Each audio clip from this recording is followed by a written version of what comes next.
We have started review. Well, evening, councillors. Could I call the meeting to order, please? And in doing so, I see there's no members of the public here. But could I remind you that this meeting is being recorded. The public section, which is all of it, is being recorded and will be made available on the Bay of Plenty Regional Council website following the meeting and archived for the period of 3 years. To those members of the public here today, all care will be taken to maintain your privacy. However, as a visitor in the public gallery, your presence may be recorded. By remaining in the public gallery, it's understood your consent is given if your image is inadvertently broadcast. Also remind all those present, the local government decision-making affords no protection to councillors, councillors' officers and the public for comments made during the meetings that are subsequently challenged in a court of law and determined to be slanderous. So with those comments, could we start the meeting with a karakia, please? Please upstanding, Councillor White. Tēnā koe e whiwhana me koe tuhuki ngā memo te kaunenga, me ngā kaimahi, ngā memo te hapuri, me koe huki e te kai whakamaori mo mai tūhoi e hoa. Nau mai hara mai kei wangini i a mātou i tēnei e karakia poto mo tātou. Kei nui tātou. E te atu nui tōnu ko mātou e nei inoi atu nei ki a koe. Ke tau mai te māramatanga ki a mātou whakarite anō tēnei rā. Ari hino hoki mātou e eki ai te oranga tōnu ki ngā āhuatanga katoa. A ngā tangata ki tō mātou rohe whānui tōnu. Amen. I roto te reo tuarua nei. Almighty God, we ask that you give us wisdom in the decisions we make here today, and give us guidance in working with our regional communities to promote their social, economic, environmental and cultural well-being. Amen. Thank you, Councillor White. So we have apologies. We have apologies from Councillor Thompson for her absence, but Councillor Thompson will be attending via Zoom. And we just need to respect that she may be in and out in terms of that Zoom contact, but we'll do the best we can. We have apologies for lateness from Councillor Eaty, and at 3 p.m, the afternoon break, I will be vacating the meeting. Councillor Nees will be taking over. I've got a speaking engagement. Apparently, Regional Council's hosting Rivers and Drainage Conference in Whakatane in the next couple of days, so I'll be going down to speak to that. So I could have a move that we accept those apologies for lateness and for my absence. Councillor Rose, Councillor Winters, sorry. All those in favour, please say aye. Against, carry, thank you. Public forum, there's no public forum. Items not on the agenda, there are none. Order of business, there are no changes to the order of business, but there are some late papers to be handed out. We have a couple of late submissions that we'll table for everyone, and we'll also obviously get handouts during the day from submitters. Councillor Thurston. So, Chairman, in terms of declarations of conflicts of interest, yes. Are you taking them on the beginning of day one, or are you going to take them on the day that they apply to? I think we'll take them on the day that they apply to. Thank you. Declaration of conflicts of interest for the speakers today. Mr. Winters. Submission from Water Safety Bay of Plenty. Submission from Water Safety Bay of Plenty at 10:20, Dave White. I'm on that governance board, Mr. Chairman. Okay, thank you. Noted. Anything else? It is not. Okay, reports, Chief Executive, decision required today. Handing over to you and Siobhan. Good morning, councillors. We're looking forward to the next few days. I'll ask Siobhan to go through this report. It's an overarching report before we hear from submitters. Good morning, councillors. Through you, Chair, Council conducted its special consultative procedure for 4 weeks from 22nd February to 22nd March 2021. We received 319 submissions, which is about 33% up on last time, and of those, 85 have indicated they wish to be heard in person. The key resolutions required from you today are to receive the report and receive, and if requested, hear the late submissions which have been specified in the attached paper. As you will see, most of the late submissions have come from organisations, whether they are territorial authorities, regional councils or other groups. And the last point I will note is that the final day on Friday, which was initially reserved for Zoom, has been cancelled as there was only one person who wished to make their submission via Zoom, and they are now making their submission today as part of the timing session that was NZLSA. Thank you. Thank you, Siobhan. Anything to add, Fiona? Okay, I'll move that the recommendation 1 and 2 be adopted. Seconded, Councillor Rose. All those in favour say aye. Aye. Against, thank you. So, councillors, that takes us to the hearing schedule as presented in front of you. For those in the public gallery, could I welcome you today? This is a very important process in terms of local government, which is essentially hearings regarding the 10-year plan. I know there will be a comprehensive suite of submissions, and for those of you who are present, and I understand there's 3 here already, due to the quantum of submissions and the timeframes we've got, could I ask that your presentations, including the opportunity for questions of clarification only from councillors, will have to be limited to 10 minutes. So in a 9-minute time frame, I will raise my finger or speak, and hopefully you can bring those things to a conclusion. So first up in terms of the presentation is Kathy Webb, Western Bay of Plenty Neighbourhood Support. Kathy, are you with us? Would you like to take a seat, please? And welcome. Kia ora tātou, Fiona. Yes, please. Kia ora tātou, Morena, councillors, special welcome to Committee Waina and Kane. So my name's Kathy Webb and I'm the chair of Neighbourhood Support. So you'll see our brand up on the projector there, and I'd just like to say, well, we're applying to the Community Initiatives Fund for 36,000 plus something to employ another person to help manage our organisation. So I'd like to introduce our manager, our part-time manager, Bruce Banks, on my left here. Bruce does a lot of work, and a lot of work for nothing too. So our mission, our vision and our mission are creating safe, resilient and connected communities, which really fits into a number of the outcomes that the Regional Council is working towards obtaining. We aim to make our homes and streets, neighbourhoods and communities safer and more caring places in which to live. So, is somebody turning that? You saw a microphone. Oh, but I yeah, okay. can't do it otherwise. I'm happy to run it for you. Yeah. Oh, there we go. Yep. Okay. Thank you. So here are just a few stats for you to know about. Bruce might want to talk to the stats.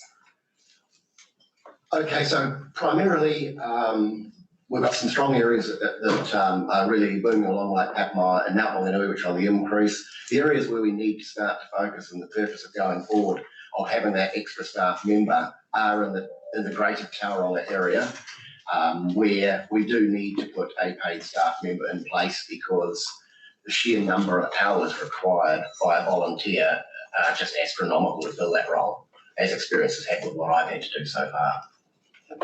Initially, or several years ago, we were largely a volunteer organisation, and one of the things that I worked on when I first came onto the board was to employ somebody, because volunteers are great and they work so hard, but in this particular role, once you've set up your street and you're happy in your little world, your little street, there's no real incentive to push out further and establish more groups. So we really need a person whom we could rely on, would be consistent. And I have to say that Bruce has done an amazing job setting up standard procedures and all sorts of things that we can just hand on to any new volunteers, street coordinators. It's the area coordinators that we really need to recruit more of, because they manage a number of streets, like a suburb. That's right, yeah. So those are the people that really we need to be able to give some rewards to.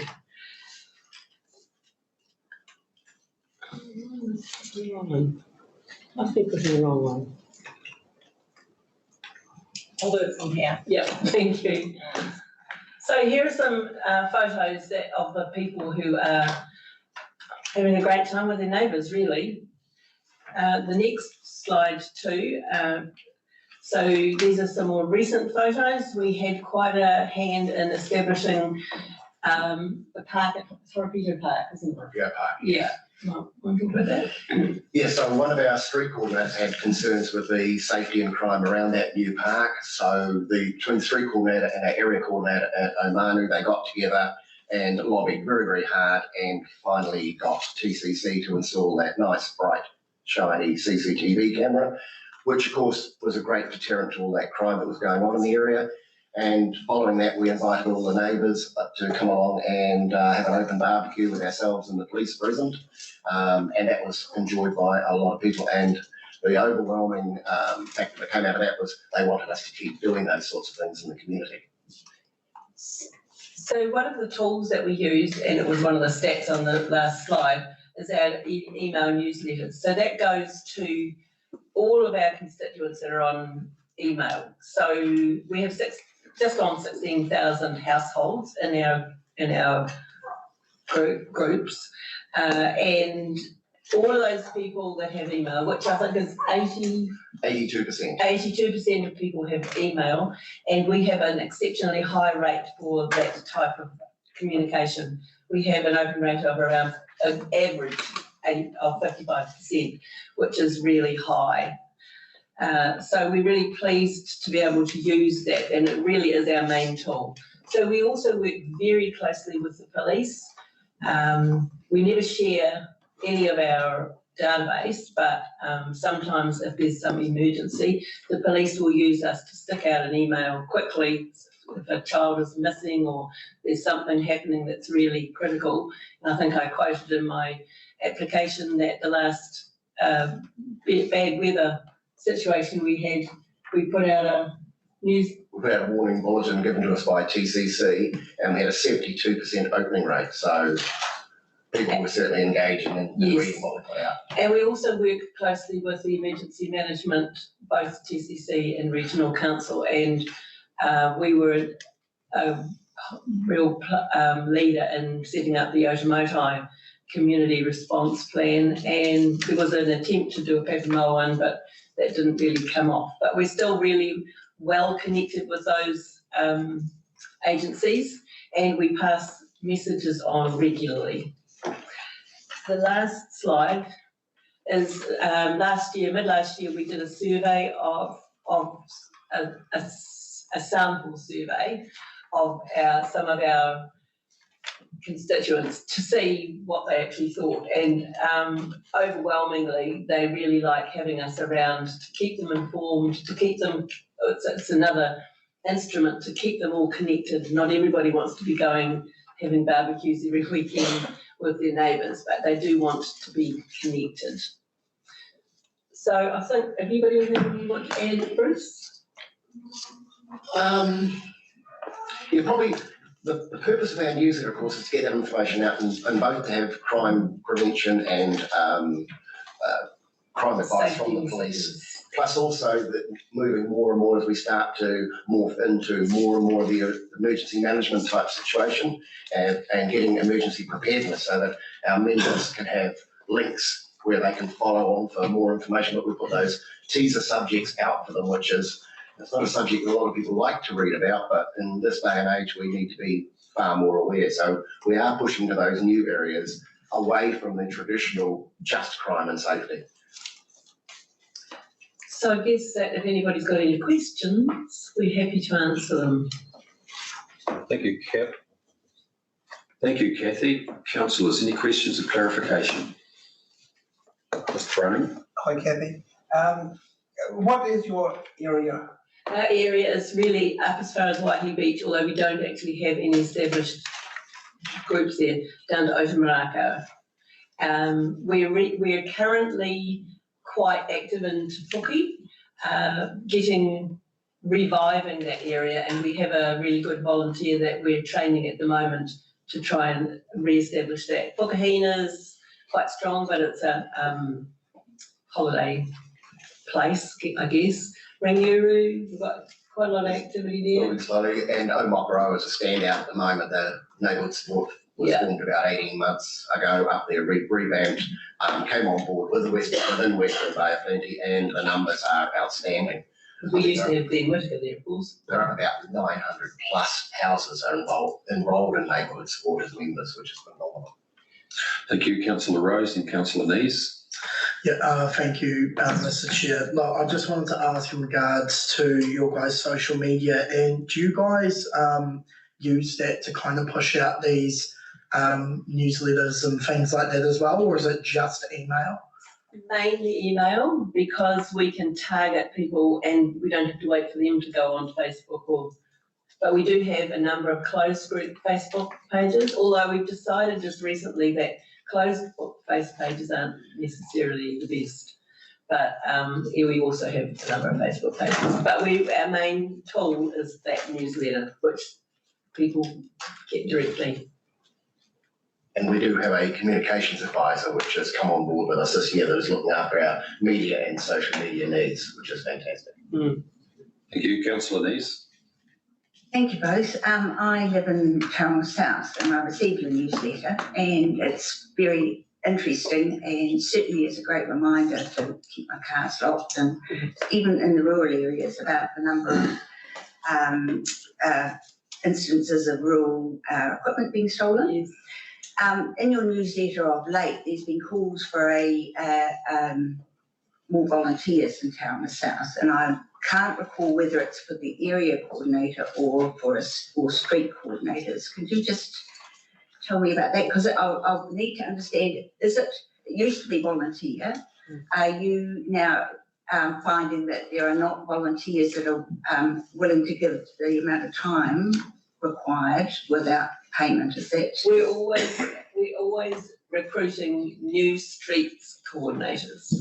That's the volunteer job.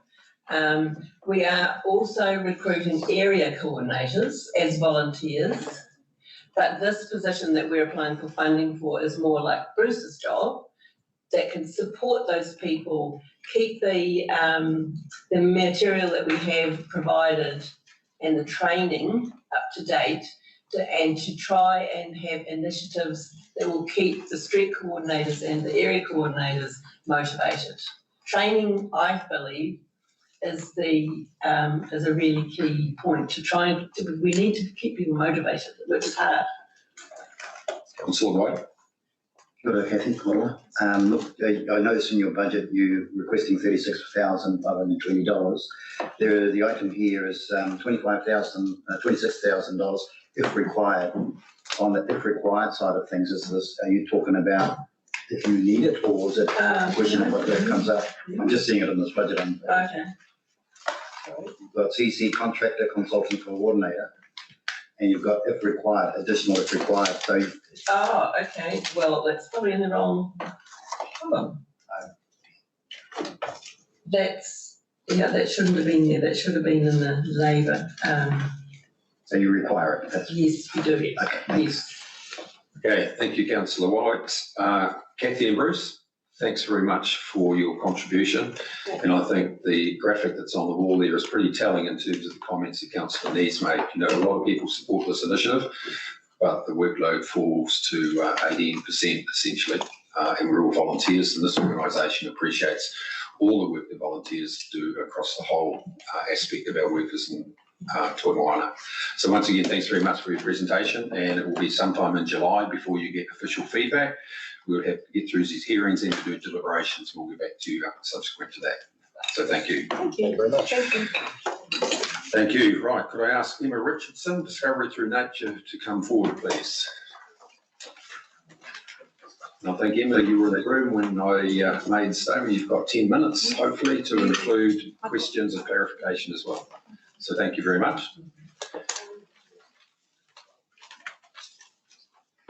For the PowerPoint?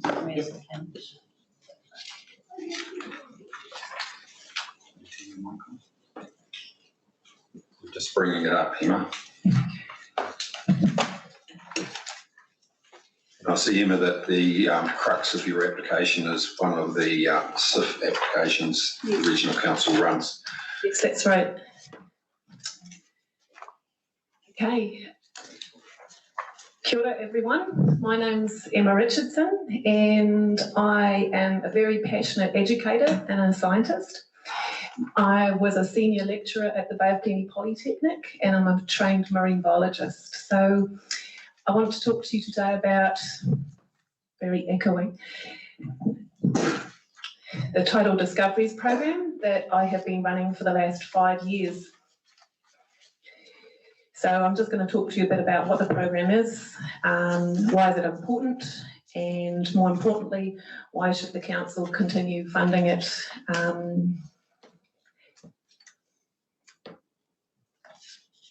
So I run an independent education organisation. It's been running since 2014 here in the Bay of Plenty, and I focus very much on getting young children outdoors, usually above the ages of 8 and above. So we do pool-based snorkelling, marine surveying, and we also run a Tidal Discoveries program. So that's the program that I'm going to talk to you today about. So it's been running since 2016, and we work with about 12 to 14 schools. A couple of schools dropped off last year due to the COVID. And in 2018, the Regional Council awarded us the Community Initiatives Fund. So we've been working with a small fund from you. So the first thing I'd like to say is thank you very much for that. That's been a huge bonus for the work that we do. So we also, as well as working with schools, we also work with other organisations such as the Bay Conservation Alliance, Tauranga City Council, Coast Care, Sustainable Coastlines, and we try very much as possible to align with organisations and what they're already doing. So what exactly is it, is the question. In 2016, we started with St Thomas More Catholic School out at the Matapihi Peninsula, and we took the children down to a mud flat and we asked them to record all the animals and plants that they could see, and that was very, very beneficial in terms of engaging young people, in terms of connecting them with their local environment. Many of them had never even touched the mud before, and they got to know who lives there and why. We found, coming back to the classroom, boys especially were very, very engaged in wanting to write up their science reports and inspired to do extra maths because of this. We use proven quantitative methods, so just like any old scientist would use, we use those with the students. In 2018, we expanded to Welcome Bay School and we started working in the estuary there. And then in the middle of 2019, we were granted the Community Initiatives Fund, and we were able to expand to over 10 schools. So the Community Initiatives Fund gives me the funding to work with 10 schools in the Bay of Plenty area. Currently, like I said before, I work with 13 schools, so you can see there's already a little bit of a deficit there in the funding, and that's covered by myself, and also the schools put in a small little bit of money to manage that. So what exactly do the schools do? So there's 4 schools that work within the Papamoa Mount area, and they regularly go out to their dune environment. They take ownership of their own site, and we survey the area. We put in tracking tunnels and monitor the pest species there. And also we work with Chris from Coast Care, who helps us in terms of planting and weeding. The 7 schools that are close to the estuary work into the actual mud. They survey how big the mangroves are and how extensive the seagrass are. They do that about 4 times a year.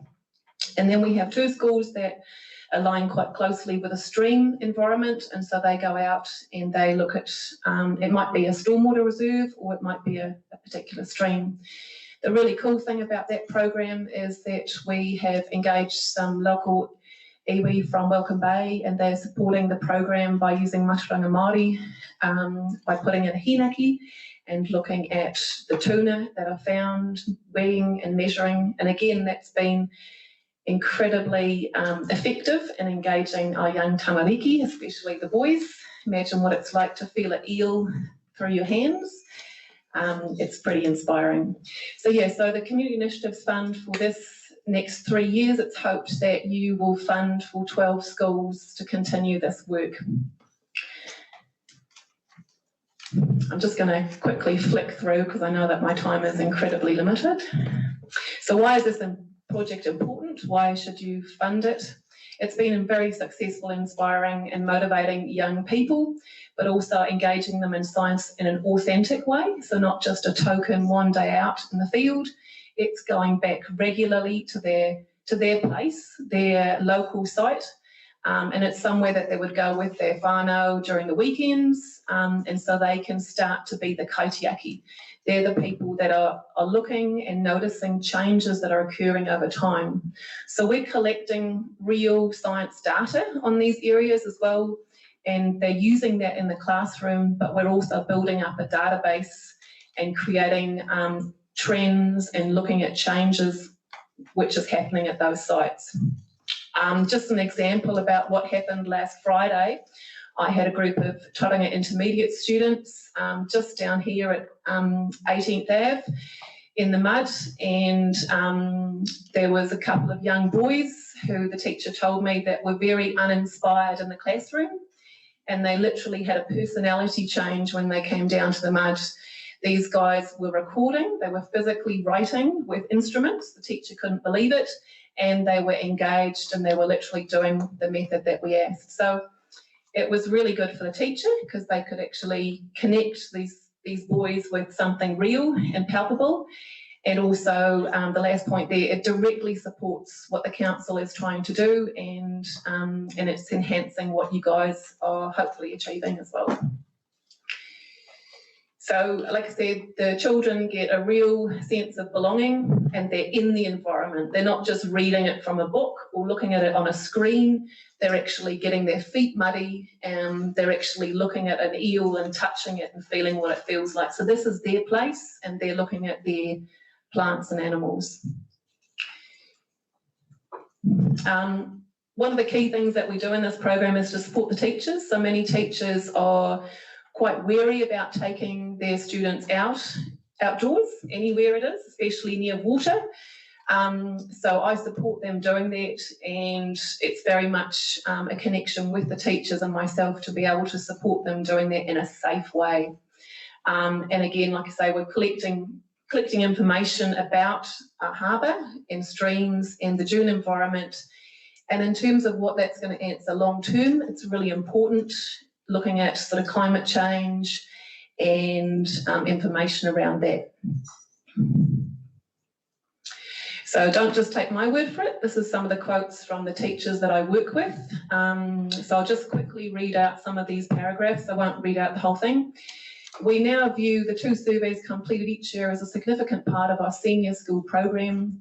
Each survey is completed at Matapihi as an effective and meaningful learning part. So I'll just quickly go through here. Just one last little paragraph. Our students are becoming kaitiaki. They love the weeding in the dunes, and they are able to learn how to be scientists and how real life science works. So just to finish off, because I'm rapidly running out of time. Oh, gone backwards, sorry. So you can probably already see that this program directly aligns with many of the outcomes that the Regional Council has. Healthy environment, and over the last 3 years we've connected with over 1,000 students and approximately 600 parents and teachers from the surrounding community. So it's empowering communities and it's engaging people. So we're asking for 87,000 over the next 3 years, but approximately 2,000 per school per year. And also part of that is to create an online platform to allow students and teachers to enter their data. So just to finish off, thank you again for listening to my presentation. I really appreciated the support that I've had over the last 3 years from the Regional Council. And yes, I hope that you continue to fund my program. Thank you. Right, thank you, Emma. One quick question, Councillor Clark. Yeah, Emma, thanks for that. Do you know if any of your students who have been through your program have actually progressed through into community volunteer organisations? Well, so because the program's only been going sort of a 5-year period, we haven't actually tracked sort of where they end up. But I know a lot of the students, so for example, who have gone through St Thomas More Catholic School have ended up Mount Intermediate and Mount College. There has been a number of requests from them to say, hey Emma, can you come and work within our school? And we're looking at long-term, looking at working with Bay Conservation Alliance, who are kind of a regional organisation, and they work very closely with high schools, and how can we kind of marry up those two programs that they do primarily in the bush, and obviously I do primarily sort of harbour stream. How could we marry that up and have a regional kind of wide education program? So that would ultimately be sort of the long-term goal. Yes, thank you. Councillor Von Duddleton. Yeah, just a quick one, Emma. Thank you for your presentation. 2018 you were funded, was that for 3 years, and how much? Yes, that was for 3 years, and it was again just around the $2,000 per school mark. So I think the total was about 54,000. I could be wrong. Yeah. Thank you. Thank you, Emma, for your submission. And as a general comment, could I just compliment you on the initiative that you've put forward over a numerous number of years? As you know, the Bay Plenty Regional Council funds University of Waikato in terms of the science chair here, the marine science chair, and it encourages us when we see your contribution to the wider network of educators, especially the House of Science, which had its genesis here in the Bay of Plenty, at Western Bay of Plenty. Great initiatives, especially for the young school children of today. So thanks very much for your presentation. Yeah, and thank you for having me. Sorry I was so rushed. Mr. Zimmer, Peter Zimmer.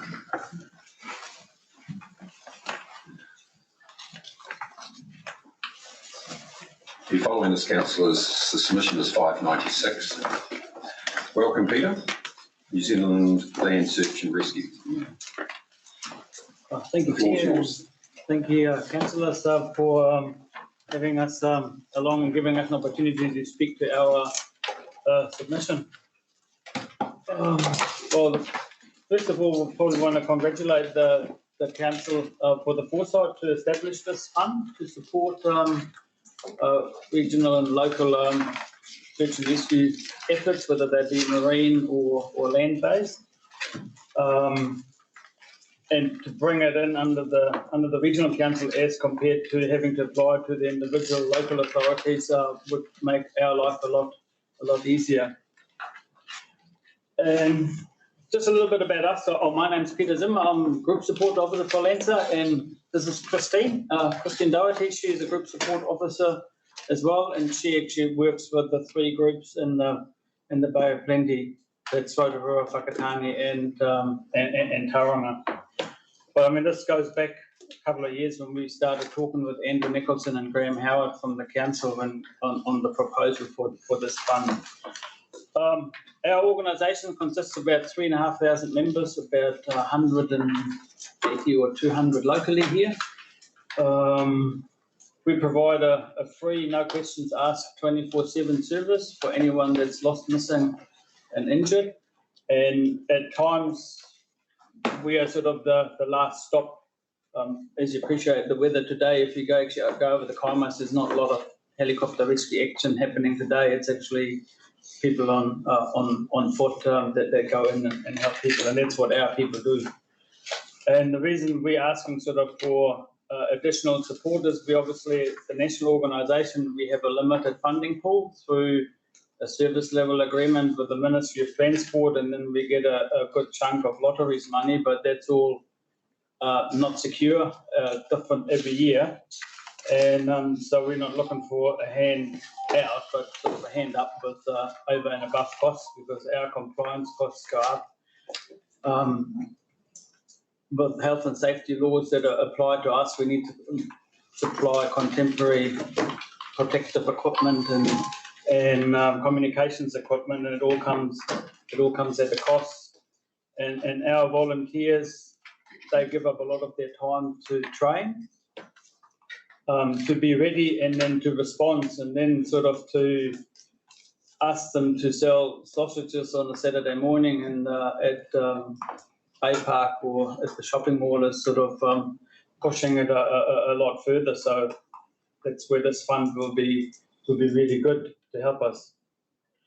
While we've sort of traditionally been known for looking for people in the bush or on the coastline, sort of in the last 4 years, we've also received the mandate to look after vulnerable people in the community, and the term for that is wonder search. And that's sort of people that have a cognitive or behavioural impairment, and that could be dementia, that could be autism, despondence, and with the ones where we know there's often they get issued with a pendant, and then we've got sort of the direction finding equipment with some aerials that we can go and look for them, and that's certainly a trend or a market that is growing because there's more and more people, and it's new for us as well. We've only been doing it for 4 years, but yeah, so any funding that we get would sort of help with that, and we're really looking for assistance with training and equipment and any sort of operating costs over and above what the national organisation can support our member groups with. I just brought a little bit of stuff just to give you an idea of how much bits and pieces cost. So I've got like a radio, that's about $1,200, and a spare battery to go with it is another $200. I don't know if you can see that stretcher at the back that I didn't want to knock anyone out bringing it in, but that's certainly we can see it. Have a guess how much that costs? You wouldn't get much change out of $6,000, and that's sort of that's a lot of sausages to sell, sort of to fundraise for one of those. But it makes life a lot easier on tracks, sort of when you can wheel it, go a lot of places. But your GPS, that's about $600. A personal locator beacon, we can buy them wholesale at about $350. And there's other things like an InReach, which is sort of a mix between the two, where you can send messages. For the hardware itself is not that expensive. Well, it is expensive, $1,000 for them, but then the annual subscription or the monthly subscription, and that's where sort of when we can get a grant from the council would be really helpful with those sort of costs, because they're really difficult to fundraise for. 1 minute left, Peter. 1 minute. And then it's just sort of, a tent and my uniform and other bits in here. Thank you very much. Okay. And welcome with what you're consulting on with the 4 options. We certainly are supporting option 2 and 3, and I'm mindful that there is a post-COVID consideration as well, sort of for you and your spending. Have you had any questions? Or? Thank you, Peter. Councillor Neves and Councillor Thurston. Thank you. I just want to recognise and thank you for the work that you do. You're a national organisation, but you're telling us that if we set up this fund, any application made by your organisation would be spread or passed directly down to the Bay of Plenty arms of your entity. Is that right? So we are operating under a federation model. So there's 65 different groups across the country, and there's 3 in the Bay area, Rotorua, Tauranga and Whakatane. We would happily to receive the fund on behalf of our members, do all the admin and accountability, but then just pass it on straight to the groups to do the spending and the allocating it locally. It wouldn't go to Southland, it would all stay in. Yeah. Thank you. Can you just tell me how you fit in with Youth Search and Rescue then? Because they also have submitted to us on this. The Youth Search and Rescue, they are sort of a member organisation of us. They are either an associate or an affiliate member. Sorry, I just can't quite. But they are an organisation standalone, so they don't receive any funding from us. It's sort of an organisation that was founded about 12 or 13 years ago here in Tauranga, and they've now expanded to Auckland and become a national organisation. But they're not sort of closely connected to us as such, really. Thank you, Peter. Mr. Thurston. Thank you, Chairman. It's a very quick point of clarification, but Councillor Winters, Councillor White and myself represent the Rotorua constituency. And there's a political debate that's raged back home for some years now when we lost our helicopter service. And I declare a conflict here. I'm on the DHB there. So hospital transfers are well and truly covered. But there is concern in the community at home, and I'd love you to give us some public reassurance today that land search and rescue is well and truly covered in Rotorua in terms of retrievals and search and rescue. Can you just elaborate on that? Well, there is a group of 60 or 70, I don't know the exact number there, that are sort of volunteers that are skilled, trained and ready to respond. I can give you a little example, but it's a little bit further down. It's more in my neck of the woods. It was on the Tongariro Alpine Crossing. That was on Friday. I'm on annual leave actually at the moment, and the Greenlee helicopter couldn't get to the person on the mountain, and then we sort of they could fly some people in halfway, and then that person had to be they actually used the wheel like that to bring that person out. So the rescue helicopter, we're the last backstop. If the helicopter don't fly, our people will go into the kaimais, will go into the Urarera and go on foot and try and help people. But just a supplementary bit in terms of helicopter cover, we're well and truly covered, pardon the expression, in Rotorua for search and rescue in terms of helicopter cover. I don't want to, so that's a can of worms, because the helicopters have now become air ambulances, and they're probably not as easily available as a rescue helicopter as they were before the NASO proposal went through. And that's sort of basically nationwide. It's got to do with the tenders. Even the Greenlee and Taupo, locally at the mountain, we can't access that machine because they're so busy. And then add to it the suitability of that machine to fly in the bush. So which helicopter do you summons up? I'll be very quick, Chairman. Which helicopter do you summons up in terms of search and rescue in Rotorua? Is the Taupo one, the one from Waikato, or the ticked one here in Tauranga? It just depends where the call comes in, whether it comes through the ambulance air desk or through the rescue coordination centre. They send you, it's not a quick question to answer. They send whichever machine someone from the air desk sort of deploys.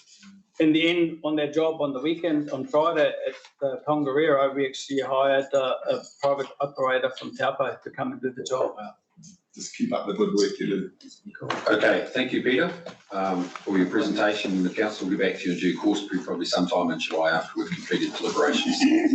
Thank you. Thank you very much. Good hearing. Cheers. Okay, thank you. Bye. Mr. Bruce Farthing, Tauranga Heritage Charitable Trust. The floor is yours, Bruce. Councillors, this is 1292 in terms of submissions. Kia ora. Bruce Farthing, Chair of the Tauranga. So, there we are. Bruce Farthing, Chair of Tauranga. So what, and Leanne Hall, who is a member of the Trust, is to my left. So what and why the Tauranga Trust? We came together as a group of individuals, all of whom live in the Western Bay, all passionate about the importance of heritage, and we saw an issue, a gap in the work that has been done and is being done. So putting it bluntly, we formed a trust and we got going. And that's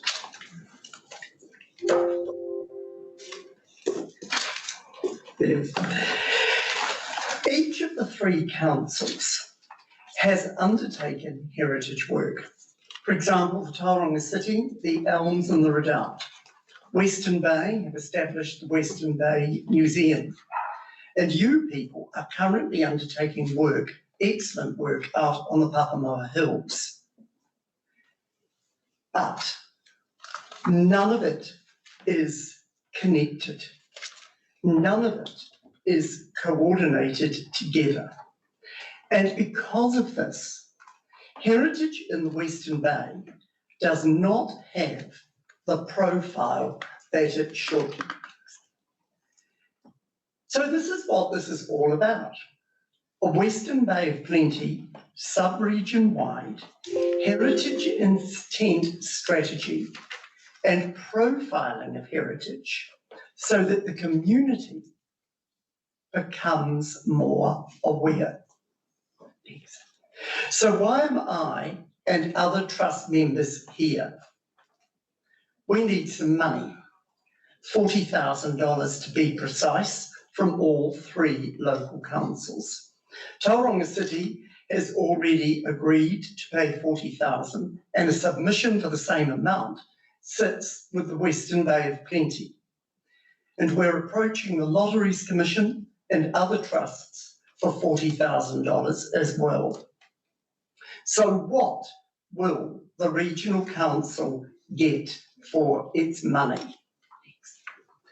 This planned work will help to grow a stronger sense of identity, secure a heritage anchor for all who live here, and it should grow a heritage industry and help us all grow a stronger economy. We've been over to Rotorua, we've met with Lizzie Marbley at the Rotorua Museum, and connecting with the right region just makes so much sense. And you know better than I do, the Te Arawa extends its arms well into the Western Bay of Plenty. Some of you will know my past career, and I can assure you that working with youth in this area to grow an understanding now required by the new history curriculum will be greatly served by coordinating and profiling heritage. And I sit on a reference group for that new curriculum, and I know just how important it is going to be in growing identity around our youth. Next. There are many examples around the country of just what can be done. Waipa in the Waikato was where we are currently at back in 2005. And since then, they've developed heritage trails, developed an app, and people ride off to learn about the area's heritage. All their trails centre out of the Te Aramutu Museum. The Trust is currently working to secure very strong relationships with all Western Bay of Plenty heritage partners, tangata whenua, the 5 iwi who live here, and whom this is their mana whenua, and with a project manager and a strategy writer. They will drive the process forward, facilitated by this, our Taonga Heritage Trust. We're aiming all the Western Bay of Plenty to have a heritage strategy finished by mid next year, and we're equally aiming to profile heritage. Some of you may have seen in the media that Joe Williams is actually speaking at the Yacht Club here in Tauranga on Wednesday night. That has been coordinated and facilitated by us, and there is equally a heritage symposium set for September, and we're flying Sir Ian Taylor up from Dunedin to continue to move forward an understanding of heritage. So I'm going to stop at that point and ask questions. Have you got any for us? Thank you very much, Bruce. Councillors. Whilst councillors are thinking about that, Bruce, could I compliment you and Leanne, I presume, for a very comprehensive and complete submission. Thank you. It's exceptional. Thank you. Councillors, any questions? Councillor Nees. Thank you, Bruce. We all know how fraught the issue of heritage has been. We do, Jane. And back when I was involved with Tauranga City, there was a huge amount of work done as a base for a Tauranga museum, and there was a lot of strategic work within that, those different reports and research papers that were done. So is your thought to draw all of that previous work together? Absolutely, and to my wife's complete irritation, I kept the lot and actually clogged up the top of a wardrobe. And I am sharing it around trustees to actually read at this point. And I couldn't agree, Jane, more that a lot of that work was excellent. And I myself, with Gingy Rourke, wrote the themes for, at that point, the proposed museum. So I've got all of that work is all sitting there.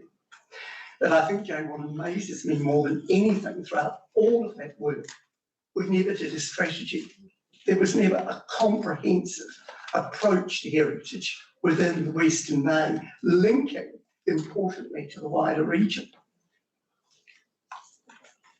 Councillor Clark, then Councillor Thurston, and then White. Yeah, do you get much support or liaison with the Historical Places Trust in the context of what you do?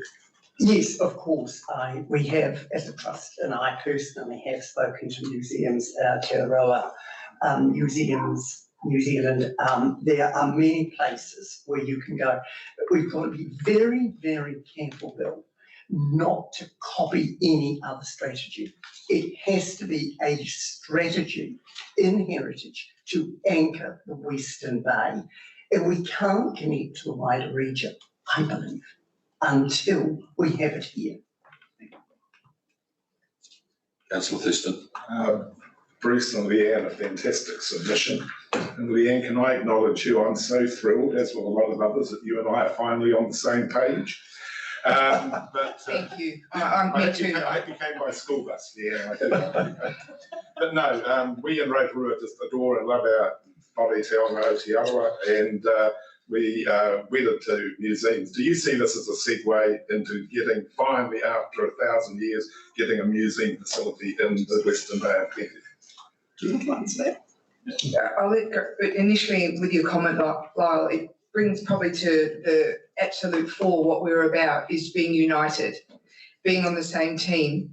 And that's not just all the heritage partners throughout the regions, it's the 3 councils as well. So thank you for bringing that up, because united we can't be defeated.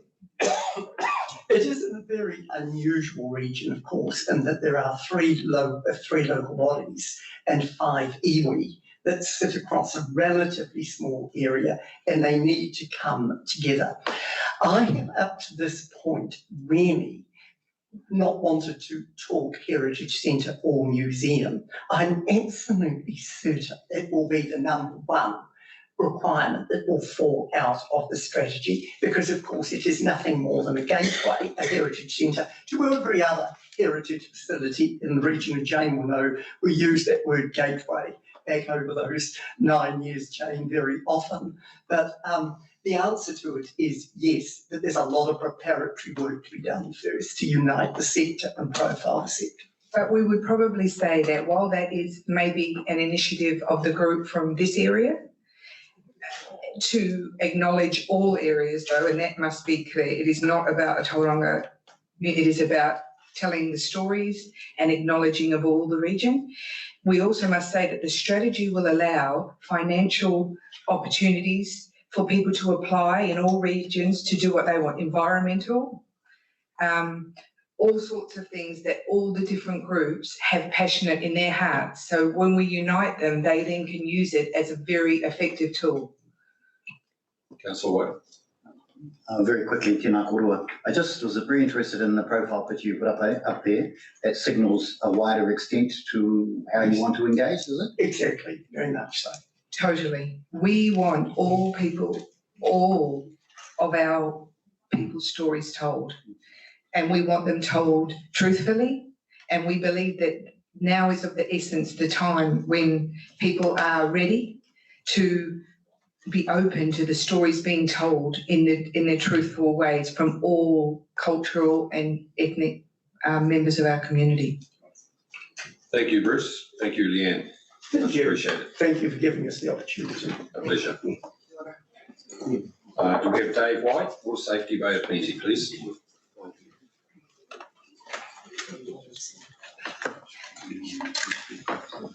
I think, Dave, having read your submission, it's essentially about the Community Initiative Fund. Yes. Okay, you might just like to highlight that so councillors can just have a discussion. Thank you.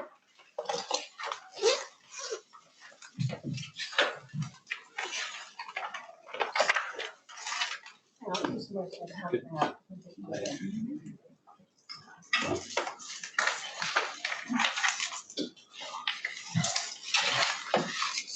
just have a PowerPoint.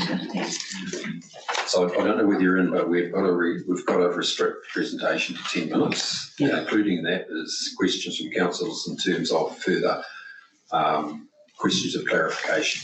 Yeah, that's Okay, right. thank If you you. remember from last year, I always keep on this one.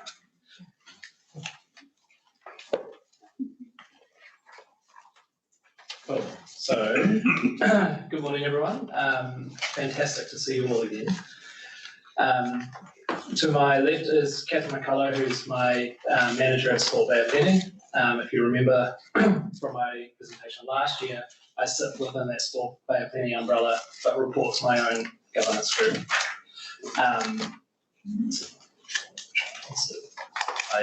So to start off with, I'd like to thank Regional Council for the funding you guys provided us with last year.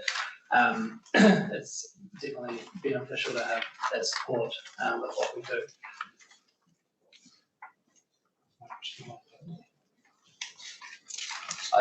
So changes in the governance group, just real quickly, it's pretty much the same, so including your own Kevin Winters. But we've also added on an addition of Lee Calhoun from Tipuna Ora o Matatua in Eastern Bay. So the reason he was keen to get on board is because he's also passionate about water safety, and he also, through Tipuna, they have such a good reputation in Eastern Bay and within the Māori community. So we're going to start making some good progress there. So I won't delve on this too long. I'll just quickly highlight some key achievements so far. So in 2019, I came on board. We developed the brand and image. The strategy was finalised. To 2020, we survived COVID. We ran a successful water safety month. Can I just read that because I can't see that? So we're running 2 pilot programs with the Water Skills for Life program to try and improve the quality of that program. We're running more boating and education workshops. We reviewed the strategy earlier this year to make sure it's in line with the latest drowning statistics and trends. And we've gained some serious momentum in terms of stakeholder collaboration. So we've got a lot of the organisations actually talking to each other more often.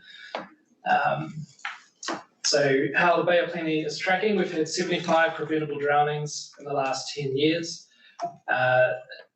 If you draw a trend line on that blue chart up there, it's actually kind of flat, but that's because 2019 we had half our yearly average. But the main thing is that we're consistently seeing drownings across our region.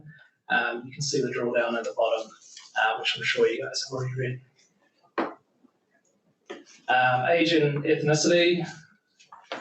Okay, that's bad design on my part because you can't see the graphs behind those people. But you can see the numbers. So 15 to 24 is becoming an issue, which is where the Water Skills for Life program comes in. So we try and teach them about water safety as they go through those earlier years. And then what you also can't see on that screen is the 65 plus age bracket we're starting to see an incline. In terms of the activity and environment, so the predominant reason for the drownings are swimming based and also accidental immersion. So an accidental immersion is when they don't first anticipate on being in the water and they end up in the water. We had 22 drownings at beaches and 22 at inland water, which includes rivers and lakes. So when we reviewed the strategy in January to make sure it's in line with the latest trends and the latest data, not too much has changed, but we've kind of condensed it and just shuffled things around a bit. So Water Skills for Life remains as the #1 priority. In terms of Māori water safety, the argument was that that priority kind of reiterates what is in some of the other priorities anyway. So we've added it as an aspect of every other priority, and we will most likely do that with other ethnic groups as well. Messaging and signage is more of a broader term to encompass everything from the messaging we're doing. So we're trying to get away from that do this, don't do that kind of mentality. Water Safety Month and a signage project that I'm working on with Surf Life Saving New Zealand. Stakeholder collaboration obviously is really important. We need all these organisations to be working together. Everyone shares the same overarching goal. And then voting and watercraft education. So before the review of the strategy, we had a focus around Coast Guard memberships, whereas now it's more around the actual education of voting. So again, I won't read all this because we'll be here all day. So the major projects in the pipeline, Water Skills for Life, running the 2 pilot programs. So that's also in line with Water Safety New Zealand and Swimming New Zealand. Messaging, as I mentioned, we're trying to change the tone of voice. We're also trying to increase the reach of our messaging. So we're going to be more targeted to each demographic. Stakeholder collaboration, as I mentioned, just getting everyone working together. Voting and watercraft education. I've been working a lot with Coast Guard voting education to get more in-person workshops throughout the bay. So we've run a few in Tauranga already that were hugely successful. So we're going to start running more in Rotorua and Eastern Bay, including in water survival.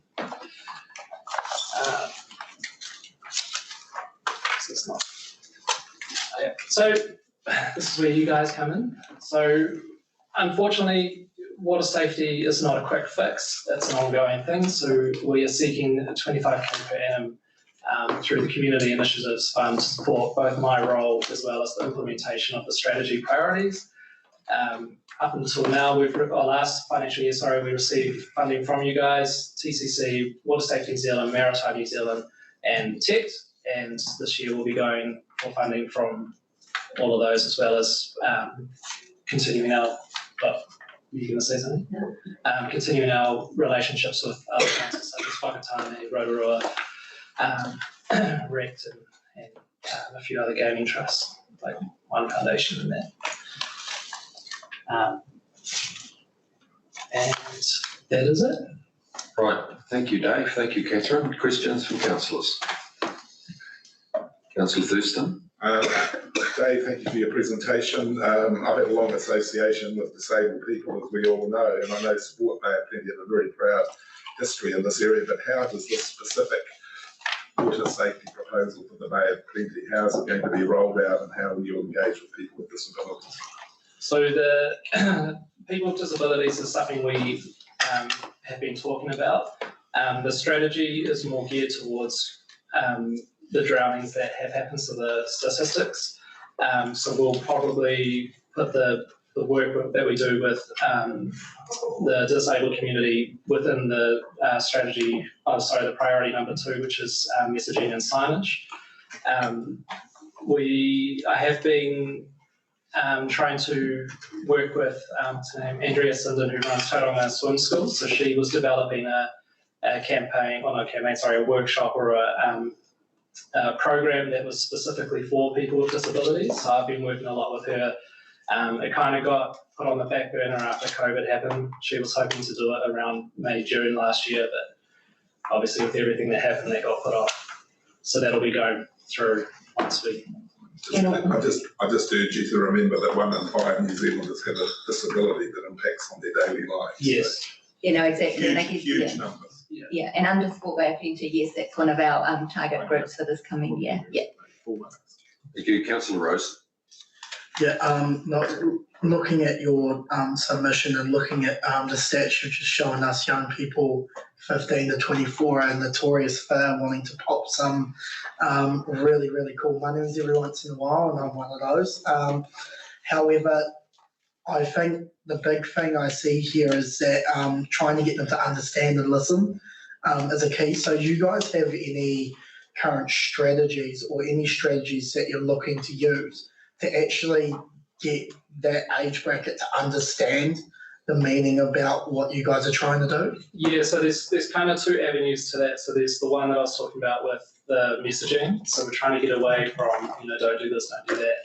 Because I used to go jet skiing, like towing into waves and stuff, and I always do that. And so this whole mentality of you can't do that, it's not safe, that doesn't work. So we're trying to get away from, hey man, don't go do manos, and be like, hey, before you go do the mano, go check the depth before you drop in there.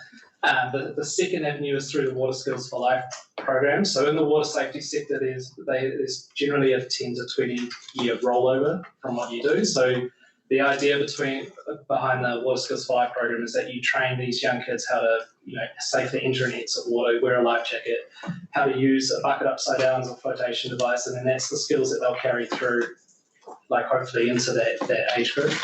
But the immediate action is the messaging and the tone of messaging and getting them to think before they go and do it, but not necessarily telling them that they can't go and do the Councillor Iti.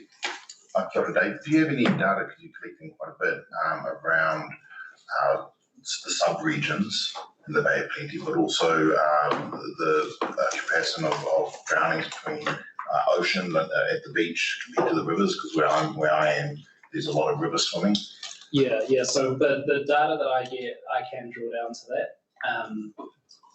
I can't remember the numbers by heart, but obviously Rotorua is no coastal. Eastern Bay is primarily freshwater. So I think what happens down there is, the beach is perceived as being more dangerous for these waves and sharks and all that sort of stuff. And a lot of that Māori community have their little secret spots that they go and swim in. So what we're trying to do through Tupuna is offer them these courses to kind of learn about how a river, like the mechanics of a river works, and try and educate them that way. So this year, again, just to reiterate, I sound like a broken record, but we're trying to really turn around the way that we do our messaging. So it's not like, don't do this, but if you're going to do it, understand that there is an undertow and all that sort of stuff. But my data can drill down to that detail. Thank you. Yeah. Okay, thank you, Dave. Just a concluding comment from me. I think we might ask you last year. I mean, it behoves questioning, but for a nation that's surrounded by water and a lot of rivers, what percentage of schools actually have a swimming pool? For those of us who are old enough to remember, I mean, every school has a swimming pool, but that's the genesis of where people learn to get more confidence. Do you know that? Yeah, I think, and don't quote me on this, but I think it's around 53% of schools in the Bay of Plenty have pools. Okay. But the issue that the Ministry of Health has is that their database isn't always up to date. So Swimming New Zealand's actually gone out to some schools and found that the schools now are parking lot. So I think that data is take it with a grain of salt. Okay. But yeah. So the Water Skills for Life program, we work with those that have got pools, but then we look at schools going to other providers so they can get those essential water skills training as well. So yeah. Okay, thank you, Bruce. Thank you, Catherine. Dave. Thank you. Sorry, Dave. Yeah. Right. Do we have Nairo, Xena, and Tenika? They should be here, so I don't have to get it, so they don't know.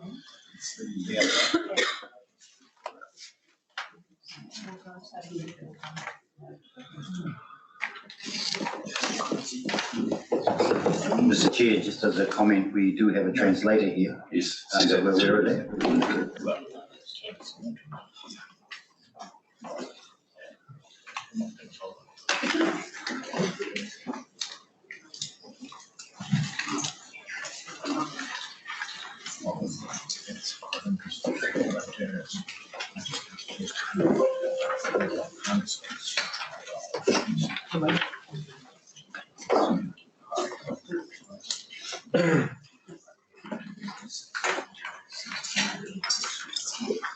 Morena, would you like to introduce yourselves? Who's Nairo?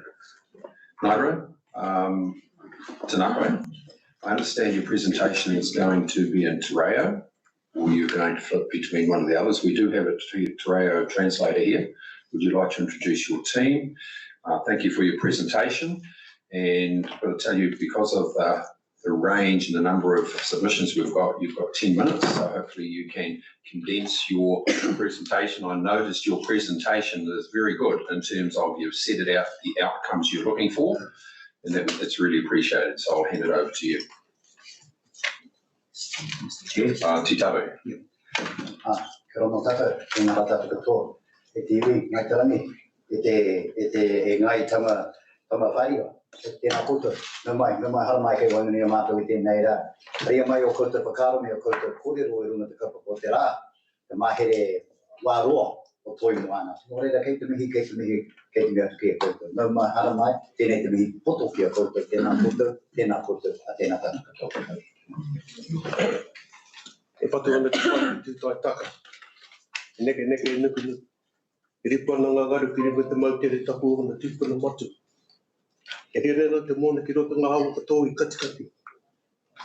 Kei kona ngā uri whakatuaranga tama peke no ki te rere atu kāhia. Ati hei maru. A tēnā koutou te kaungihere. A tēnā koutou kia I pohiri mai. Ki te hara mai ki te kōrero.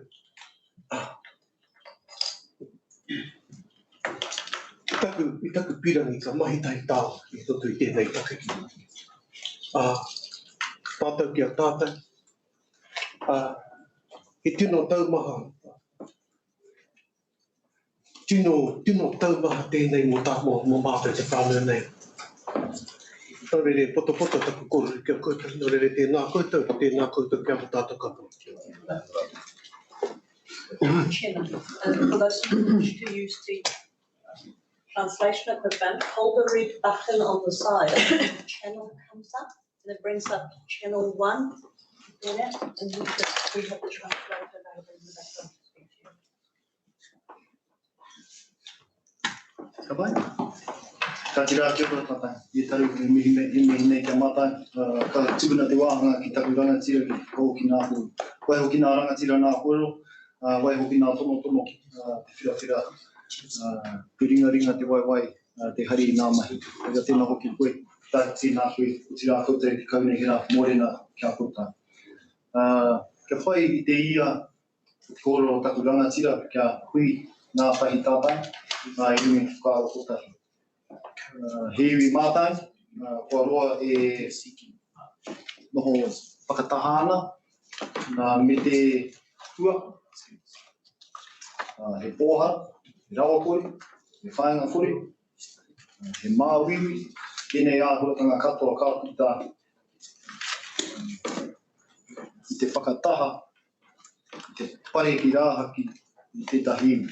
Nari kāre mātai haru mai ki kome. Tēnā koutou, greetings to our councillors. Just to follow on the intent and the spirit of my rangatira and his greeting to you this morning. The aim of our kōrero, the aim of our presentation is to go hand in hand with our written submission and that we seek partnership. We seek commitment to a partnership. What does that look like and what does partnership look like to us? We can see ourselves visible in outcomes, outputs, and not just in pages, documents. That sit nowhere and get nothing done with them. Kune te io o tā mātou I haere mai ai. Kia ata marama koutou ki te waiwa o tā mātou tomo, o tā mātou tuku kōrero kia koutou.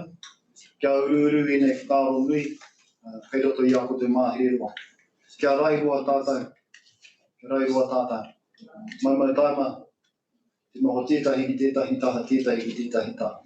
Mēnari kia piri anō tātou I rungi ki whakaaro. Kei runga e iri ana etahi kōrero. Thank you for acknowledging the amount of work we put into our presentation. We sweated buckets over it. Whanau, kei runga rā e meana o koutou o mātai. Kei konei kua haere mai mātai ki te kiaki o tātai. O tātou I rungi I nā kaupapa. Ko ai mātai.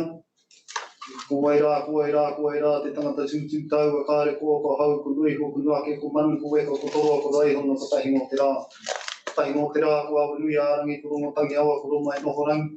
Tana whakapākanga, te rangi hau. Nā wai I aia, ko tama whariua ko mātai, ko tama whariua. I haere mai rungi te whakaiti, kia koutou kei nā rangatira. We come here in all humility, because we know we come here with a big ask. But we are a proud whānau, and we are proud people, and we're under pressure. And if you didn't realise that today, I'll just spell that out. We're under pressure in terms of housing, state of health of our people, employment opportunities that we don't have. But we're not here to gripe as I said when I started. We're here seeking partnership, we're here seeking opportunity, we're here seeking a foothold in our own future. We see that hand in hand with yourselves.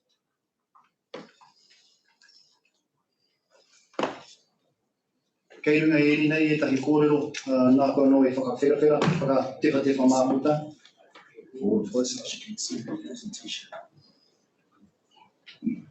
Ko tō mātou kāinga, kei te moana, tō mātou marae, i tatana no te moana, ko nā whare ko nā kāinga, kei te taha awa, mōreo nei tātai, kei te piki haere, te nui o te wai, kei te he haere, te rahi o te whenua, kei te he haere, nā kararehe i roto i te moana, ko mātou anō tēnei.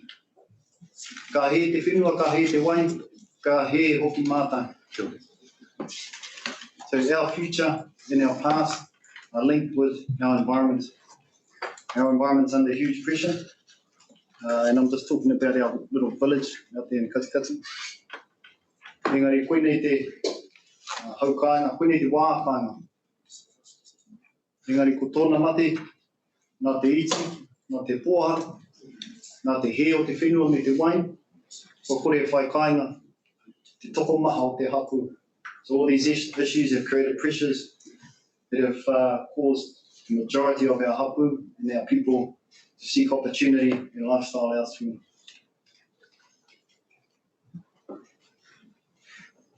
So climate change, as we all know, is a burgeoning and impactful issue for all of us. We sit right on the coalface of it, of our kāinga, right at sea level. Most of the property, most of the kāinga estate or the village estate sits at sea level.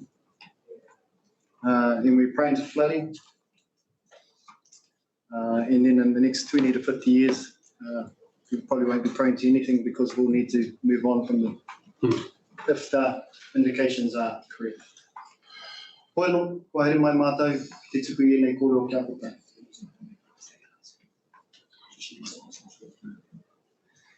Kua whakahite mātou e tētahi rairoa o tahi rau, hei te tiro whakamua. E mea na te kōrero a tāwhiao e kore tēnei whakatikuranga e puta ki tua o o moko. Second King Tāwhiao prophesied for his own people, and I'll just borrow that prophecy from a former time.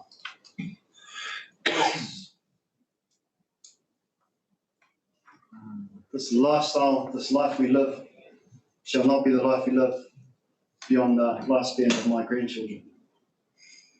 Koenei tā mātou kōrero kia koutou. Ke whakaarohia mātou i roto i a koutou neke hanga, i roto i a koutou kōrero rero.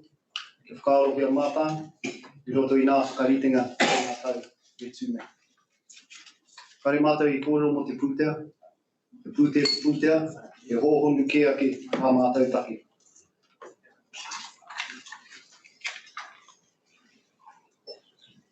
Reira kia hoki ki te timatanga kōrero, ko mātou ko koutou e ki ko tātai.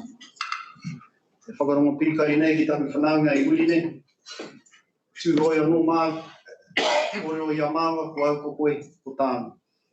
Kone mātou, e whai nei te rā wairua, ko mātou ko koutou ko tātai.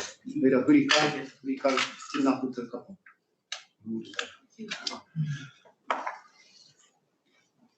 Kia ora, Myra. Again, could I compliment you on your presentation in terms of your outcomes in regard to the TIO? I think the Regional Council is pretty well aligned. We may have some differences, but essentially we're pretty well aligned in terms of the outcomes you're seeking. As you say, we're on a journey together, and there is definitely a trend in terms of a change the way that we want to engage with tangata whenua. From being essentially a stakeholder to a partner.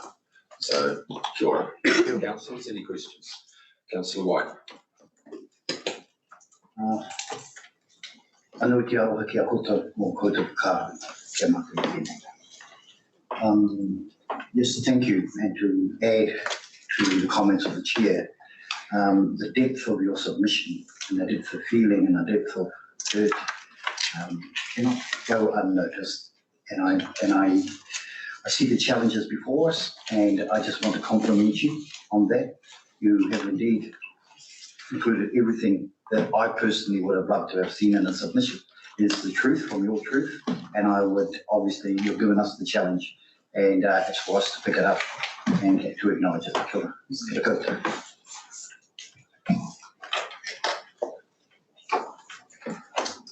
ora. Councillor McDonald.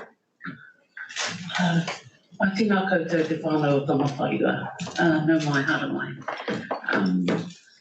I just want to, I guess, extend the kōrero that Te Taru has given, and to thank you for bringing the kōrero before council. It's certainly a discussion that we've been having over this term.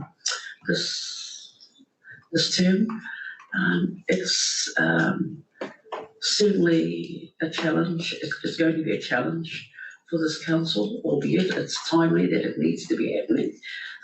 I hear you loud and clear about, the aspirations around partnership, which are all long overdue, given you look at the journey that a lot of our iwi and hapu, not just in Tauranga Moana, but through our Toi Moana, have undertaken in treaty settlements, and the expected pathway that they are expecting from local governments and from councils to really be more open to how we forge partnerships with mana whenua throughout the whole of Toi Moana, including Tauranga Moana and the Māori constituency.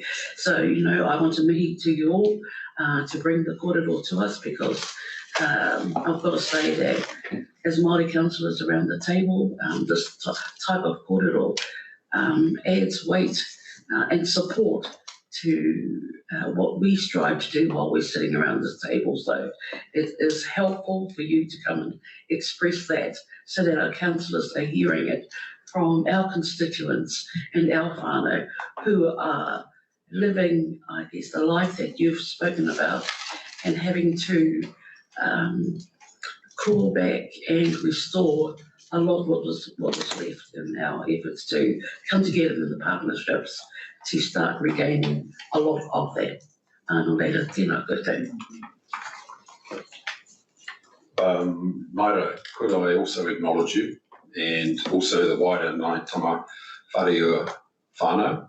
Thank you for your time and doing your very comprehensive presentation.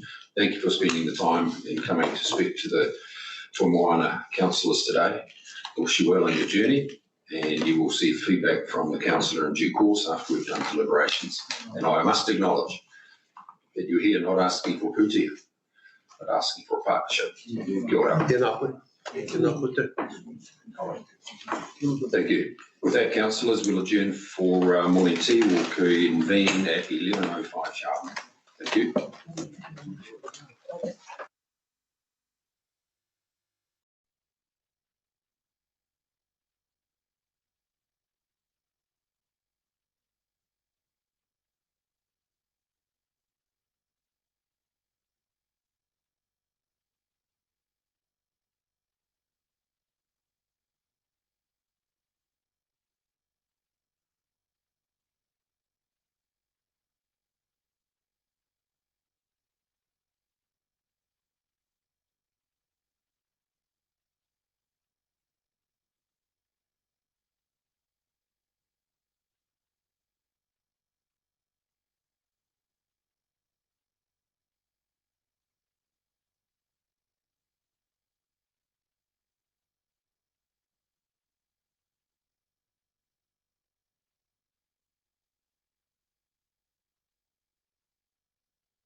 And for the approach that you took, and the agreement that you put in place to implement the living wage initially in the contracts that NZ Bus took over from GoBus. So thank you very much. But we're here again now And I'd like to sort of expand on where Ellen had gone previously and where the previous council had agreed to. So what I thought I'd touch on initially is the living wage, or the definition of a living wage, just so we've got some reference point. A living wage is the income necessary to provide workers and their families with the basic necessities of life. A living wage will enable workers to live with dignity and to participate as active citizens in society. So one of the first points I wanted to raise is inequality. So inequality is a glaring fracture in society at the moment. And there's a lot of people who are missing out on the benefits of having a quality and active life participating in society because of their inability to generate an income that will foster the needs of them and their family to be able to live that quality of life. So September 2020, central government has come out and announced their intention to implement the living wage for bus drivers, and that discourse is still ongoing. And I believe it will bear fruition in time to come, but we're not at that point yet. Just recently, you'd be aware, Greater Wellington Council has just brought out the living wage for the bus drivers and will be implementing that. The Otago Regional Council similarly has brought out the living wage and will be implementing that for the Dunedin and Queenstown bus drivers. So what we're seeing across the bus driver landscape now is movement toward lifting the drivers' rates up to the living wage. Presently, the bus drivers in the Bay of Plenty, NZ Bus, are on $21.55, so they're behind the living wage of $22.10. User Bus, school bus drivers are on $20.30, and Ritchie's and Rotorua are on the bare minimum wage, which is $20 an hour. So all the different contractors that I represent are well behind the living wage at this point in time. I would like to make reference to the comparativity of heavy vehicle drivers. So bus drivers, even if we do manage to get momentum and move them through to the living wage of $22.10, are still $3 to $4 an hour behind truck drivers. So a class 4, class 5, those drivers are up around $28 an hour, class 5 north of that, and if they're petroleum drivers, they're up over $30 an hour. Even a simple flatbed class 2 driver could expect over $23 an hour in the present market. And I would like to point out, and this is with respect to the drivers that I do represent in those other industries, the difference in value to society around shifting rubbish or concrete to shifting citizens of the country and our future, which is your children, is vastly more important for the bus drivers. So I would like that to just resonate a little bit. And thank you for all the nodding heads that I'm seeing. I appreciate that. I would like to just focus all but briefly on what enhancing the living wage to the drivers will mean to the bus drivers. So it will allow the drivers and their families ability to live with dignity and to participate as active citizens in the Bay of Plenty. So that's the emotive side of it. But there's also the economic factors within that as well. So any additional money that goes to bus drivers and will in turn be reinvested back into the domestic economy when they purchase goods and services, because they have a little bit more money in their pockets to lead a better life, and that comes back into the economy and will drive the domestic economy that much more. It'll help the company. So one of the big things that companies have at the moment is the turnover of drivers. It's not just the wages, but the split and broken shifts that the drivers have to go through. So I mean, they work 8 hours a day or get paid 8 hours a day, but potentially could be on the books for 12 hours because of that split in the middle of the day. They service the peaks in the morning and the peaks in the afternoon. Okay, so that's going to help in the retention. The churn in drivers, so as a rule of thumb understanding for NZ Bus, they turn each driver, it costs them about $10,000 to train up. Got 2 minutes left, Graham. Thank you. So each driver that leaves, that's a loss of $10,000. If the wages were better, then that money can be reinvested back into retaining the drivers. I'd make a point that happy drivers lead to good transport experience for the passengers, incentivises people to use public transport more regularly, simply because the bus driver is the face of the public transportation system to the travelling public, both for the company and for Bay of Plenty Regional Council. So I would just close off by mentioning where I started, that in 2018 the living wage was agreed to by council, and again thank you. It was paid in the bargaining in 2019, and the 2020 negotiations with the living wage was agreed to in principle, but the money didn't come through from regional council, and they've had to fall back into what was our secondary position. We've got bargaining coming up in October of this year, and so I would like to just close off and push as hard as I can for the living wage to be implemented for the bus drivers, for it to be backdated to December last year for the NZ bus drivers, and that it's factored into the future budgeting processes of council so that drivers are recognised for the value that they bring to the community. Remembering, since COVID, they're recognised as essential service workers. And that closes up. Thank you, Graham. So we've got Councillor Von Douglas and then Councillor Clark. Graham, thank you for your presentation. And can I say thank you for the collaborative way that you're working with our staff. I think what I'm hearing is that we have a really good working relationship, and things are, in the Bay of Plenty are basically going well. I've had an undertaking from our staff that they are working collaboratively and to look to meet the needs that you're seeking. So it's not, there's no disconnect there. And that wouldn't happen without your skills as well as our staff's skills. So thank you. My thanks to you, sir. Thank you very much for those sage words, and we are working proactively in a tripartite manner between government, the company and the union. I mean, there is success when we all turn our attention in one direction.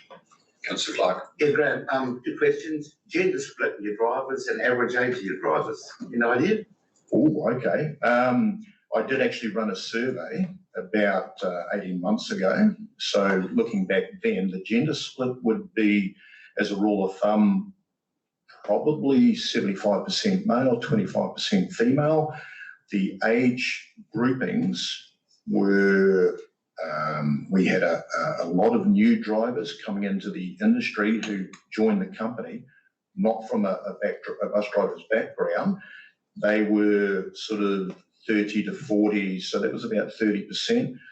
We had about 35 to 40% who were north of 65. So a lot of superannuates were involved in that. That was as of 18 months ago. I haven't had an updated survey since then, but I can present that, and I have presented that survey actually to council prior. Yeah. I'd also just like to finish and thank my bus driver advocates who've come along to support me as well. Great, thank you.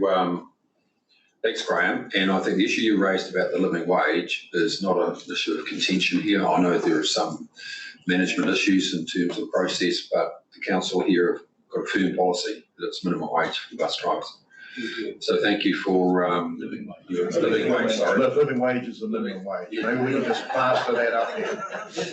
Yeah, your living wage. My apologies for that. So thanks for your submission, and thank you for your supporters today in terms of the bus drivers. We appreciate the great service you've done, and we know that in the last 6-12 months there'll be some issues in terms of security and some bad behaving passengers you've had to deal with. We appreciate the effort that you've put in to trying to rectify some of those issues, although sometimes the solutions aren't always that easy, are they?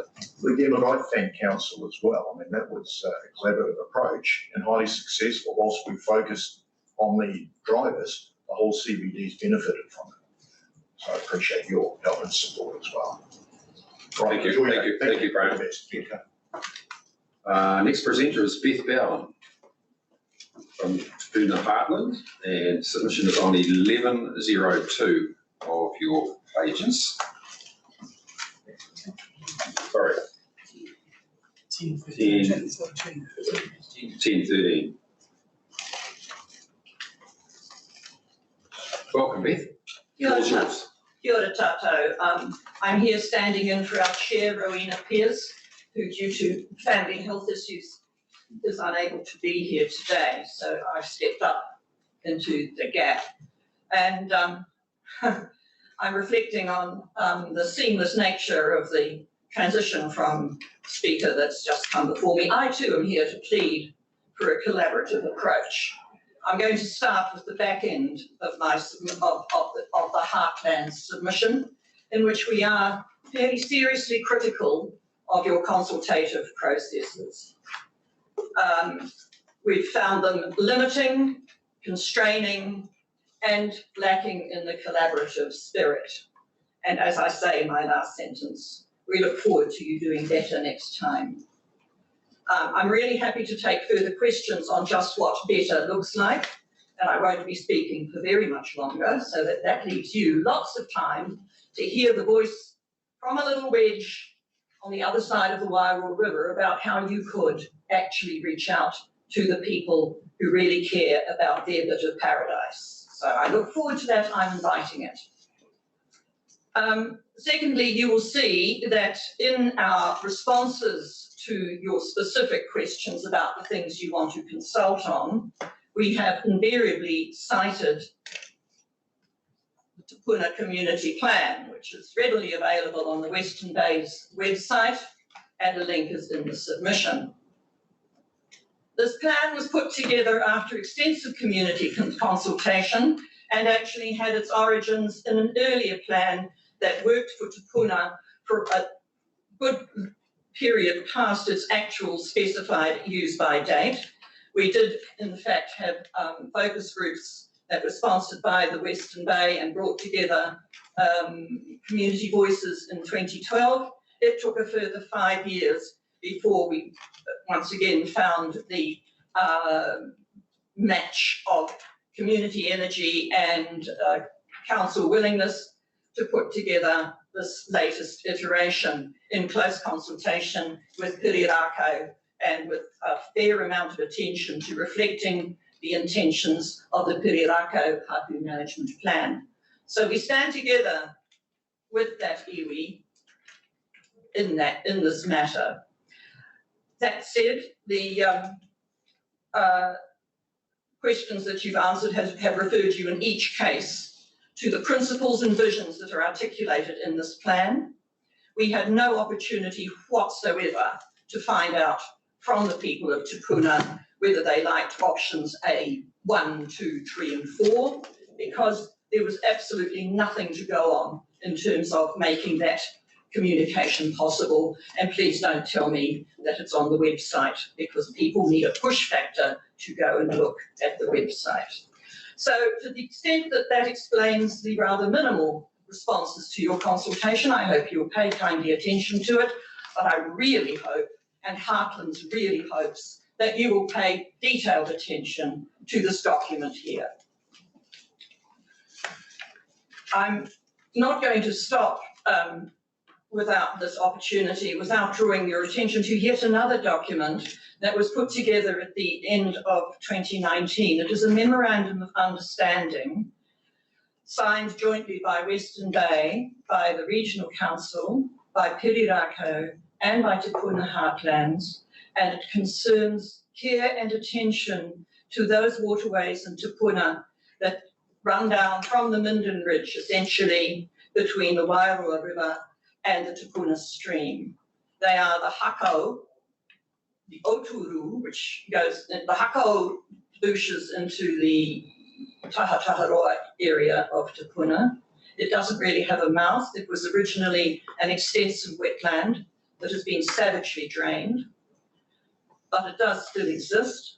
The Oturu drains into the Waikaraka estuary. Its headwaters are in the Te Puna quarry, and of course the Te Puna stream, which used to be one of the boundaries to the farm that my parents settled on in the 1950s, runs straight down into Tauranga Moana, just this side of what we now call Plumbers Point. You may be more familiar with it as the Amakoroa Station Road Peninsula. We are deeply concerned that attention to these waterways does not get subsumed into a larger concern about fresh water in general. We stand ready at Heartlands to assist you with the science, the monitoring, and the eventual restitution and improvement of the water quality in those water courses. So come to us to help that water. We really mean it, and you really meant it too, at least you did a year and a bit ago. So that really concludes Heartland's submissions. Please don't forget us. Please don't forget our MOU, and please don't forget our plan. Do you have any questions? Thank you, Beth. And as with any good organisation, constructive criticism is always welcomed. So thank you. Councillors. Mr. Rose. Sorry, I just wanted to ask, where can we get access to that plan? Is that online or? It's online. A very limited number of hard copies were printed because of expense, but it's very readily available on the Western Bay website. And there is a link, as I say, in my submission. Councillor Love, then Councillor Brunning. Thank you. You did mention earlier that you would enlighten us to how you would like to see consultation improved. And of course, we want to see consultation improved. So would you like to explain what you would like? Well, for instance, Te Puna Heartlands is a loosely constituted, it's a properly incorporated society, but it fairly regularly meets every 2 months in a convenient site in Te Puna, most typically the Te Puna Hall. And it is not hard to find, and it would be really nice to see some regional council representatives, whether staff or you yourselves, offering to come along some of the time. It would be really nice. We don't really feel we need to issue an invitation. We stand ready to hear from you. So that's one really simple way of getting a conversation going. Councillor Brunning. Thank you, Beth. Of course, Waikareka marine area was one of the big first initiatives in the Bay of Plenty about eradicating mangroves, etc., and hugely successful. Do you have other areas that people are volunteering, working up those streams that you talked about already? In the course of negotiating, and it was a negotiation, the MOU, basically we extracted that from you as a price for us not making a bloody nuisance of ourselves in a consent application. I just want to be really blunt about that. Yeah. And at the time, while the conversation was running fairly warmly and it was a topic du jour, we did have people putting their hands up saying, yes, I'm interested. There's a surprising depth of expertise and interest in Te Puna. It's not hard to find. And seriously, the Waikaraka Care Group is a wonderful example of how a reasonably small group of dedicated volunteers can actually have a really big effect. But Dave Lind started that with the science. He started that by making a bloody nuisance of himself in order to get the knowledge base so that the rest of the community could come along with that. We need that from you. We need that. We're not just going to go away and invent it ourselves. We actually want to work with you and with your experts on the best way to do it. So yes, it's something of a success story. I think Heartlands is really concerned not just, obviously the arrival point of all that water is quite a good place to monitor it, but actually the water quality coming down from the Minden and its changes is not well understood. And we are particularly concerned in respect of the Oturu with the increasing development around what is loosely called the Te Puna village. It needs a proper name, just so you're not confused. Here we tried to call it the junction because it was before the roundabout and we didn't really have a name for it. So if you see, when you read, as I hope you do, this document page to page, you see the reference to the junction, that's what we mean by it. There's an awful lot of work being done in respect of NZTA's big roading proposal and we're in reasonably good conversation with Piriraka about that. But we really need to help. We need help from the experts to gin up the concerns and commitments from the community. Thank you, Beth. Councillor MacDonald, knees and then White. I just wanted to commend you for working alongside mana whenua and Te Mana. Yeah.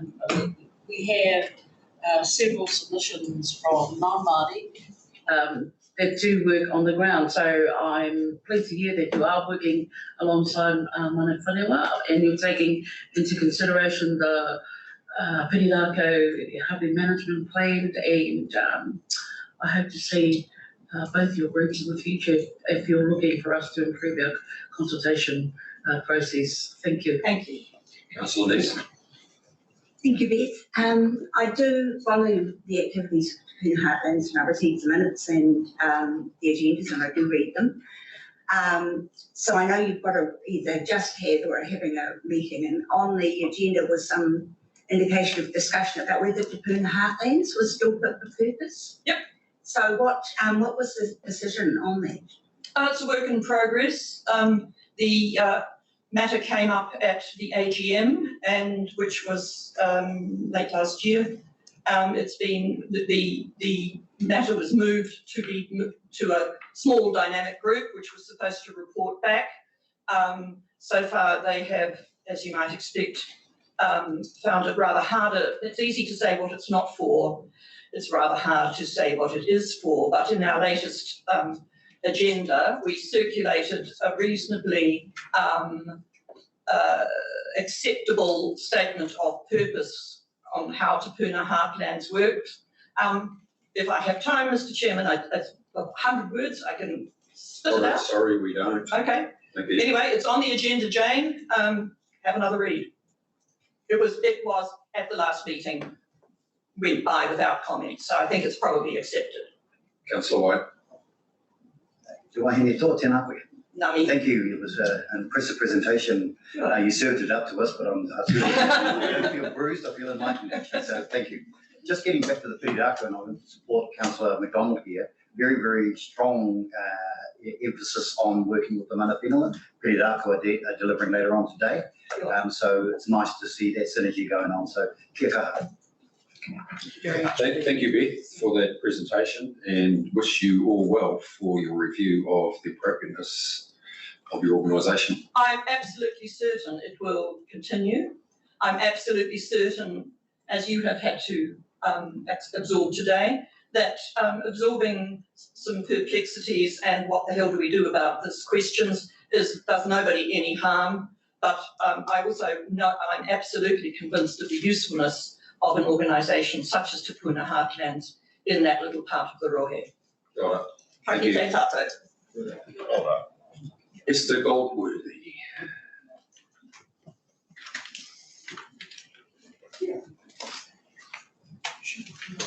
Floor's yours, Got more Esther. than you bargained for today. That's all right, that's all right. So I understand you're speaking on behalf of Tourism Bay of Plenty, and essentially the crux of your expectation is you'd like, or like us to consider the appropriation of $60,000 to do some work around low carbon circular economy program work. Yes, we have two proposals in front of you today. Okay, so you have 10 minutes to include questions of further explanation. Thank you. The floor is yours. Tēnā koutou katoa, ko Esther Goldsworthy tuku ingoa.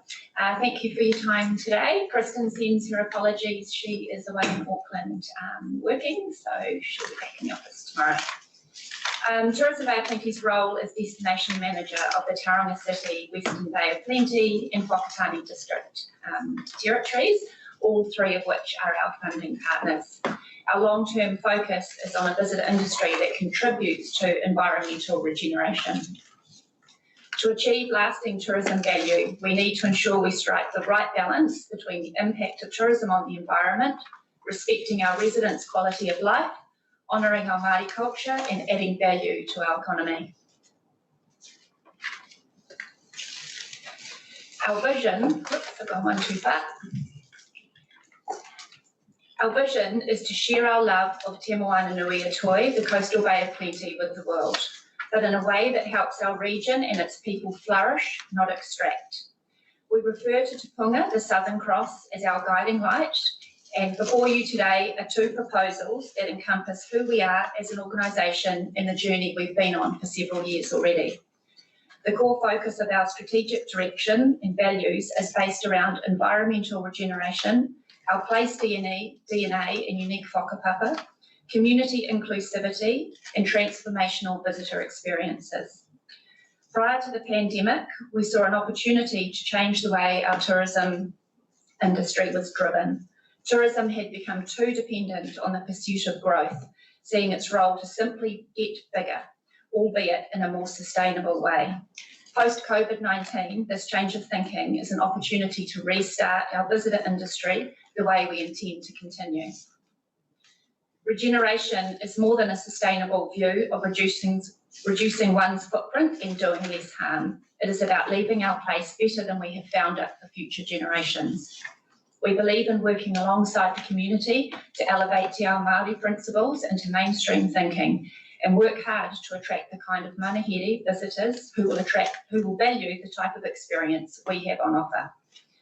Tourism Bay of Plenty is investing in our regenerative vision and already been working alongside iwi and hapu, but we do need additional support to gain momentum at a time our visitor sector has been the hardest hit industry in Aotearoa. We would enjoy building a stronger relationship with this council and feel we are aligned on many of our top priorities. We've put forward 2 proposals, the 2 different projects that will help us deliver a more regenerative tourism model in our region. One of the projects has an environmental focus. It will see a reduction in carbon emissions from the visitor sector as we work closely with our tourism operators to reduce their carbon footprint and waste. Glenn will talk about that project shortly. And the other project focuses on cultural wellbeing as it relates to tourism in the coastal Bay of Plenty. If we're successful in receiving funding, it will allow us to run a series of workshops over a 2-year period to increase the capability of Māori tourism business within our region. And Simon's going to tell you a little bit more about that now. Kia ora tātou, he aku rangatira o Kainihira Toi Moana, tēnei te mihi atu ki a koutou. Ka nui te mihi ki a koutou kua hui mai nei I te ata nei. Nō reira tēnā koutou. Ko Simon Phillips tōku ingoa, kei te kaihau tū Māori economy ki tāpoi te Moana Nui Atoi e mahi ana.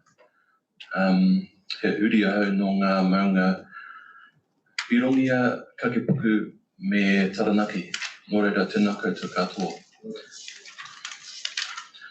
So the focus for me in my role as Kaiho 2 is to grow the cultural tourism proposition in the Tourism Bay of Plenty region. And our focus for the project that I'm leading is about developing cultural tourism clusters in the following locations: Waihi Beach, Te Puke and Kawerau. This will go with the operator clusters we already have up and running in Ruatahuna and Tauranga Moana. Also, to increase operator capability, we'll host a series of workshops in the above 3 locations, entailing small business fundamentals and tourism-specific kaupapa. Regarding the development of a pipeline, we propose to work with the regional tertiary institutions to develop content that is region specific, and we'll work with the institutions to ensure graduates are industry/market ready. In order to assist operators in building brand awareness in key markets, we'll work with them to identify events where having a cluster presence could be effective for their branding, such as our Ruatahuna cluster has identified the Auckland Food Show at the end of July to have a stall at, so they can promote the Ruatahuna bush to plate food story, thus encouraging more domestic manuhiri on State Highway 38. So Kia ora. Thank you. Over to you, Glenn. Morena. Glenn Crowther, Tokranova. I'm here sort of in a bit of a special guest star role with Tourism Bay of Plenty. For those who don't know, I've got a contract to do work on the regenerative tourism space until June. I will be back this afternoon in another capacity, so I'll talk to you also then. I'm very happy to be able to support this proposed low carbon circular economy program that Tourism Bay of Plenty is looking at developing. Since I've been involved with the organisation, I can see that the key thing is to actually turn what is a very solid commitment to regenerative tourism into some practical, sort of tangible, hands-on things that people in the sector can engage with. So I think the purpose of this program is to actually look at how to get tourism operators and others in the visitor sector to get into the low carbon space.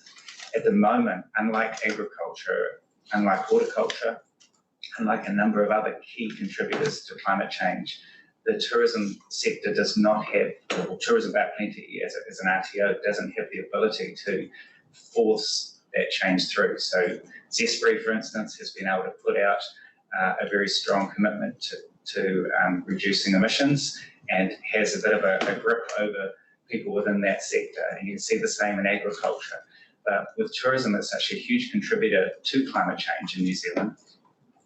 Figures from the Parliamentary Commissioner that 16% of New Zealand's greenhouse gas emissions come from tourism. If you look at carbon dioxide alone, that takes it up to about a third of all New Zealand's emissions can relate to tourism. So it's a huge thing at a nationwide level. And as you all know, transport's a key component here in the Bay of Plenty. And obviously tourism would mirror that because a lot of the tourism emissions come from the transport space. So bottom line is, unless tourism in the Bay of Plenty can become low carbon, we will not get a low carbon region. So this program, if the funding is successful, would be able to work through workshops, through direct linkages to the businesses in the sector, and actually get some change happening on the ground. Thank you, Glenn. Councillors, questions? Councillor White, please. Tēnā koutou. Just a question on cultural tourism. Me and my fellow constituent members from Rotorua are very aware of cultural tourism and the impact that COVID has had on them, and obviously highly dependent on international visitors. So what is in your particular stream of development that you would be looking at to invoke cultural tourism to the domestic market in the medium term, given that culture itself, most New Zealanders will think they know the culture, so it's not necessarily an attractor, but what's your view on that? Kia ora.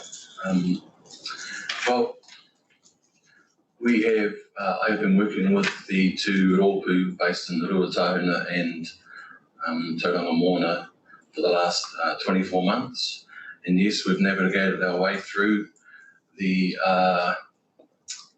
all of the implications of COVID. And now we're ready to go. We've found that working together as a collective has been quite beneficial for all of the operators, actually, because they seem to just thrive with each other. And in terms of the experiences, and I know that there's a lot of large, authentic experiences are located in Rotorua. I guess with our experiences, they are probably less large and quite intimate. And we think that is where that's where we might have a point of difference in that regard. However, we do in our region, we are 80% domestic anyway. We're not whereas in Rotorua and Taupo and etc. are 45% international. Councillor Nees. Oh, thank you. I just wanted to clarify exactly what you're asking for. So for the cultural tourism program, you're asking for 50,000 for years 1 and 2, is that right? And that's correct. That is to fund the delivery of workshops and also staff time, is it, within Tourism Bay of Plenty. You didn't give us a detailed budget. So that is just the workshops. Thank you. And the second project, which is the Regenerative Tourism Project, that's $60,000 a year for 3 years. And that's to contract in somebody and then to develop some educational material and to continue to support that mahi. Is that right? I might as well answer. What we've been working on is a proposal that would incorporate workshops and educational, but also sort of the hands-on working with businesses to actually reduce the emissions. So it would be something which would have to be a collaborative model, and if I would say to be iterative, so that if there wasn't buy-in, then I guess it wouldn't be able to proceed. But we're pretty confident to have the financial incentive there for businesses. I think they're keen. The feedback from the staff is that they're keen to participate, but it's just a financial barrier at the moment with the tourism sector the way it is. So it's to overcome that barrier and to get buy-in. Councillor Clark. Yeah, really interested to hear we need to move forward away from old exploitative tourist activities. What were these exploitative tourist activities so we can avoid them?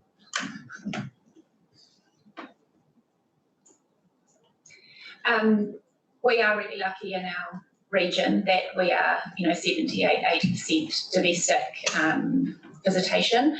But we have been working really hard over the last 3 years with the community to work out what was our authentic DNA, what is unique to us as a region that makes us an attractive place to visit, and then who are those people that we wish to visit here. So, long gone are the days of just market and scattergun approach of see how you go and we'll bring as many people as possible. We are really targeted with who we market to, alongside that DNA that our community decided we were. So there's a real match between community and visitor. Thank you, Esther. Councillor Iti, then Crosby. Kia ora, thank you for your presentation. My question is, I'm just wondering, is this a nationwide, sector-wide push in terms of environmentalism inside of tourism? Are you guys leading the way? Yeah, we're lucky enough to say that we have been leading the way. We had our destination management plan in place prior to COVID, and every regional tourism organisation since then has been forced to go down this road by MB. So absolutely leading the way. Just to put a bit of context, excuse me, Mr. Chair, there's also a regenerative tourism collaboration between 6 regions, which includes Rotorua, and there was a bit of a financial barrier, I think, for Taupo. There's quite a strong Upper North Island presence in that, so that's well over 100 people involved in a predominantly online program at the moment. Okay, thank you, Esther. Thank you, Simon, and thank you, Glenn. Thanks for your presentation. Thank you. So, councillors, we now have Zane Jensen from Sport Bay of Plenty. Come forward, please, Zane. So we've got your submission, Jane, and one of the things I noted in your submission is you want to have some discussion, or in a wider sense, regarding a Plenty water sports facility, and you're looking for a representative to join the project from the council. Sorry? Oh, yeah. Okay, floor's yours. Oh, thanks, kia ora koutou. Sorry, I'm back again. I feel with the water safety one. So I'm Catherine McCulloch, the Community Manager at Sport Bay of Plenty. Kia ora, I'm Zane Jensen, the Bay of Plenty Spaces and Places Lead with Sport Bay of Plenty. So I'll just start, I guess, giving an overview of Sport Bay of Plenty and what our key purpose is, and then Zane will go into a bit more detail regarding the Spaces and Places strategy. So I guess just to start introducing our verbal submission, our main purpose at Sport Bay of Plenty is to have more people more active more often. So we want people to be physically active through their lifespan. And unfortunately our name, probably Sport Bay of Plenty, is a bit misleading. We don't just focus on sport, it is just as important to focus on play and active recreation as well. So make sure there's options right throughout the lifespan to keep people active. Obviously the benefits of being active are not just physical health, it's that mental health and the connection with communities, which ties in with Council's vision of thriving together. So we'd like to thank Regional Council for your role you play in this and your ongoing commitment to improvements to both our local regional parks and our freshwater environments.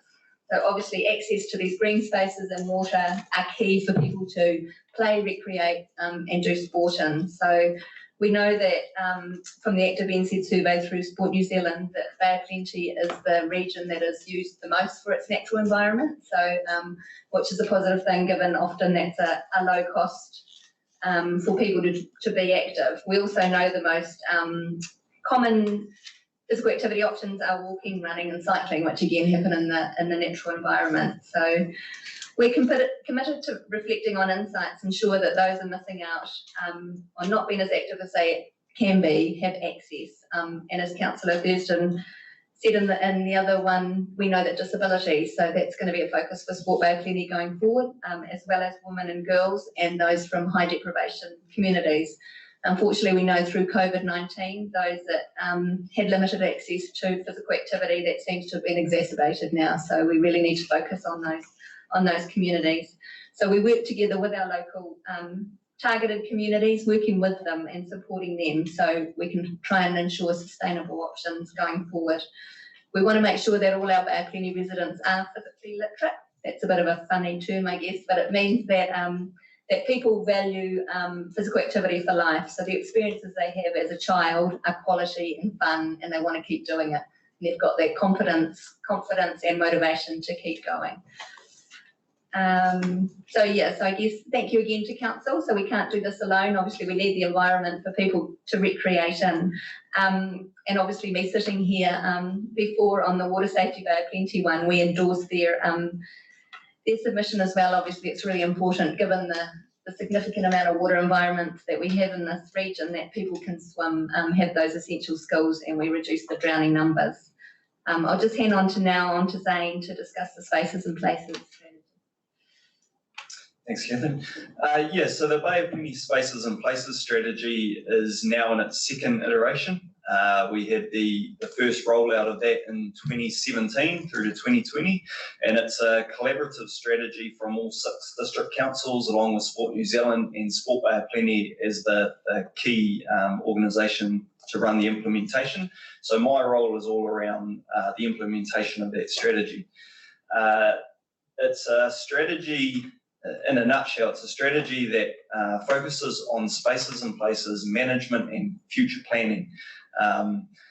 It's historically in the 2017 to 2020 strategy, very hard infrastructure focused, very, I guess, traditional sport focused. We've evolved that through a review back in the end of 2019 and into 2020, and we're able to adopt the new 2020 through to 2023 strategy in September last year. So within that strategy, we identified 30 priority projects to work alongside and push forward over the next 3 years. And then of that 30, 5 of those are regionally wide. And then drilling down again within those 5, there's 2 key spaces and places projects that all 6 district councils, along with Sport Bay of Plenty and Sport New Zealand, along with quite a wide community, are interested to progress. So the first is around development of an opportunities paper around a regional cycling and walking strategy. So each district council is doing some really good work in their own rohi and doing some really positive work, both in around cycle trails and active transport as well. And so what we were trying to head with this is how we connect that all up. And how we have a person arrive in the Bay of Plenty, say in Waihi Beach, and they spend 6 weeks on their bike. They don't get off a cycle trail and they finish riding the Motu trails in Aputiki. That's the kind of, I guess, long-term goal that we're starting to frame up across that project. And the next project that's regional wide is a water sports facility and access strategy.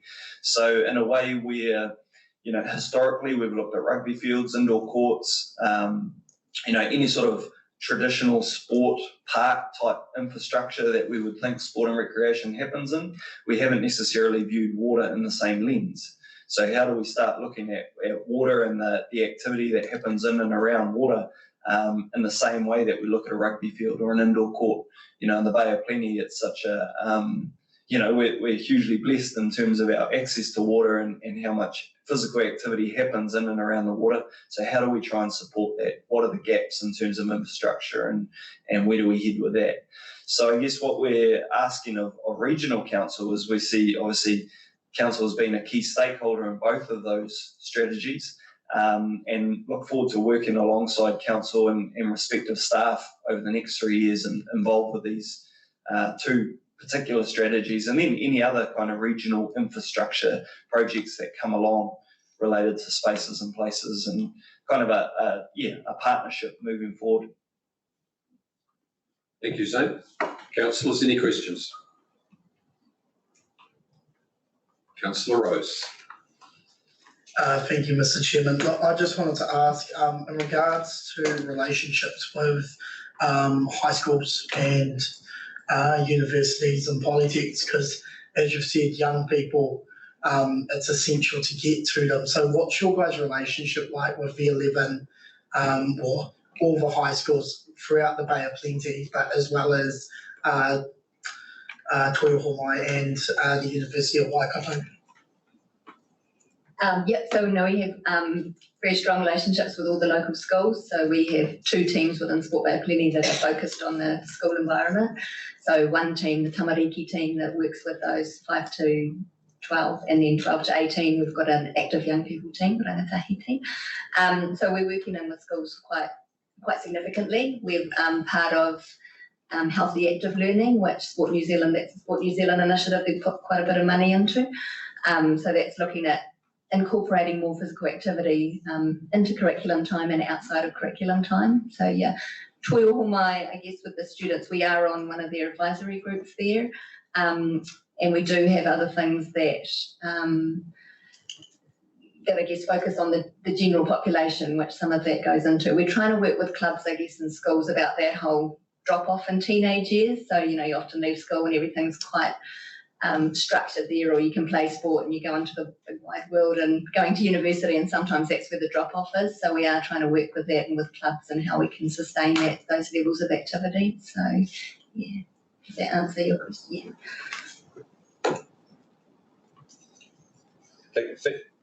Thank you both. Oh, Mr. Crosby. Hi, Zane. Some time ago, Sport Bay of Plenty helped facilitate a community facility strategy. And did the aquatics component not fit into that? Or is this targeting that more specifically? So within the spaces and places strategy, the regional facility is a whole range of facility classifications, and aquatics is one of those. So the strategy, when it talks about sport and rec infrastructure, like I say, talks about aquatic facilities, talks about indoor courts, club rooms, right through to stadia, right through to sports fields. It basically, and like I kind of alluded to, in a sense, it's quite traditionalist in its view, and in terms of hard infrastructure, and I guess where we're moving to and evolving, and even through the second iteration versus our first, we are acknowledging now a lot more of the natural environment as a key piece of infrastructure, if you like, in terms of sport and rec activity to occur within, but still not throwing the baby out with the bathwater as well, and making sure that a lot of that hard infrastructure is there. Yeah. Thank you both for your submission. Very much appreciated. Thank you. Okay, thank you. Julie, Tanakwe. Atu away.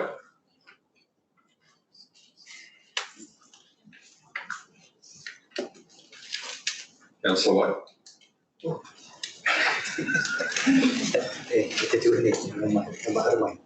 Mai ke wana me matu e tēnei nei rā. Ari mai o kōrero me o kāro I runga te kaupapa o te rā, te mahere wāroa mo te kaunihoro o koima. O reira, kei miha ki a pei te taha peri rākau, nau mai, ara mai piki mai kaku me whakatau.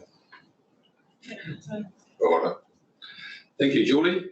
Very good presentation. You raised some issues in here that councillors obviously have some questions about, but let me reassure you, Te Manawa Te Wai is not something we're paying lip service to. It's a partnership.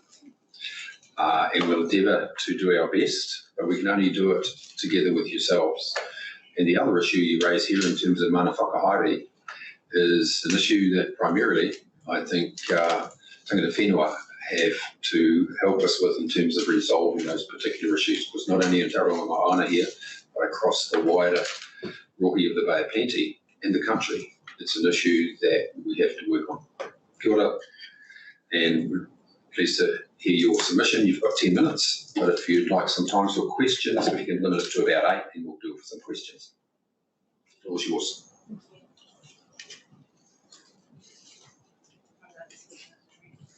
Ngā mihi nui ki a koutou katoa, ko Jolie Shepherd tōku ingoa, ko Perirako te hapu. I am a postgrad environmental senior planner who works on behalf of my hapu.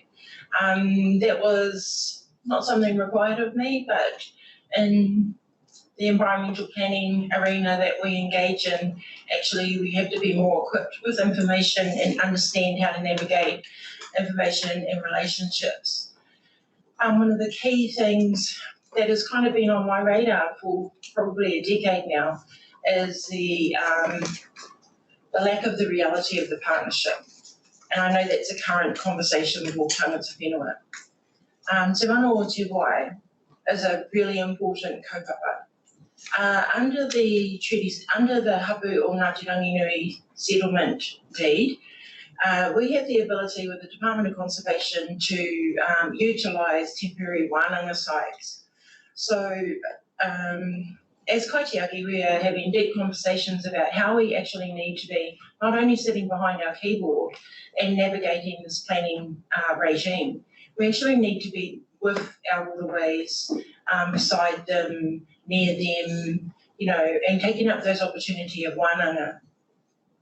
The Waiau River Valley strategy is something that's been close to me, I suppose, because it is our awa, shared with Waiau Hapu. So actually in 2008, when I first started getting interested, I thought, oh my gosh, we're going to work on the Waiau River, we're going to restore Pukepanaki Pass site. There's a Waiau River Valley strategy. I'm going to go around to all the councils and say, look at what we can do. But it was totally aspirational. There were no plans in that strategy. And actually none of the councils were willing to put their hand up to say, yes, we can support you to do this. And, you know, just walked away, come back, revisited, make submissions, and carry on and on. But actually what's missing there is no one is listening to tangata whenua's voice. No one is listening to the interests of kaitiakitanga and how we wish to express it. So when mana whakahaere comes along, we're again, oh my gosh, this is amazing. How are we going to implement this? So we really are keen to push on and push past the constructs of the normal, because what I'm seeing is there's a huge lolly scramble out there at the moment, and all these wonderful key groups that do an amazing job, who are retired and have nothing better to do, are actually fulfilling the roles of kaitiaki. And in the meantime, it's diminishing our capacity to get further ahead with it. As a kaitiaki and as a qualified environmental planner for my hapu, an example is last Friday, you know, or in fact, I have to wear many hats and I have to be able to shift quickly to whatever kaupapa there is because there's so many kaupapa. I'm not an environmental planner that works for Boffin-Miscall and just sits at my desk and tra-la-la through each project. There's 100 things coming at us, and that's not the case for all hapu, but there are some hapu that you will be aware are very active in this space.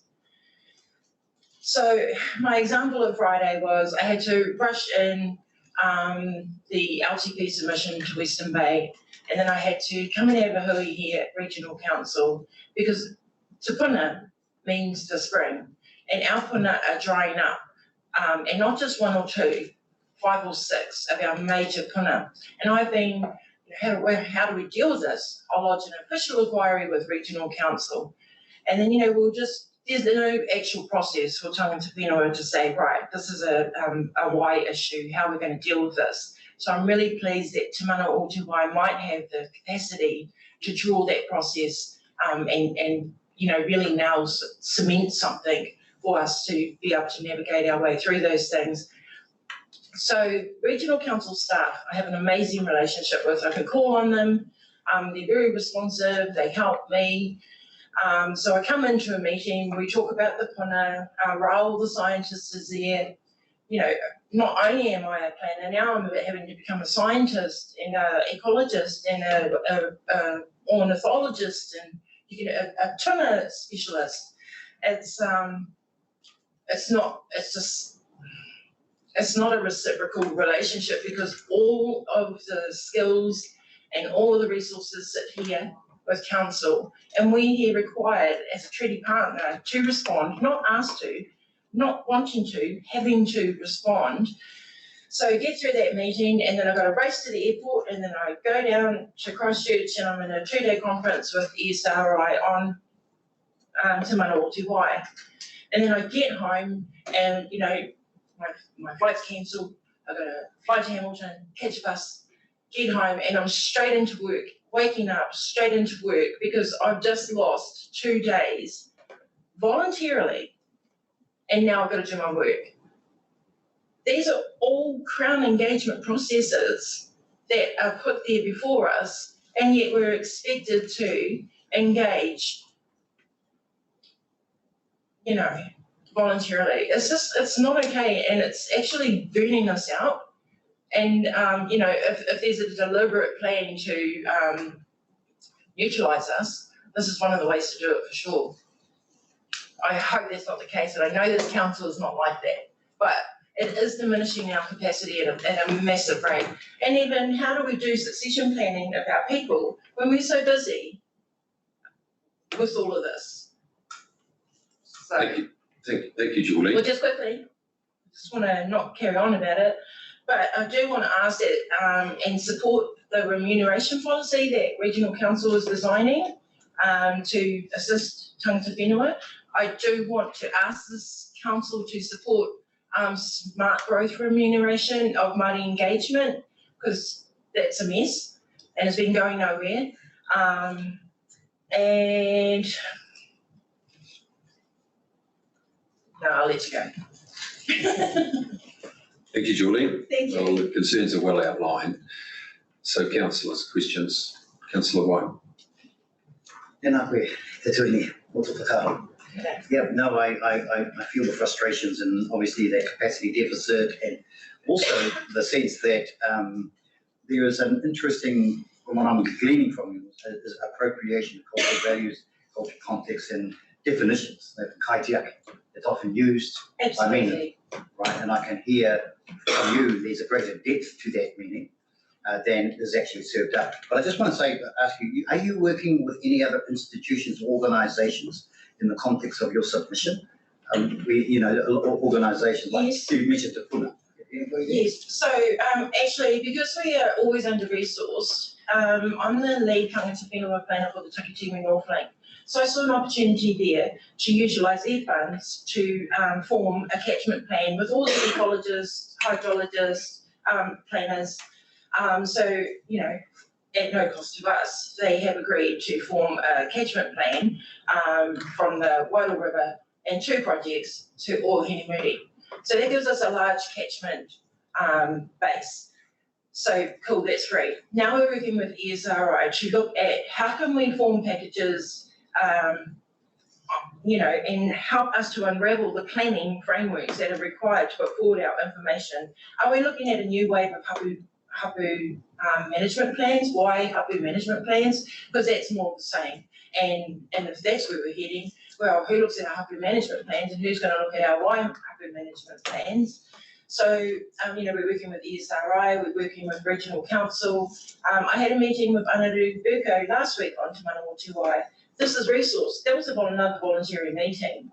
It's really hard. So I try and pull in every relationship, every, you know, possibility of planning at no resource to us because we're resource poor, to pull something together really big. But actually, tangata whenua are moving under a Wai Māori, Tauranga Moana Wai Māori strategy, where all of the catchments, we'll be starting with a Pirirako Wairoa Hapu catchment to actually get some plans underway of how we can do this. we do want to take on water monitoring. We do want to take on a cultural health index on top of that layer. Tangata whenua have the skills. We're just as good as anyone, actually. We know the environment as well as anyone, and not only that, we have the whakapapa to it. So, Mr. Chair, just very quickly, and to put out, are you working with community groups, other community groups in this? look, we've got Tupu Heartlands, yeah, one ex-councillor, one current councillor of Western Bay, and 3 others, and they represent the whole of the community. Well, you know what? We're the community too, and it's time that we stop being seen as something else. Yes, we want to work together with our community groups, but it seems to be that what they want comes before what we want. At the moment, we're trying to get, community space, but so that we can start carvings, because we can't utilise our marae, because marae are set aside, as you know, for more important things. We can't operate any commercial base there, and then, we get told by some councillors, oh, you're better over there, or, all the cultural groups are saying these things. Well, you know what, our wharenui is like a church. Community don't have to go off into the church and do their thing. So now I myself am working very hard to build the relationships in my community of Te Puna and of Omokoro, because our rohe is much broader than just the one spot that we live in. So, but there's another set of work on top of the other 100 jobs. So. Councillor Neese. Thank you, Julie. I think you've given us a really good understanding of the challenges you face. Can I ask, what would success look like for you? What would be the ideal solution for you? I think in a partnership, if we look at the general population of planners and the rate and the respect that they are given to do the work for this council and every other council, tangata whenua are specialists. And actually we have, myself, I have the westernised perspective. I don't like to talk in these ways, but it's true. So, I've got myself through university, I've got all my qualifications, and I built my own kaitiaki range by listening to my kauranga, working with my people. So we are not the same as everybody else. What we need is to be understood and heard, and the partnership really respected under our terms, not under what everyone else wants for us. So how, what I see of how it would really work is that we are resourced. Resourcing is huge. We all need to put food on the plate, right? So resourcing and respect. Right, thank you, Julie. Thanks for your openness, and rest assured that your frustration is taken on board and it's equally shared in this forum here. I'd have to say that the primary relationship between tangata whenua is essentially the Crown. First and foremost, we are recipients of directive that the Crown gives us. And you probably don't see it to the degree that we do. But the current dialogue with the Crown in terms of resourcing, that's the capacity, the capability of tangata whenua, is front and foremost. There are higher bodies engaging at that level. There's Kahui Wai Māori, there's Iwi Leaders Forum, there's Māori Council, having these discussions as we speak in terms of how do we actually resource iwi and hapu to participate in Te Manawatu Wai and all those other RMA issues that you've got to deal with. And your frustration is understandable. Can I offer you a short-term solution? We'll do the best we can as the Regional Council, but there's a higher body out there that's setting the template. I'm optimistic that within the next 12 months that we'll get some more resource to that. But the big challenge I see for tangata whenua is the collation of what we see as, in Western terms, environmental hubs. And some of them around the country, around the Motu, have worked really well. Others, there are challenges. But thanks for your submission. We appreciate it, and please keep in contact. And I'm sure that Kata Ryan and your relationship with all those other people in Māori Policy Unit, you keep close to them and they'll keep you up to date with where we're getting to on this journey. You're all doing a pretty good job. I really do enjoy the relationships with the council. And I would hope that you will all, just in closing, support, as you say, the necessity of us to collaborate even as tangata whenua and forming the Tauranga Moana Waimari strategy and framework and actions that's something that you'll see coming in the future, and we really would appreciate your support for that. Got it. Thank you, Julie. Chase Cahalan from Surf Lifesaving New Zealand Councillors, page 966.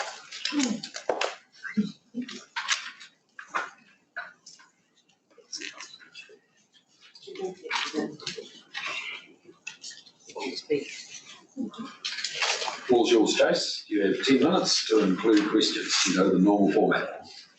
Thank you. Thank you, Mr. Chairman. Kia ora katoa. Good afternoon, elected members. Thank you for hearing my submission today. As you've heard, my name is Chase Cahalan. I am the Regional Manager for Surf Lifesaving New Zealand's Eastern Region. My role is to provide management of Surf Lifesaving New Zealand's strategic and operational aspirations and objectives across Coromandel, Bay of Plenty and the Gisborne Tairāwhiti areas. As most of you probably know, Surf Lifesaving New Zealand is the leading beach and coastal safety drowning prevention and rescue authority in Aotearoa.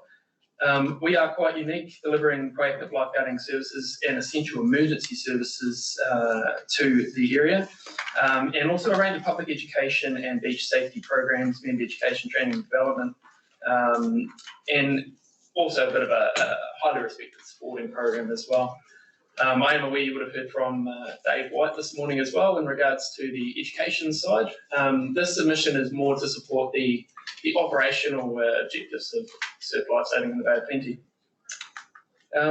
Currently, we provide lifesaving services to 14 locations, and you'll see that just that little handout that went around is just a little bit of clickbait more than anything. And just to draw your attention to the fact that we have had a number of drownings over the past decade within the Bay of Plenty region. So drowning is a significant issue, as Dave would have highlighted this morning. And then those statistics there are just an example of what we carried out over the previous summer. Across those 14 trialled locations, that's actually supported by 8 volunteer surf lifesaving clubs. And it encompasses around 2,000 volunteers, and we also employ around 70 paid lifeguards on a seasonal basis as well. Look, we believe that we contribute significantly to the vision of this council of thriving together through creating safe and resilient communities and a vibrant region out on our coast. The creation of this fund, and the fund that we are supporting here is the Regional Safety and Services Fund, and with probably a bit of a optimistic ask for support of option 4. And that's really just to cement the sustainability of our operations moving forward and those other rescue services in the region. I did just kind of want to outline a little bit of how we are supported as well, and actually provide an opportunity for questions as well around that you might have. The reality is that all of the training and development that our lifeguards, those people on the front line, be them paid lifeguards or volunteers, the training is all voluntary. The development that they go through, and those people that we do employ, those 70 lifeguards a year, they come from within our volunteer ranks. So these people have put in a huge amount of effort and commitment to their community. The costs that we are facing have increased exponentially over the last several years. Obviously, this fund was on the table a few years ago, and we had submitted to that. And I do actually want to really acknowledge this council's support of Surf Lifesaving, since then providing $30,000 per year, which is supporting radio network functions, RWC, which is jet ski sort of services, and supervision to lifeguards throughout the region. That's been of great help. But as I said, these costs keep going up. We are currently supported in the paid lifeguarding side by the other local TLAs within the region, so Western Bay, and acknowledging Mayor Webber, who I see here today as well, for their continued support as well. TCC, Puriki District Council, and Whakatane District Council all contribute to these services, albeit in quite different levels, and we do see some disparities across the region in service delivery. Everything that comes in from these funders goes immediately onto service on the beach and the administration and supervision of that service. So it is very much put straight back into the community. You're probably aware that central government came to the party last May, June, announcing in their budget that they were going to support Surf Lifesaving and Coast Guard New Zealand to the sum for us of around 9.4 million per year nationally. That funding predominantly goes into supporting the operational expenditure of our Surf Lifesaving clubs, our volunteer services on the beach. Here in the Bay of Plenty, that's gone to around about $600,000 worth of funding directly to our clubs. And that's supporting things like turning the lights on and off in each building, supporting rates, those operational expenses that volunteers themselves are the ones usually going and finding money for. So that's taken a huge burden off the volunteers' shoulders. But unfortunately, that funding cannot be attributed at all to the paid services. And just to let you know what the paid services cover, that is predominantly the Monday to Friday services. We can't expect volunteers to give up work to come and volunteer Monday to Friday. And as you're all aware, a beautiful coastline here in the Bay of Plenty, it's highly subscribed to by the public, and you can see that in the stats. So we have a continuing increasing need on these beaches. We are carrying out consistent assessments to make sure that we are meeting these community needs, and as it stands, we are falling a little bit short. We are trying to adapt. We're spreading our services as thin as we possibly can safely, particularly the Tauranga and Western Bay areas you would have seen if you've been out on the beach at all much this summer.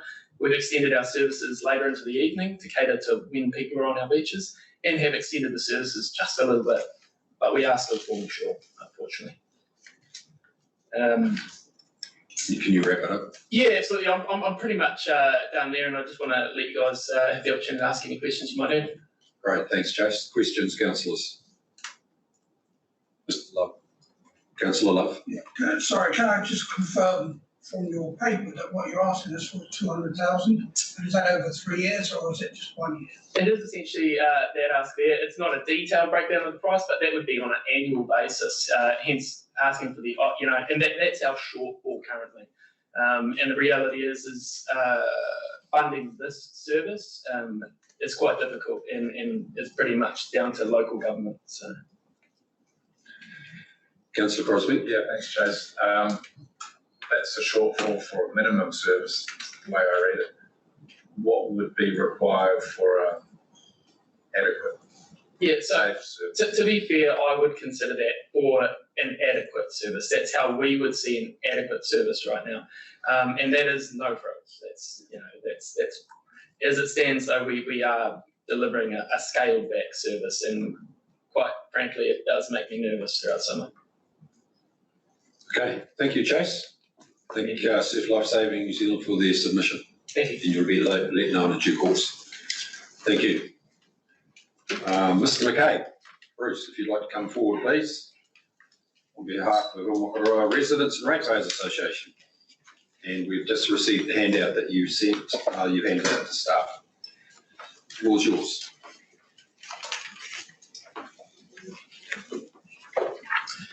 Thank you, Mr. Chairman. I'm Dr. Bruce McCabe. I'm a geochemist. I have worked for the last 40 years as an environmental scientist, providing scientific management of the environment, environmental chemistry, environmental engineering, and environmental physics. I was also one of the first scientists in New Zealand to get involved in climate change, and I was researching the effect of climate change following the last Grand Ice Age 17.5 years ago as we came out of that, its effect on catchment condition in New Zealand and water quality. So moving on to the first part of our submission, the climate change projects. We support option 1 to continue with current levels of service. We note that Council climate change objectives include the following comments, and I quote, "Risks from climate change related impacts are managed and resilience is increased through consistent adaptation, planning based on best scientific information, and to put science-based evidence front and centre. I think they should form core parts of whatever response the Council produces. And with these comments in mind and the inherent uncertainty in the scenario-based climate change projections 100 years hence on which Council policies and action plans are based, we would recommend that Council undertake 5 yearly reviews of the Bay of Plenty sea level data and report this to the community, together with an independent scientific assessment of what the scientific information means for the community. And that Council develop and implement a dynamic adaptive pathways planning approach as advocated by the Ministry for the Environment in their 2017 report entitled Preparing for Coastal Change, a summary of coastal hazards and climate change guidance for local government to inform climate change adaptation measures that may be required over the next century. This would involve, firstly, identifying thresholds at which potential climate change impacts are unacceptable for affected communities, and we call these trigger values, followed by consideration of what options could be employed when these thresholds are reached, then identifying when the community's preferred option should be implemented, and then the assessment, consultation and design process should be periodically repeated to review new evidence. Such an approach to risk management, as advocated by the Ministry for the Environment, would sit well within the existing planning framework and would avoid premature or unnecessary expenditure on unscientific adaptation measures, contribute to more efficient resource use, including land, infrastructure and money, than the current approach used by Council, and actively involved affected communities in building the resilience required to meet the climate change challenges over the next 100 years. And it would allow Council to honour the climate change objectives stated above in 1.2 of this submission. We do not support funding of the potential projects proposed in the long-term plan consultation document. Firstly, the proposal to facilitate a coordinated approach to climate change risk assessment and adaptation plans for the region up to 250,000 over 3 years.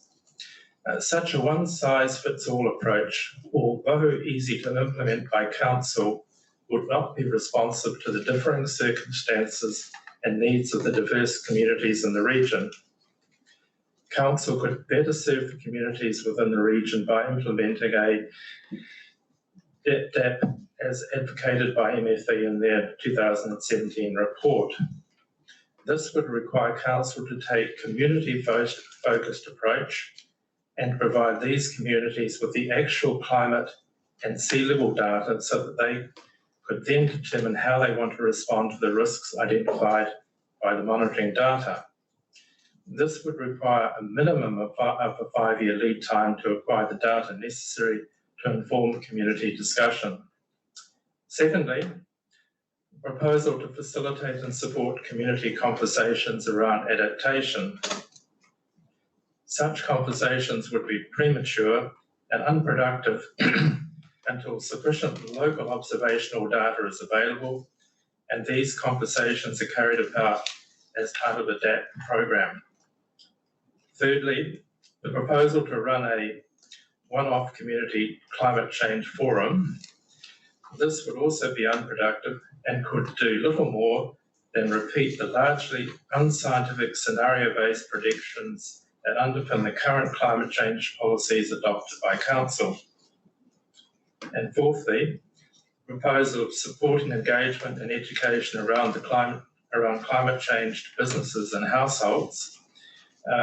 We would not support this unless it was undertaken as part of a DAP framework incorporating local sea level, climate data and risk assessment with discussions focused on communities of interest.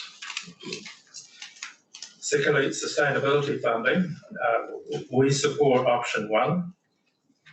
We consider that it's not the ratepayers' collective responsibility to fund home improvements that benefit individual homeowners with minimal community environmental benefit. Thirdly, public transport fares, region-wide free bus fares for children. We support this option 2. Free fares for school children during arrival and departure times, if and only if the results of the Tauranga trial show that this measure is effective at reducing traffic congestion at the start and the end of the school day. Public transport fares, region-wide free bus fares for tertiary students. We support option 1, no free bus fares for tertiary students. Ratepayers should not be required to subsidise bus fares for an adult, able-bodied section of the community who may or may not be using buses for study purposes. Public transport fares are region-wide flat fares, community service card holders. We support option 1, no free fares for community service card holders unless this is restricted to off-peak times, as is the case for gold card holders. Region-wide flat fares for buses. We support option 1, no flat fares. Bus fares need to reflect the cost of providing the service. And regional safety and rescue services, introduction of a targeted rate provided for charitable regional safety and rescue services. And we support option 2, provision of up to $200,000 per annum. This will provide an increase in level of service without incurring an unacceptable increase in rates. Thank you. Thank you, Dr. McCabe, for a very clear submission. Thank you. Councillors, questions? It is not Dr. McCabe, so thank you very much for your submission on behalf of your Ratepayers Association. Appreciate it. Thank you. Mayor Weber, on behalf of Western Bay District Council, and I presume you have got Leighton Matthews with you? Matthew Leighton. Matthew Leighton. That's all right. Just reading from your text. I'm like your council, I'm not allowed out on my own. Right, thank you, Mr. Weber. Your submission no doubt has been read. We look forward to your presentation. Thank you. Ena mana ena reo, ena iwi, tēnā koutou, tēnā koutou, tēnā koutou katoa. Ena mate haere atu rā. Kia tātou te hanga ora, ena iwi kia hui mai nei. Ka nui te mihi kia koutou te hao kāinga. Me arahi ia tātou hapori ki te huari e mahi ai tātou. I translate, thank you for having us here, Chair, Councillors, members of staff and the public. And the little whakatauki says, let our communities guide us in the way we work. As you say, you're all diligent councillors, it's all been read. So I'll just take you to a few highlights. On the first page, we've reviewed the consultation, and please take this as constructive input. At a high level, we are disappointed to see that the preferred options in all topics, excluding topic 7, is to retain the status quo and do nothing. This is especially surprising to us, given the magnitude of the proposed rate take increase. You're doing nothing, why do you need more rates? In the climate change projects, we support option 2, but I will comment later about water quality. The Regional Council can show leadership in this area by working with other organisations to establish a one-stop central hub for information and knowledge sharing about climate change. Let's not duplicate what others are doing, let's work together. We do not support the proposed project of running a one-off community climate change forum. Others are doing it, it's been done there, as the previous speaker said. Moving on to our second page about sustainability funding. Likewise, we are disappointed that the community is being asked to make a decision on matters with insufficient information. The Tauranga Free School and Tertiary Education travel trials have been supported by us, but the lack of any analysis of their success or otherwise undermines the questions asked throughout the LTP. Moving on to Tauranga passenger transport, clarity is needed on where and when cross-subsidisation is being used. Moving on to regional safety and rescue services, we are somewhat concerned regarding the council mechanism or the actual mechanism and operation of the fund. The statement in the consultation document that other councils across the region may also provide funding is of concern. We have not been involved in any comprehensive conversations with BOPRC regarding this, as was promised through the response to the 2019-20 plan, our submission. As you heard from the SIF, we already fund it. So are we doing it in duplication and additional to? A bit of common sense would be appreciated. Onto the financial impacts. We commend Bay of Plenty Regional Council's use of targeted rates and user fees and charges. This approach provides a more equitable distribution of costs and acknowledges the variety of services provided and the variety of stakeholders that receive those services across the region. We would expect to see this approach expanded further. Furthermore, we would appreciate your council helping other councils and possibly LGNZ lobby central government to support the further use of targeted rates and eliminate the 30% cap. On some additional points, we recognise and really appreciate that in 2003 you saw Rangiora as an urgent priority, and just struggle which dictionary you used urgent when you talk 2003.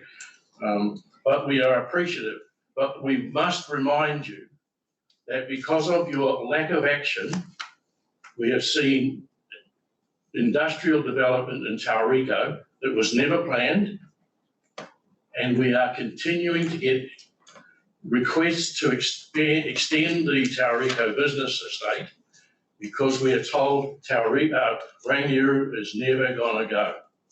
We're fighting off these applications, but really 17 or 18 years, we rest our case. We note that the Bay of Plenty imposed significant, this is my earlier comment about our approach to water quality. We note that Bay of Plenty Regional Council imposed significant requirements and costs on both our council and our communities. And as your chief executive is aware, I first submitted on this as an individual some years ago. Our communities have asked to be funded. We have addressed harbour contamination from septic systems as requested by you people. However, we are concerned that there are several areas throughout our district where the compliance requirement is not being requested of others. When you look at the infeeding waterways into the Tauranga Harbour, the Kaituna catchments and Little Waihi Harbour, you have got a long way to read the dictionary again when you say we are leaders in this field. Some of the waterways are almost a biblical case where you can walk across them, I would suggest, without going through the water level. The Wairau River, we support the Te Kawe Oropu's request that the Wairau River catchment is made a priority focus catchment by the Regional Council and included in the program of work dedicated to these catchments. There is an agreement between the Regional Council, Tauranga City, Western Bay and Tangata Whenua about development.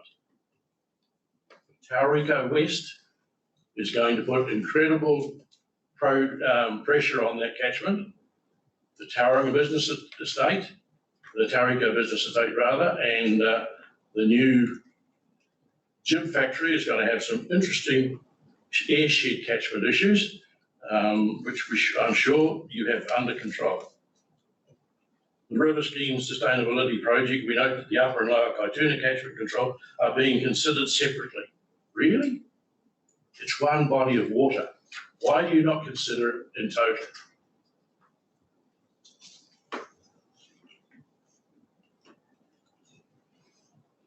The consultation document. Interesting, we held what we thought was some reasonably successful family fun days throughout our district, but there was no request from the regional council to even share the space for those to have some of your councillors at those events that we put on. So in summary, Mr. Chair, we think you're doing good work, but on occasions our understanding of what good means may not align with what your understanding of good means. Thank you for the opportunity. Thank you, Mayor Weber. Councillors. Mr. Winters. Mayor Weber, Gary, thank you. I just want to pick you up on your comment regarding the regional safety targeted rate that we're looking to implement, and your comment that we haven't had a good conversation about it. So you've heard from Surf Lifesaving, you've heard from we've been hearing from Coast Guard, we've heard from Landstar this morning. So if we do a targeted rate, it would be seen as over and above what all the councils are funding now. Is that your understanding? It's new money. Essentially, it'd be new money. Well, sorry. That was never the intention of this rate when it was initially discussed 3 years ago, and then 2 years ago formally for the annual plan. It was to provide an efficient, ongoing surety of funding for those groups. And that meant not supplementing what local councils do, so replacing it and put it in one. And the reason for why we wanted the regional council to pick it up, if you talk to the Coast Guard and Surf Lifesaving, a lot of those people that are rescued are from outside Tauranga City, Western Bay. A lot of the boats that are rescued are Rotorua people, Auckland people. And so, that was what we thought was going to come in, was the regional council will take some overarching thing with some targeted on per head of population back to the individual ratepayers and have a one-stop shop. And that's why we'd hope to have the conversation. And at the moment, we're a bit at a loss. We just need a better conversation. And just picking up on your comment about Coast Guard, I know we have a national membership scheme, so if you belong to Rotorua and you need to be rescued in Tauranga, it's already paid for. It's a national membership scheme. So I'm aware of that, but the cost of the Coast Guard, the membership scheme, the membership cost, our dues don't pay the cost. And so you've got, in our opinion, on the data we've had from the Coast Guard, is we are funding people that are not from our area to be rescued. Thank you, Councillor Winters. Councillors, anything else? Councillor Rose, sorry, my apologies.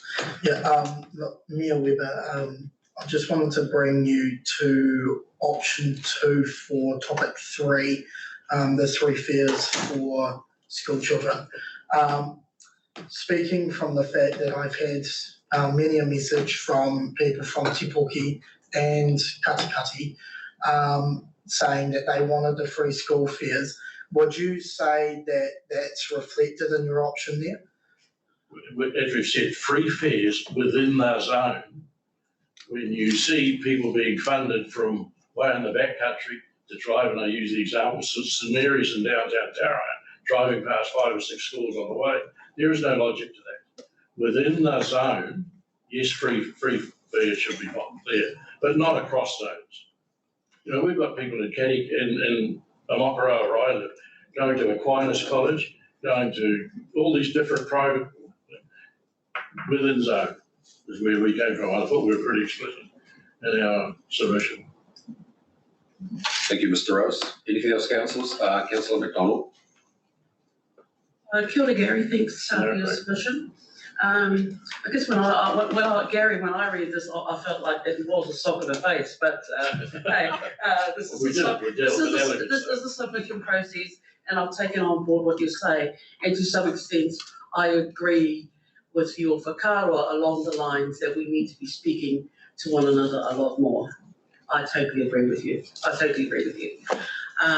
in that vein, I hope we do start doing that a lot more. not just at the political level, but even at our staff level, that we're talking a lot more, not just to Western Bay, but also to TCC. I don't think we've been doing a good job in doing that, and that we need to work a lot better and a lot closer to start a new journey to accomplish that. So, kia ora. Kia ora. And to that point, we have a successful model, the Kaituna project, which Prim has been part of, and we are proud to be part of, where we all got together collectively and came up with something similar for the Wairua River, something similar for the other things, to me is the way forward. Thank you. Thank you, Mayor Webber. Thank you, Matthew. Much appreciated. Councillors, you're adjourned for lunch. We'll reconvene at 13:10. And Heidi, if you can be back here at 13. Councillors, can we reconvene, please? And in doing so, I welcome Heidi. Welcome, Heidi. Thank you. Your presentation has been circulated. Councillors, it's on page 519 of your reference documents. And I'll hand over to you, Heidi. Thank you. Good afternoon, everybody. A lot of familiar faces. So I've, as you all know, spent the last, right there, Doug? Broken it there. The last year and a half sort of at the governance table and realising just how difficult it is to make modal shift change to go at a governance level and with our organisations, based on the fact that every time you try and change something around infrastructure, there's a lot of pushback. So trying to get cycleways in, trying to get bus lanes in, trying to achieve the outcomes that you want around infrastructure to support what you're trying to do in regional council around the bus systems is incredibly challenging. So what we are looking at here is to create a mode shift opportunity that gives people the idea of what good might look like. And if we do that one day a week, then, and we aim for 20% mode share, which is what we're trying to do, then we might be able to get ourselves into a place where people can visualise why they might need more buses, why they might need more cycleways, and then help all the rest of the transport teams to be able to do a better job of delivering those into the future. So can I have the second slide, or do I have the thing here? I do, don't know. Okay, so what we've done is we've spent the last 6 weeks putting together a business case. Now the full business case is not with you today. It's going to be into the RLTP tomorrow. So from all of the research that we've done and the work that we've put together a budget that we believe will generate mode shift of 20%. And the way that we've looked at that is we've currently got sort of around 5 to 7%. So it would be adding around 13% of people mode sharing. And we're not looking at the 20% that won't mode share. We're not even looking at the 60% who find it difficult to mode share, but we're looking at for the ones who can change but haven't changed yet. So those are the ones that we will really focus on, the early adopters, the ones who have the opportunity to change, and really working collectively and collaboratively to create enough carrots and enough incentives for them to do that, but also kind of look at what their barriers are and work neighbourhood by neighbourhood and school by school to see if we can shift those people. So if we do get 20% mode share, that will be 1% change in transport emissions. So in our transport at 1.2%, that equates to 8,500 tonnes of CO2, which also equates to 2,000 hectares of planted pine forest. So if we can do this in a year and get people to mode shift one day a week, that will then have a sort of leakage effect across other days, but it will also give them the opportunity for the community to see that they have had a part in this change, so that they can then be empowered to be part of the change that they want to see and that we all want to see. Because at the moment there's sort of almost a hopelessness around whether we can get change. We are car dependent. We do go this way because everyone else goes this way. So the way that we think to do this is by shifting the culture. So the two women on either side of me have been part of our team of 5. So we're looking at sort of a power of 3 scenario where you've got schools that are participating, you've got neighbourhoods that are participating, and you've got organisations who are participating. So you've got sort of 3 interconnecting stories that are happening at the same time that sort of support change when you're, for instance, at your dinner table in the evening on a Tuesday, your kids are telling you they've got the challenge of the next day. You're the organisations that you're also part of your organisational change, and maybe your neighbourhood are leading the challenge at the moment. So your community might be at the top of the leaderboard. So therefore, you're all hoping that you might be able to win, basically. This is the way that we want it. By motivating participation, we're talking about changing the way that we discuss it. Because at the moment, there's sort of this idea that you should be on a bus or you should be on a bike, but we want to switch that around to talk about why we might want to be on it. It's about social engagement, it's about fun, it's about great rewards, it's about community building, it's about people power. There's a really good story and a really good message that we can collectively buy into and build a community momentum around the change that we all want to see. So part of this is around creating an app. An app would be needed to aggregate the existing rideshare opportunities there are out there, and the existing applications there are, such as your transit app. So getting people to use the transit app if they are choosing the bus would take them straight into your transit app. If people are taking their bike, it would take them straight into the Love to Ride bike rewards program. If it may tune into the Fitbit, which shows you how you're doing on your health indicators, etc. So that there's a lot of, and then it also would record all of the data, which is incredibly valuable data across all of the modes. Now, our consideration is that we would be, in order to get our 20%, we're looking at 2% mode shift coming from buses, so an extra 2%, which I've talked to James, and that's within the current capacity that we have the capacity to do that. 2% in uptake from bikes, currently we're at under 2%, so it'll be an extra 2% on bikes. We're looking at carpooling. So carpooling is one mode that we really haven't explored as well here. We haven't explored carpooling really to the extent that we're able to do it. And on our existing network, carpooling is really low-hanging fruit. There's some really good carpooling apps out there. It really requires, though, in order to make carpooling work, it requires enough people to do it at one time, that there are people going from your neighbourhood on that day to the same place that you wanted to go to. So by having it all on one day, then you'd have a lot more potential for carpooling to work on that day. So our key performance indicators are all really measurable. We've got all the data from the buses. We've got data we can easily get data from Google. We can map all those changes over the course of a year, and we can really dive deep into neighbourhoods and see what each neighbourhood is able to do. We can dive into organisations and see what they're able to achieve. Through the app, we will have a lot of data that we'll be able to feed back into council to support all the other work that is going on. In terms of outcomes, not only is carbon a big part of the picture, and obviously congestion, but land use is incredibly important. So we're struggling at the moment, especially in our cities and around all of our organisations, to find places for people to park, and they're spilling out onto the car parks and onto the road spaces, which then makes it really difficult for councils to create bus lanes and bike lanes, etc.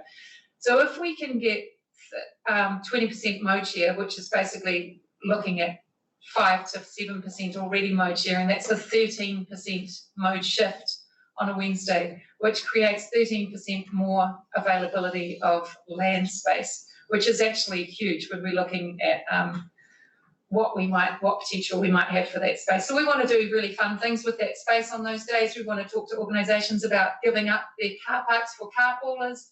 We want to look at taking over those carpool parks for maybe having a volleyball competition at lunchtime down on the waterfront. So if we just provide those car parks, they'll just fill up with cars. But we want to work with organisations to say, well, what would you do with these car parks if it wasn't actually for cars? And really challenge those ideas. 2 minutes. Sorry, God, that's going fast. So I just want to talk about collaborating. So could we just put the video on? I think that's going to be the best thing for us to do right now.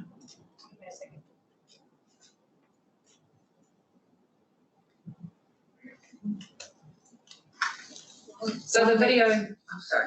I was going to say, while that's coming up, I'd suggest that all the councillors get given the submission that goes to the Regional Land Transport Plan. That's a much fuller submission. It gives a lot more information about how this would sit within our transport program, and I think would perhaps give a lot more information to councillors to consider, other than the small summary that we've got here.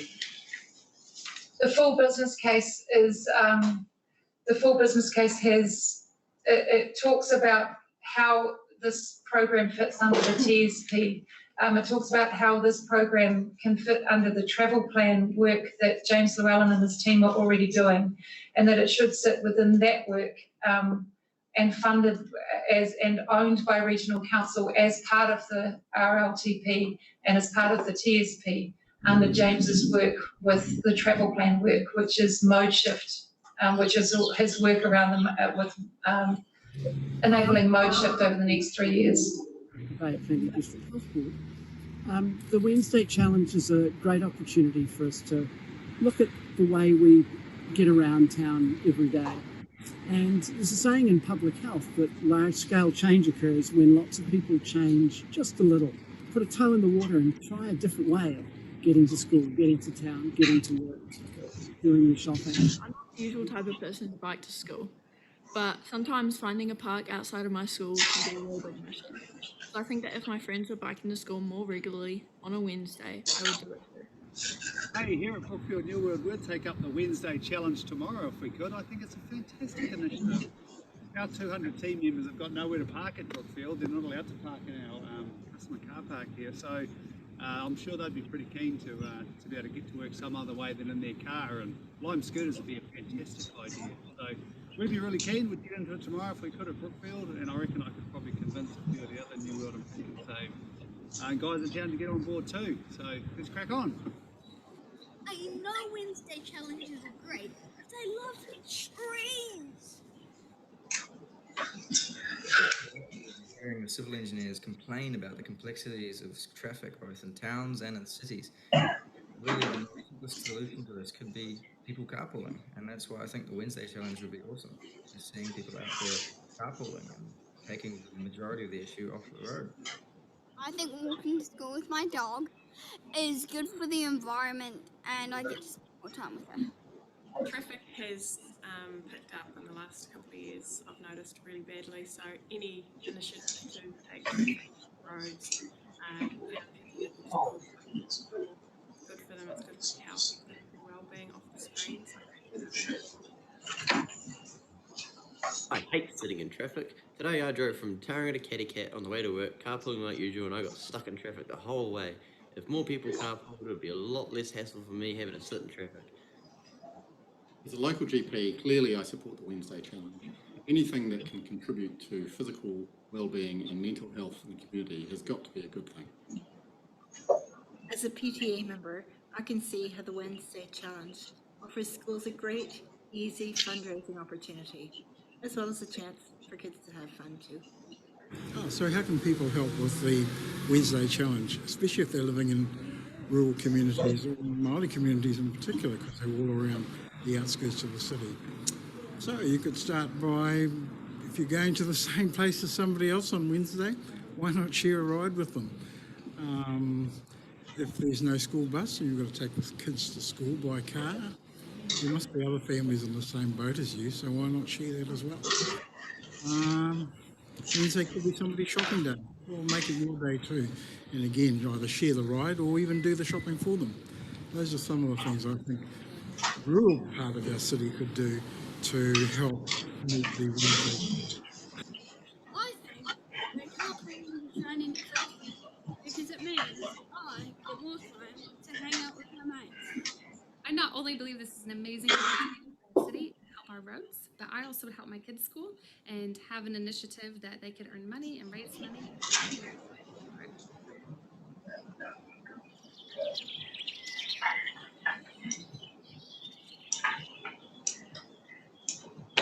Thank you, Heidi. Is that it? That's it. Questions? Questions. Thank you, councillors. Questions for Heidi. Councillor Love. Yeah, thank you, Heidi. I think it's great pity you didn't bring the business case because I can't quite get my head around some of your projections, which I think I'm challenged by them completely. The second thing I'd like to say is you're looking for virtually $1 million for the 1 year, and you're looking for us to give you a quarter of that. I can't really see what you're going to spend that on. And then what are your projections for the following years, and what would you expect our contribution to be? I think the answer to that, Councillor Love, as Heidi said, that will be developed in the development of the new business case that we will get to receive. Timeline on that, Heidi? Yeah, the business case is out, and unfortunately the LTP process didn't allow the business case to be produced, but that is in the RLTP. So the idea for this is to sit in the RLT process, but it needs to be if it goes ahead, it needs to be a line item within this. And the business case sets out all of the KPIs and what they look like and why. Okay, thank you. Councillor Reti. Kia ora, Mr. Chair. Kia ora, Heidi. Kia ora, Kōrua. I'd just like to congratulate you on your enthusiasm for trying to find solutions moving forward. I'm quite excited by the idea of the aggregation app, just around the collection of data, so that you can start to measure how these little changes can make a big difference. If more of our citizenship was as engaged and finding solutions and pathways forwards, I think we'd be a few steps ahead. So kia ora, ngā mihi. Thank you, Heidi. Thank you to your team, and we look forward to where this ends up. Well, we've got deliberations at LTP, but as you said, it's part of the regional land transport plan as well. Yeah. Wish you well. Thank you. Thanks very much for your time. Anne Mackesy. Anne's from the Bay of Plenty Conservation Board. And 496. Welcome, Anne. Welcome, John. Floor's yours. Kia ora koutou. Thank you, Bob. Thank you, Mr. Chair, councillors and staff for the opportunity to speak to our submission today. Just introducing our team, I'm Anne Mackesy, Chair of the current Chair of the Bay of Plenty Conservation Board. With us today is our Deputy Chair, Dr. Paul Ross, and Zane Jensen, a fellow member who probably has already spoken to today. Just before we start, I'd just like to acknowledge also Councillor Bill Clark, who is the previous member of our Conservation Board and a passionate conservationist who's involved. And I'd also like to acknowledge Councillor Norm Brunning, who your contribution to the establishment of the Manaaki Kaimai Trust, which I know has taken a lot of time and effort outside of normal activities. Just as far as the conservation, what is the Conservation Board? We did give a brief outline in our submission, just to reiterate it is an independent body appointed by the Minister of Conservation, and our reporting channel is up through the New Zealand Conservation Authority to the Minister. We're an advisory body to the Conservation Authority and also to the Department of Conservation in policy issues and planning direction and strategy. So I'd just like to hand over to Phil now, who's going to speak to our submission today. Tēnā koutou katoa. Thank you for the opportunity to come and contribute to your 10-year planning process. The Conservation Board and the Department of Conservation are currently in our own planning process, trying to produce a conservation management strategy, which is the strategy which guides how the department does their manages biodiversity in the region.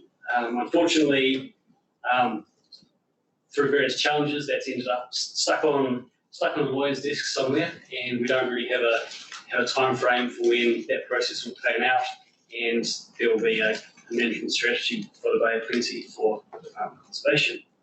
So the existing plans from 1997, it's not really fit for purpose. So the fact that DOC doesn't have a strategy to guide the management of biodiversity in the region means it's really important that Regional Council continues to take sort of the leadership role that you have in the space going forward into the future. So we applaud the proactive and supportive stance that the Regional Council has taken to biodiversity and biosecurity in Orohe, and we want to stress that the region and the environment needs that continued support more now more than ever. If we're going to arrest and then reverse the decline of biodiversity that we've seen in places like the Kaimais and the Ruakuras over the last decades. Pest control, containment and eradication of wallabies, wilding pines, these are all issues that are really of concern to us. On a recent trip to Whakatane with the Conservation Board, we met a Kaumatua who spent his early life in the Ruakuras. He recalls during the 1960s when he saw his first deer, and he had no idea what it was. He thought, well, is it a giant rabbit or is it a really nimble cow? It turns out it was the beginning of deer going into those ranges, and we all know now that those animals are responsible for one of the biggest declines in terrestrial biodiversity in the Bay of Plenty. And so I guess our concern is we don't know what's next. It could be wallabies. If they become widespread and get out of control, that could be the next big problem. So through our work on the Conservation Board, we're continually confronted with examples where lack of communication and lack of coordination leads to inefficiencies and replication of management actions. So it's really important that the agencies tasked with managing our environment work together to build relationships with each other and relationships with Tainga Whenua and other communities throughout the Bay of Plenty to achieve good biodiversity outcomes. So as a starting point, we really want to encourage the Regional Council and the Department of Conservation's work more closely together, stronger relationships both at strategic and operational levels. Climate change is one of the areas where multiple agencies and communities are grappling with trying to understand what climate change is going to look like in our region and how we're going to move forward. And so the Conservation Board would again like to encourage Regional Council, Department of Conservation and communities within the Bay of Plenty to work together to come up with ways in which we can reduce our human impact on the environment rather than just looking at ways that we can adapt to what might be seen as the inevitable. So another example or a current example of the challenges of interagency collaboration is the coastal and marine area. So there's no doubt that our oceans have been poorly managed, both from a fisheries perspective and from a biodiversity perspective. Fisheries New Zealand, Department of Conservation, regional councils all have roles to play in the ocean. Up until recently, there's been some uncertainty around what those roles entailed, but through the various court cases, which I'm sure you're all aware of, there's sort of new clarity now as to the roles and responsibilities of the different organisations. So what we want to encourage is really better coordination between all those agencies to not just to maintain that status quo, but to, I guess, forge on into a brave new world where the oceans can better support biodiversity values alongside cultural values and recreational values, as well as the need to extract food and wealth out of the ocean. So lastly, we know that during the life of this long-term plan and in the life of DOC's CMS, when it eventually becomes operative, we're going to see a major overhaul of the RMA. What that future legislation might look like, we don't currently know. Through discussions we've had with various organisations, it seems like there's a real temptation to kind of sit back and see how that process will pan out before making any big decisions. And so the final point we want to make today is that sort of these threats to the environment and to climate and to the indigenous biodiversity, which is our responsibility to manage in our Rohe, those threats won't be taking a breather while the RMA is reformed. And so I just think it's really important to keep sight of those threats and deal with them using the tools we have available. And as those tools evolve, we can evolve with them. So yeah, I guess just to finish off, again, want to thank the Regional Council for the great work that you've been doing, leading work in biosecurity and biodiversity, and we look forward to more years of seeing good outcomes, and hopefully through better collaboration, more good outcomes. Thank you. Thank you, Phil. Question, Councillor Clark. Pat must have talked along before. Kia ora team. Hey, Phil, it actually kind of find it a bit upsetting to regard this council as a leading biodiversity organisation in the Bay of Plenty. I mean, that mantle we think should sit with DOC, and I really do hope that in your new conservation management strategy come up, that one of the aspirations would be to become the leading biodiversity manager in the Bay of Plenty. Is that possible? That we all endorse that. Well, I don't think it's, I think everybody here would agree that we're disappointed to find ourselves where we are, and rest assured the board's doing whatever it can to actually push that forward. I mean, it's taken us, you will know, 5 years to get our management strategy to this point. It's probably 3 years overdue, and prior to that it was in draft. So there's something wrong somewhere, isn't there? And it's not helping. But it can't be done alone either. I think, and particularly in our Bay of Plenty region, we all need to be doing this together. And that's agencies, communities, iwi hapawhanau. We all need to take responsibility for the position that we are in, and be working together on moving, on resolving the current decline in both, not only biodiversity, biosecurity, but also in the climate change. Okay, thanks, Anne. Councillor Nees. Thank you, Anne. Good to see you again. You've referred to it in your submission, but are you asking us to review our level of resourcing for biodiversity, biosecurity, pest management? Is that the subtext of your submission, as well as asking us to do things differently, more in partnership? I think there's three parts to it. I think the first thing is to just say, hey, thanks. You've really held things together in the last few years, and your proactive stance in supporting biodiversity and pest control, for example, in the Kaimais has been, you don't underestimate the value that has been in the community.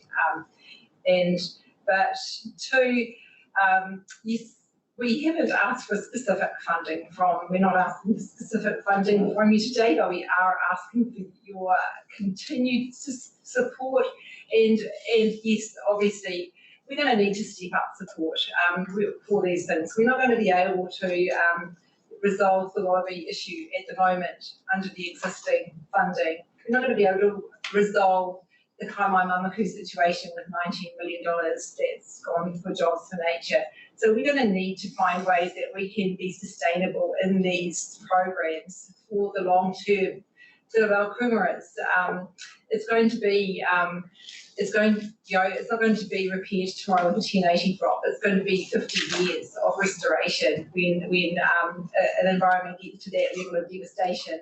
If the wallabies cross the Whakatane River, Phil, you'd read if the wallabies get into the Taranaki, the Motu, the Rokumaras, the Mamakus, the Kaimais, we've got big problems on our hands. So to be able to invest now to stem the spread of these threats is really, really important. Okay, thank you, Anne. Thank you, Phil. Thank you, Zane. Your time is appreciated. No doubt I'll see you on Friday night, is it? Thank you. Yeah, look forward to it. Thank you. Thank you, gentlemen. Nigel, priority one. Nigel needs no introduction. So you'll find their submission on page 791. Okay, guys, just with you. Appreciate it. Oh, great, yeah. What do you know? Right, kia ora koutou. Thanks, everyone. It's good to have the opportunity to speak to submission. I'm not going to go through it in a heap of detail. I did just want to talk about a few key points, really. So, I think I know most of you, but just a quick recap on what we do with the Economic Development Agency for the Western Bay of Plenty. Our focus is to build sustainable prosperity for our community. As most of you will know, we're a high growth region in the Western Bay, but we unfortunately are a fairly low value region. So we don't earn a lot. That causes some damage to our communities. We need to correct that by building high value industries that build high value jobs and get our own people into those jobs. We also need to grow with a degree of intelligence, and we need to ensure that we're sustainable in the future across environment, talent, right to be here, etc. So general submission focused a little bit, we put the answers to the consultation topics at the end in the appendix. Really what we're saying there is that we value the role you do. That reflects, I guess, the reflect a desire for you to play a stronger role there, but we're also quite pragmatic about that. We know there's not everything that you can afford, so we're focused on what we think will create the biggest impact there. And we also, I just wanted to acknowledge your role in PT as well. That's huge. It does rest on you in this region to do that, and we support and value that, and we'll continue to support public transport as a strong node. Really, though, I'd like to talk about the respective roles we play in the community and how we can strengthen that. So I believe there's a bigger role for Bay Plenty Regional Council to play in our community. We'd like you to be a bit more ambitious, I guess, as you look to the long-term plan. And I think the region needs you to make more impact as well.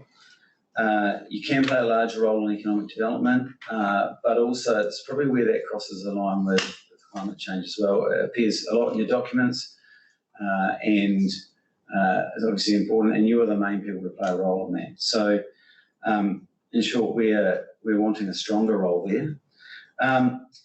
Of course, kind of adaptation to climate change is not only core to your role, you've declared a climate emergency, but it's one that you have to take a transformational approach to, not an incremental one, I believe. We're in trouble here and we need some swift action.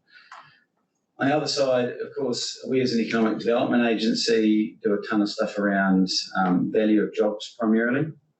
So you see most of the work that we do now really does focus on that workforce. It focuses on getting better jobs. That's what we see us talk about innovation and the likes. And there's a good role there for a crossover between what we want from the economy, which is yes for it to be valuable, but it certainly needs to be sustainable from an environmental point of view, and what you need in terms of climate change.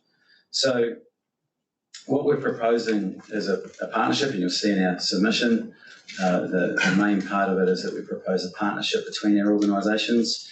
And I guess your intent in this area and your strength match really well with our ability to engage the business sector, get them engaged, get them thinking about climate change, and most importantly, thinking about the things that they could do to make tangible change in that area. We will need the business sector to come to the party. So together we can be quite a powerful force there. I think apart, we can do a little bit each, but together we can make quite a difference there. And I guess we've begun some of that work in the last 6 months. But we started that with trying to understand what the business community, how they feel about climate change, what they're doing in terms of awareness and adaptation to that. And it's pretty clear that there's quite a big role there. By and large, if I can summarise the work we've done so far, larger businesses tend to get it. They have the resources available to adapt and make some changes, and they tend to be up for it. Medium-sized businesses may well want to, but they really struggle to get to that, and they really struggle to know exactly what's happening. Obviously, it's a fairly broad area. They don't really know who to trust, and they certainly struggle to get the right facts around it. So there's a big role to play simply in making people aware and then helping them understand where the future might go. And we feel very strongly about the role of providing them with the tools available to be a business, and wider than that, an economy that can function in 2021 and beyond that. We have to do that to ensure that our economy here is sustainable in the future. And from us, our point of view, that partnership will provide us with a strategic framework to go alongside the project work we do. You would have seen we're doing around renewable energy, infrastructure like hydrogen and electric infrastructure and the like. So this provides us with a strategy and a connection with businesses to provide a bit more impact around that. In our submission, there were three main asks. So I just wanted to touch on them quickly. Two of them aren't really related to the climate change side. The first one was around Māori Innovation Hub. And Māori are generally a curve below the curve. I think you'll hear Awhi and Te Horopo from Tuakarawa later this afternoon. A curve below a curve for employment outcomes, and a way to change that is to try to create an innovation precinct that can help provide better jobs in the future. We're going to contribute to the business case for that. We would ask you to consider contributing as well. It's a very worthy cause. Secondly, is to consider your role around infrastructure in this region. As you know, we're in a deficit situation there, and we really need a strong hand to be played there. You are probably in the best position of anyone to play that hand. So I would like you to consider what role you can do there. I guess the furthest one is an infrastructure bank, but certainly anything that Regional Council can do to help be a leader in that respect would be useful. And the third ask was around the partnership, which we're asking 200K for. That will cover a bunch of work that's put in the submission there. But that's really around getting the business community mobilised and ensuring that we can bring the regulatory and I guess sustainability side that you have together with our ability to engage businesses and create change. With that, thank you very much. Thank you, Nigel. Councillors, questions? Councillor White, Councillor Clark, Councillor Nees. Tēnā koe, thank you. Thank you for your presentation. Just on the Māori Innovation Hub, you mentioned, when I see it here, you're asking for $50,000 contribution to the council for that part in terms of doing a feasibility study. Are you working, you mentioned Toi Kairawa, are you working quite closely with them, and how are you working with them? Yeah, so we were involved in the formation of Tuakarawa. They work out of our office, so we see each other on a daily basis with this particular project. So we work with, I guess we help set the overall kind of understanding and plan for the Western Bay of Plenty. They work alongside that. So a lot of the work we do crosses over, and it doesn't really make too much sense to replicate or duplicate. And then they will focus on specific Māori economy type of solutions to fit the gaps that you would see there. This particular project, we've been working alongside them in Te Awanui Hokapak the whole time, so it's gone through feasibility. We think it's a good thing to do. We now need to business case that before we seek investment. Councillor Clark. Yeah, coming from the Eastern Bay, which is essentially probably a high-value, low-wage economy, over into Tauranga context, which is actually a domestic service economy, we see the Eastern Bay as sustainable and growing, but how sustainable is a domestic service economy in this current environment? That's how I view Tauranga. I think the largest sectors of our GDP would be export-led, so it's kiwi fruit, port, etc. And we also play a role, I guess, with the Port of Tauranga as being the key export hub for a bunch. I think the main thing is that the Eastern Bay and the Western Bay economies can work really well alongside each other. And I would say the Eastern Bay is growing massively in the future, and the PGF funds will help that. It'll need to all go through this year, obviously, to get exported as well. So, and then collectively, what we want to make sure is that people are actually earning decent wages out of the back of that. So that knowledge-intensive job is really important to us all. Councillor Nees. Thank you, Nigel.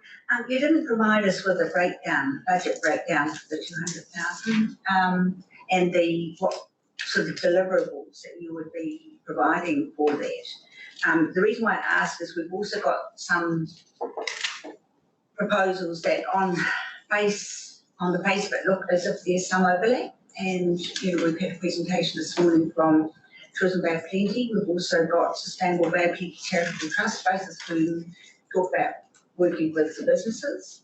So if you could address how would the 200,000 be spent and what would it deliver, and also how you'd work together with other organisations. So in answer to that, Nigel, I'll preempt you and say, can you provide that offline rather than do it now? Certainly. Thank you. So council's got that information before deliberations. Anything else, councillors? Councillor Crosby. Yeah, thanks, Nigel. I'm a strong supporter of Comparative, and I think you've done an awesome job over a number of years. At the moment, when I'm looking at all our submissions and what I'm hearing from the commissioners now in Tauranga, I'm struggling to see a plan, a way forward. they seem to be focused on, and it's through smart growth, doing the same thing and frankly getting the same result, particularly when they're focused so much on building houses and dumping more people in here without due consideration for the economy, for transport, etc., etc., etc. Does Priority One have a view on that? You can say publicly. Well, yeah, I don't know if we've got enough time, really. We are caught in a bit of a nasty circle here, though. We have an economy that's growing and it needs talent, right? And our key constraint to businesses at the moment is availability of talent. And our key reason why we can't get more talent is because we can't accommodate them. So shifting our economy over the course of time to one that is less, I guess, dependent on population growth or less influenced by population growth is really important, right? So that's developing industries that maybe need a few less people for the amount of dollars they earn. More broadly, we're very keen to, I guess, participate with TCC and Smart Growth around how this region grows, and we certainly have been chewing everyone's ear off around intensification, particularly the last few months. And a good example of that is with the CBD work that we're doing to try to, I guess, get more people working, but more importantly, living in this particular kind of area, which will help a lot. All right, thank you, Nigel. Thank you for your submission. Thank Priority One as well. It's appreciated. Thank you. Right, and we've Rondell Rehana. Ngāpiki CEO of Whenua Trust.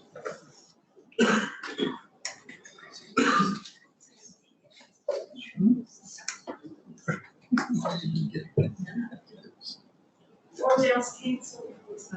Sorry? Rondell's won't be here. Won't be here. Okay. Okay, thank you, Mr. Crowther.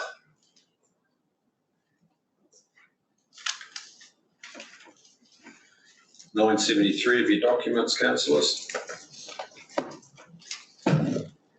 Welcome again, Glenn. Yeah, thank you, Mr. Chair. That's right. Yeah, I guess I'll just leap into it, assuming you've sort of read the detail of the application at some point. I guess I just introduced you to where I've landed in my new role and the organisation that I'm now involved with. So Sustainable Bay Plenty Charitable Trust was formed at the end of last year. And I think most of you will remember that I spoke to the council about the ending of the Sustainable Business Networks role in the Bay in terms of having a regional office and a regional manager. So that has led to SBN still being involved with some of the businesses, but a number have not remained with the network. So there's quite a gap in terms of some of the activities that used to take place here. So this trust was formed with 4 trustees, looking mainly at governance experience and some expertise in housing, energy, health and disabilities, so social and environmental space. The purpose of the trust is facilitating connection of environmental and sustainability stakeholders, including businesses, councils and communities, evidence-based analysis of sustainability issues, raising awareness of those issues, education, discussions, events, supporting development of a low carbon circular economy and urban development and transport systems. So it's quite broadly focused and that's intentional. I am in a part-time role with that trust since January, and a lot of it's just the usual sort of setting up of a new organisation takes a bit of time. So in a part-time capacity, we haven't really done a whole lot, but we're trying to have input into various council planning processes and other initiatives. So this proposal for funding is for a 3-year commitment to what we've called a low carbon circular economy program. And I guess the case for it that we're putting forward is that there is a strong need for a sustainability organisation in the Bay. So some of the reasons for that, our region's carbon emissions have increased more than any other part of New Zealand. Many of our waterways are heavily polluted. We have a housing crisis. There's increasing social deprivation. Tauranga transport system has the lowest mode share of public and active transport of any New Zealand metro. Most of our urban planning is failing to meet the needs of an ageing population. let alone the environmental outcomes. And I think importantly too, engagement between councils, and I'm not pointing at your council, but collaboratively at the smart growth level and at Tauranga, that engagement between councils and communities, I think people are saying is at an all-time low in this part of the Bay of Plenty. So a lot of the work that we're looking at being involved with right now is in the Western Bay, but we'd love to be involved more actively in the Eastern Bay and Rotorua. So Regional Council, as you may recall, was a founding member of the Sustainable Business Network, and from the point of view of having a regional office here, you've been a long-time cornerstone funder of that organisation, which allowed the role that I previously had. So following the scaling back of SBN's presence, it means that we're wanting to sort of step in and fill that gap, but not specifically just for businesses. Like we're really looking, we sort of want to collaborate with other business organisations, and we want to collaborate with community organisations, which we were doing anyway. But I think it's important to say that this is about all aspects of society here. So our work program aims to support the development of regional and sub-regional sustainability strategies at all levels. So whether it's businesses, whether it's at community level, or partnering with councils to support what some of you are trying to do. Unlike the SBN, we, the trustees, decided not to be a membership organisation. So there were pros and cons, as you'd imagine, and we talked to quite a few stakeholders. The decision was made primarily so that we wouldn't compete with what we saw as quite a challenging space with chambers of commerce, particularly in the Western Bay, with Priority One being a membership organisation, and EMA, Export New Zealand, and so forth. So, you know, we saw pros and cons, as we say, but the decision was made to take a collaborative approach and not to compete for membership. But that, of course, narrows down some of the funding streams that are there. We do have an option as a charitable trust to receive donations, and we have had a couple of initial donations, but it really does put a bit of a focus on this funding application. And particularly, I suppose, with the historic focus on getting a lot of income from the Tauranga end and the absence of sustainability, I think it's fair to say from TCC's current agenda, I think we're not relying on funding coming from that direction in a hurry.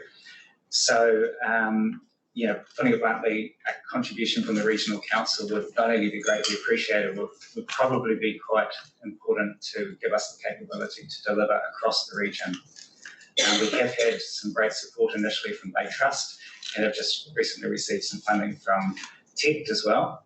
But the aim is to scale up our activities and try to actually have a full-time position. So again, being blunt and upfront, one of the beneficiaries might well be myself, because the trustees have said that they would like to have me in a full-time role later this year if funding permits. So I just want to sort of address that overtly so that you know what the agenda is. But it does mean that we can run events and workshops and so forth across the region and engage more with some of the other territorial authorities and community organisations.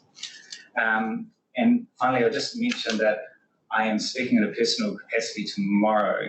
So arranged with staff that I will address the consultation points that you went out to the community with tomorrow. But I did want to, on behalf of the trustees, commend the council for a very good quality process with the long-term plan. I think it was very well laid out, very clear to engage with, and I think the costings really helped people to get their heads around what the decisions you're asking them to do. So well done for that.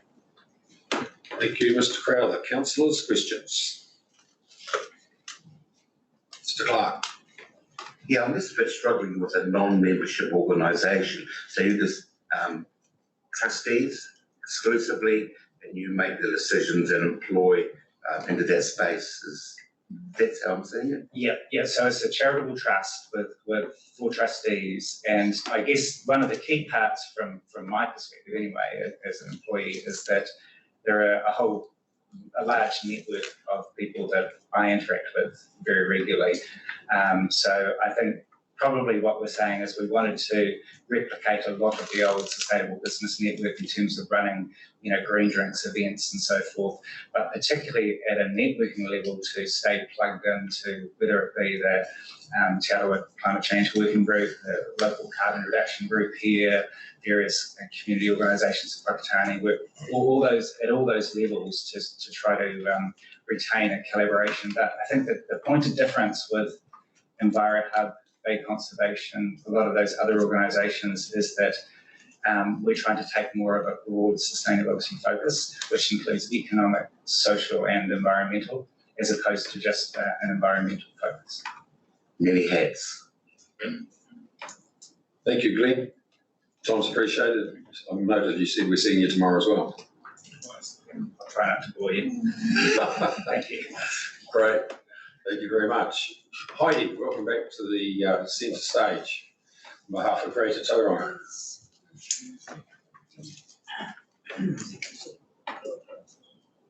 Hi all. Thanks. I'm just representing Greater Tauranga. A couple of the main crew couldn't be here today due to work commitments. So I'm going to keep it brief today. I'm just really talking around the submission points around the bus fares today. Greater Tauranga advocate for better outcomes for transport and urban form in the sub-region, particularly advocating for hold on greenfield development and an emphasis on regenerating our existing centres and enabling the delivery of housing and better housing choice within our existing suburbs. We believe that the transport network cannot really function properly if we keep going out, and there is lots of opportunity to work with existing suburbs, but we'll be doing a lot more of that with TCC. I just wanted to go through 5 points on the for our submission. Bus fares, we put a big tick beside free buses for school kids.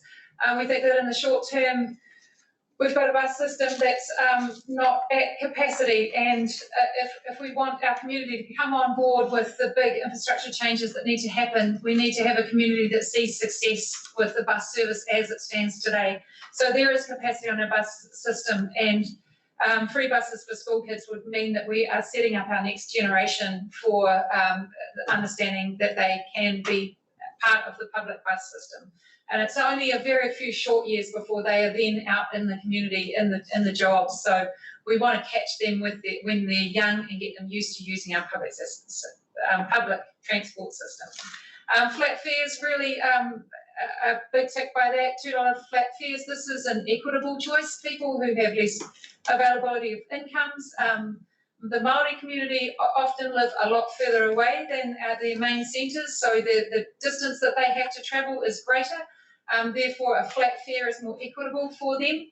Flat fares have also been shown in Queenstown to have a fantastic short-term effect on the usage and uptake of the bus system, because it's just so easy to say it's $2 for the bus, done, and that message is just a very clear message that makes it a lot easier to say, well, it's $1.75 for some or $2.25 for others. $2 is a great clear message. We also believe it should be free for community service card holders, give them the keys to the city basically and to their jobs and to their work. That for us is a no-brainer. A tick beside free buses for people with disabilities, and well done on that work there with that community, because that's another key to the city thing. So often we talk about buses as though it's all about congestion, but really our bus service is also about equity, and it's about providing people with an option who actually may not be able to afford any other options. So the better that we can help these people to have the ability to get around our communities, the better. So that's on those ones. The next one is around short term, next 3 years of bus uptake. We believe that you should be championing specific bus routes that are successful and really make success stories and then build on those success stories. So we really want to see some routes that are just pumping, and what does that look like? And then really creating a success story from those and work out from there. The other, number 4, the bus system and the cycle system have not really been very well engaged with the community. So we're creating the TSP based on a system plan that hasn't been engaged properly. Now, we're going to speak tomorrow to the cycling about the cycle plan that we don't feel has been completely engaged well. The stage 3 engagement on the bus system is exactly the same. So we're looking at rolling out a long-term plan based on a system that that we haven't done the stage 3 engagement on. So we'd really like to see better engagement to make sure that the bus system that you're talking about is fit for purpose for the people, because that's the most important thing. Otherwise, they're just not going to get on.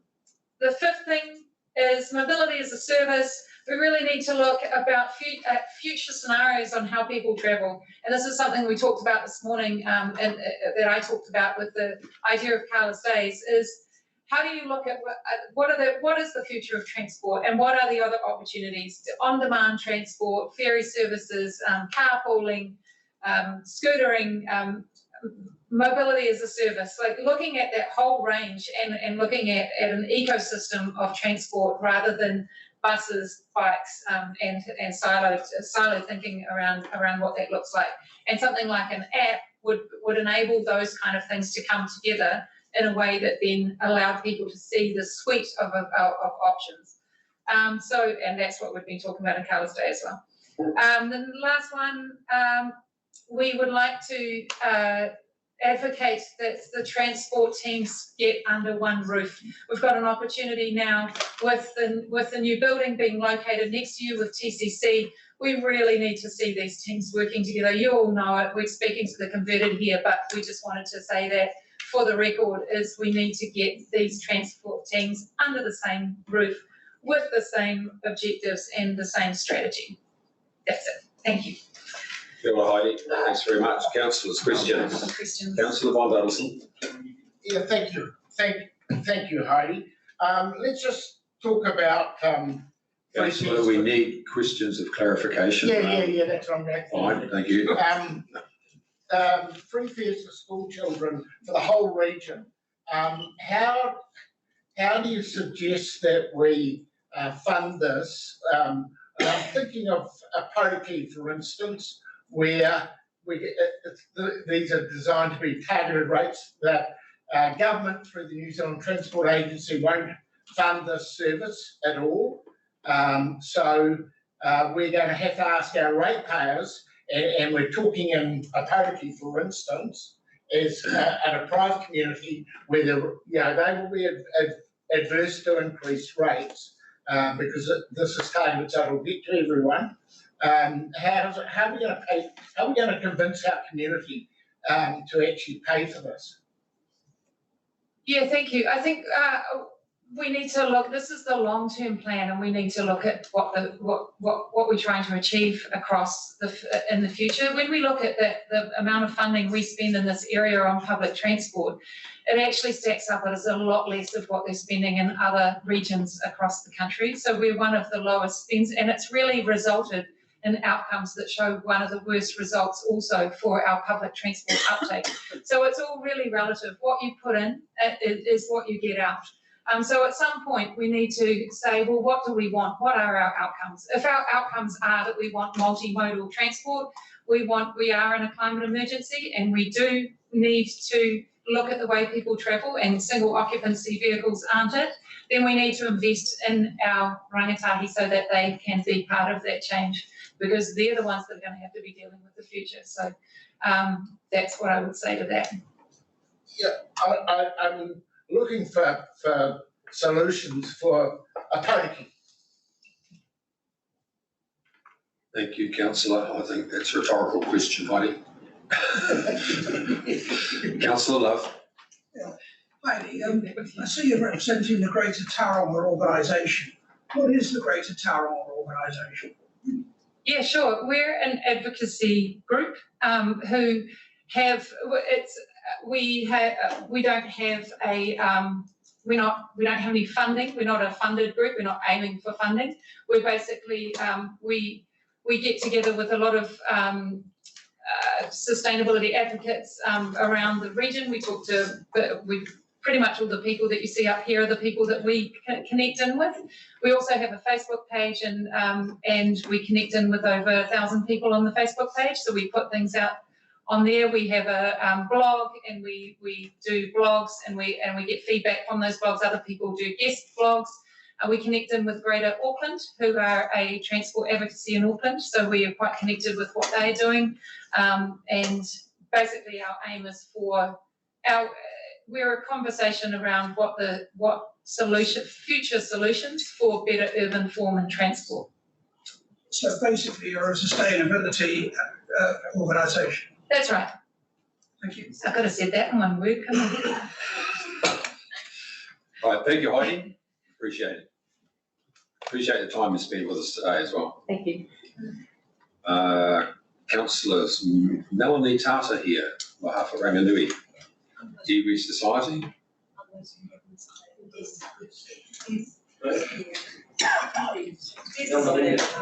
Oh, Des, you're speaking on their behalf. Brought up. Yes. Des, I understand you're the environmental manager, is that right, Rati Ranganui? Kaitiaki Taia. Fine, thank you. You're not presenting in Te Reo, are you, or both? Wasn't planning to. Wasn't planning to? No. Fine, we can handle both. I wasn't planning on coming, but it's all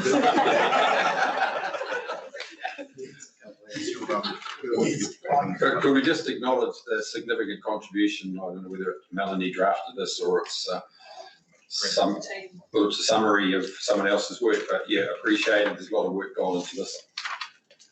Thank you very much. Tēnā tātou katoa. Ko te isi ki kai ko tōku ingoa. E pau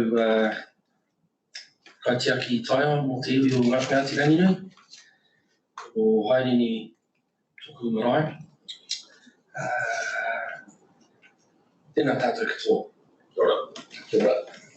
Yes, I've been part of this submission, and putting this together with the staff had been a very good, and I had heard before from others, an engagement process and the effort by staff to ensure that we had a submission in this time,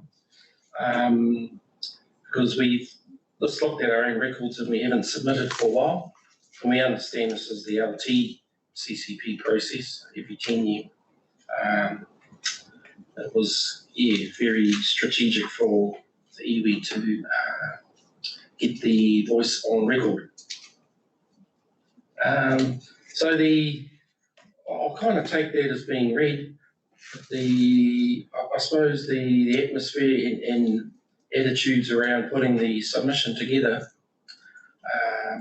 we're really around the iwi as a incorporated statutory body, looking how the iwi engages with its own, I suppose, entities, stakeholders, or whānau and hapu. And when we looked at that approach, we thought that our best position for the iwi was to develop our partnership with other statutory, regulatory authorities, regional authorities, and that's probably the key point to bullet point number 1, or bullet point, which appears first, co-governance, especially partnership. And what we're finding is that with, I suppose, I've come in with a perspective being environmental and local regional government, is that in engaging with our people, we find out that the knowledge and the resources amongst our people are not really acknowledged or valued. And if we can look at the knowledge that I'm talking about is probably the knowledge that's tukuiho, handed down, or hapu mātauranga. And the other component to that is the resources that are handed down. and our inherent responsibility, just like the regional council's judicial responsibility to look after these resources, environmental resources, coastal resources, water resources. I mean, look at the untapped potential in Māori land. I specifically spend a lot of time working with Māori land and as a Māori land officer for the Tauranga City Council. And the infrastructure provisions, the I suppose the engagement with multiply owned land interest administrators is pretty lacking amongst the regional planning. So I'd like to see that in developing a partnership with the council is that we work more closely with our landowners, Māori landowners. And when I talk about that taonga tuku iwo, the tangata whenua component, is that we all belong to the marae. So we may own the land, but at the marae, we belong there. And that's where you have the representation of the hapu. And our representation base within the constitution is marae based. So that's our hapu. And the best way to support our hapu is to support them in their knowledge, their day-to-day activities, living and caring for the land. That could come along with the day-to-day, what I would say, what the land management officer could be managing. And that's looking after the land for mahina kai, fishing, eeling, and a lot of these types of information are left out of that process, that decision-making process. So I think the good thing about their partnership is that we could look at working closely more with our marae and Māori landowners. So I want to talk briefly to a couple of the bullet points there. With our marae hapu capability and resourcing, there are, I suppose, kaitiaki, other learned and other whānau in a position to perhaps be seconded to work in with council on its various projects. Because not really asking for any money here. We're actually asking for the recognition. We've got wealth, we've got the land. You just look over there, there's, whole, and we've got the knowledge. So what we're actually asking is the partnership to access what we can give to the region. And in saying that, yes, we need to note we've given, well, it's probably been taken of us a lot to this region, and I won't go there. And it's really looking at how we can give to the region is because this is we don't intend on going anywhere. This is the iwi we've been here. Our tipuna, they sailed over from the islands and they all met at Rarotonga and come over here and they're tiki-touring around Aotearoa for a while and then they made this place home. It's over 1,000 years ago. So that's pretty much how we've been looking with resource consents, is that with the bigger ones like the port and expansion, is trying to get the partnership, the relationship right first, because we're not planning to leave, but we're also planning to how can we invest in the regional economy. So yes, please look at that Māori land infrastructure. You never look at Kaitimako is probably the biggest one that's been left out as a shame for this side of the Western Bay, Walcombe Bay. I think I missed out the. Here we go. Yeah, biodiversity leadership. I caught the end of the doc presentation and throwing a whole lot of money into looking after our whenua is not really going to solve the problem. It's going to involve untapping that information resource, access to the land,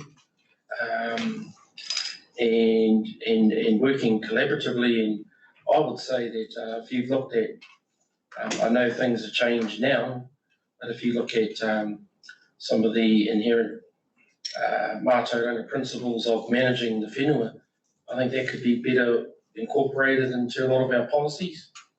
I think over the last 6 years anyway, working with consents and land management staff, trying to get our head around these policies and interpret them into resource consent conditions, has been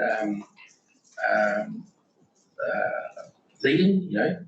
We've set aside, and the region has set aside large chunks for wetland as a result of wetland loss. I think you can go further and look at the native forest component as well. So there is aspects within the current planning, biodiversity planning documents, regional water land plan or the natural resource plan, that can be further developed for this type of offset. With our, as a landowner and a chair of a land block, also that share with others is that like quite often we work with your staff, the funding's there.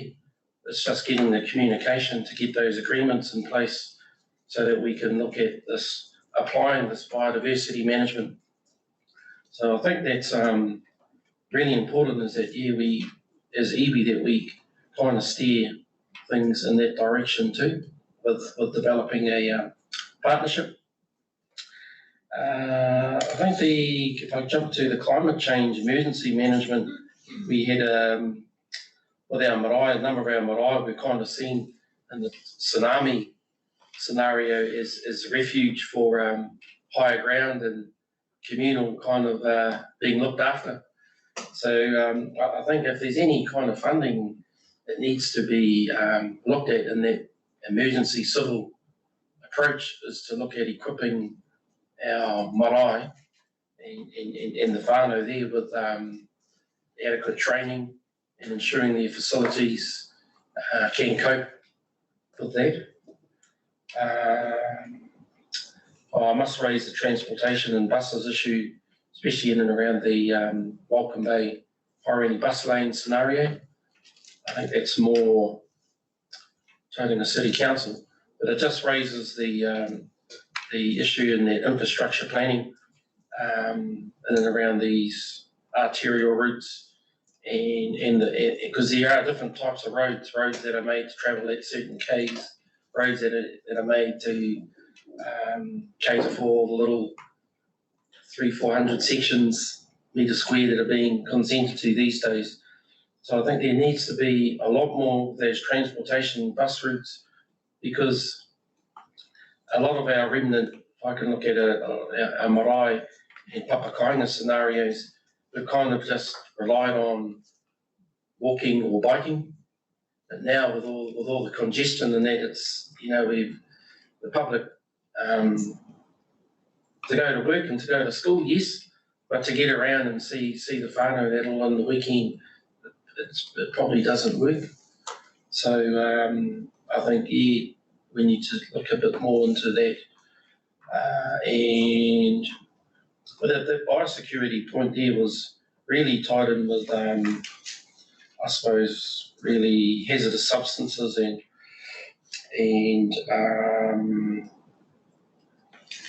yes, biosecurity, and there's kind of two themes in there. One of them is in and around the activities of biosecurity in and around the port to keep unwanted pests and living organisms out. And then we have, we've got the methyl bromide air discharge issue. And also with that comes this, I can just go quickly into our recent involvement with this airshed, is that, some of the issues in and around the air quality, actually health issues, and, they might not be totally addressed, because by way of background, the Ngāti Ranginui iwi has contracts and obligations to health organisations, partnerships with health organisations.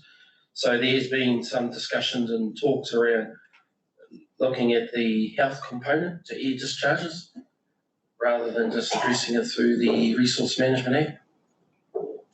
So the other one there is Cody dieback, and I think here in Tauranga, that's probably tied in with our biodiversity, and I want to just kind of tie those two together there with the Cody dieback. We've got remnant populations of kōkako and kiwi only left in one part of the kaimai, the Opuaki, and working with the landowners there and iwi over the summer, we find that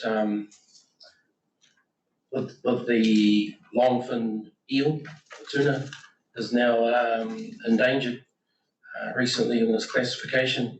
But what we find above power hydro schemes, and it's a consent that's with regards to water take and allocations with the hydro scheme that the regional council regulate, is that there's no more eel.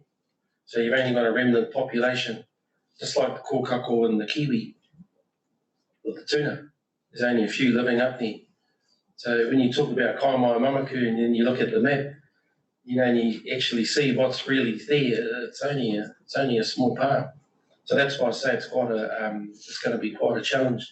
But I think if we can target those particular areas, especially creating awareness and getting the well, just in my quick look at some of the regulations and what's out there, getting those checked over, I think we're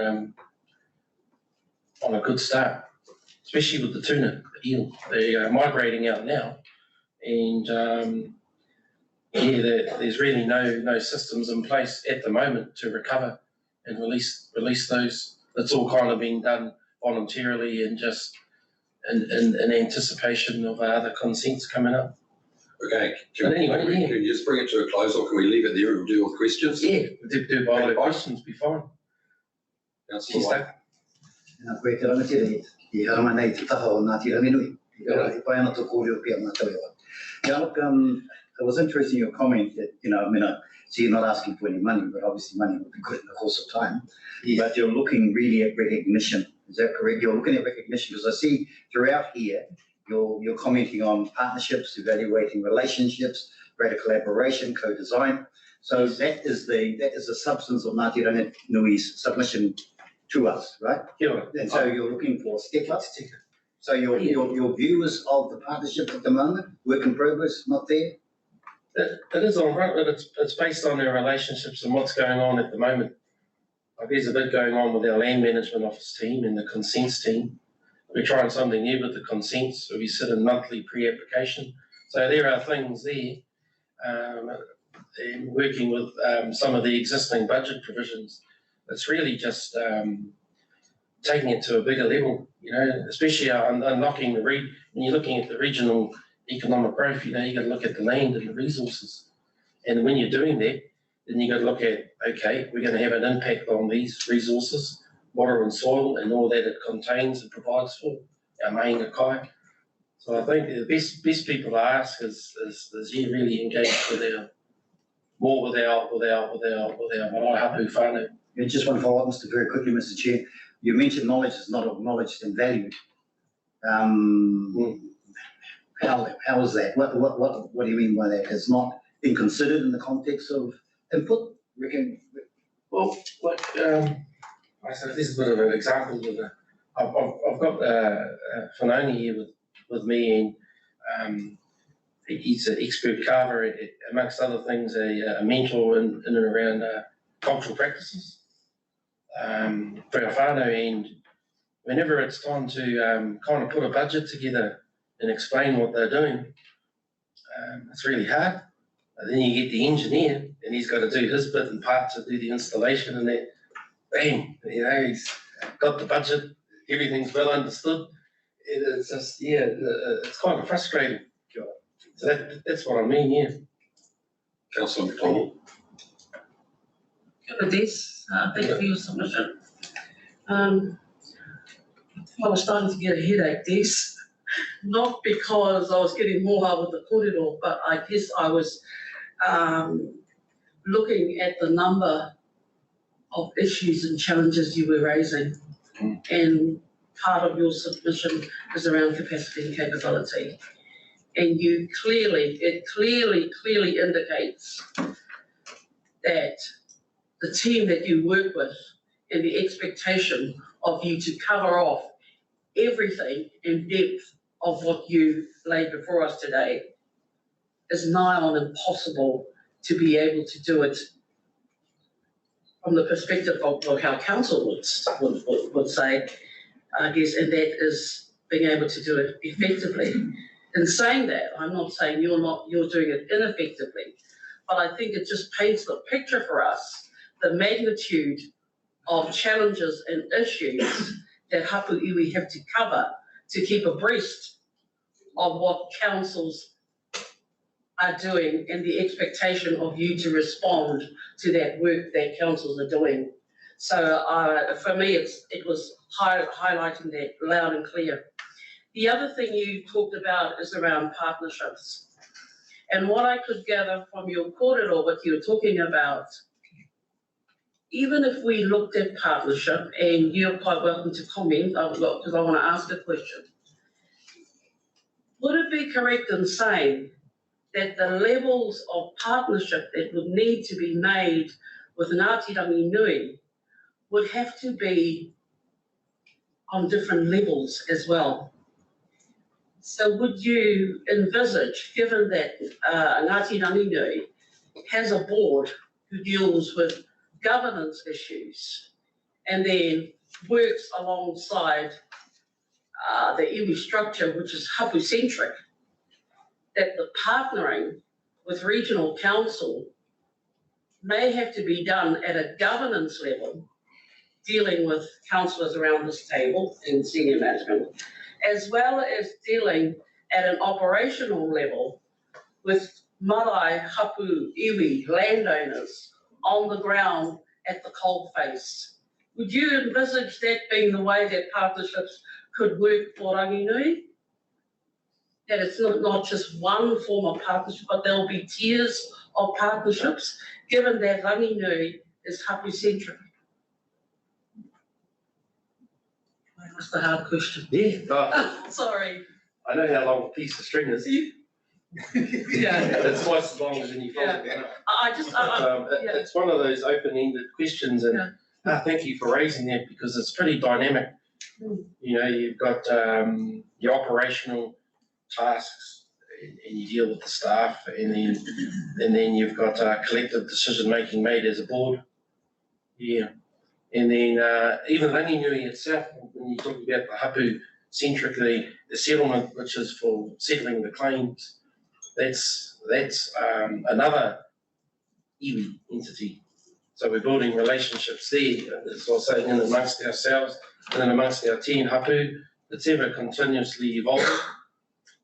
And depending on what you put on the table, we expect that no matter what's happening in the morning, to put it on the table and retain a relationship, either within the confines of the boardroom and even outside, because we've got our obligations to the marae and the hapu.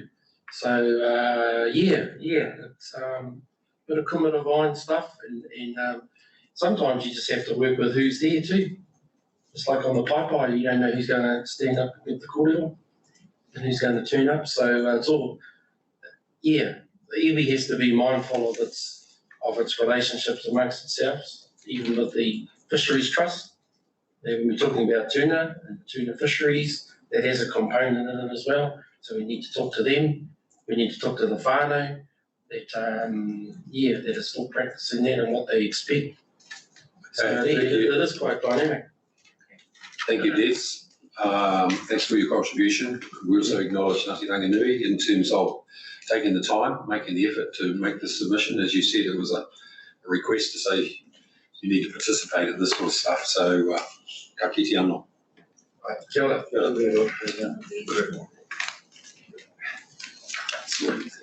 Do we have Arthur Flintoff? Arthur, would you like to come up, please? So Arthur's here speaking on behalf of Ngāpiki A1C and A2B. And there was a late submission paper handed out, so it shows you the location of the whenua in relation to Tauranga and Moana. So thank you for that late submission, Arthur, and the floor's yours.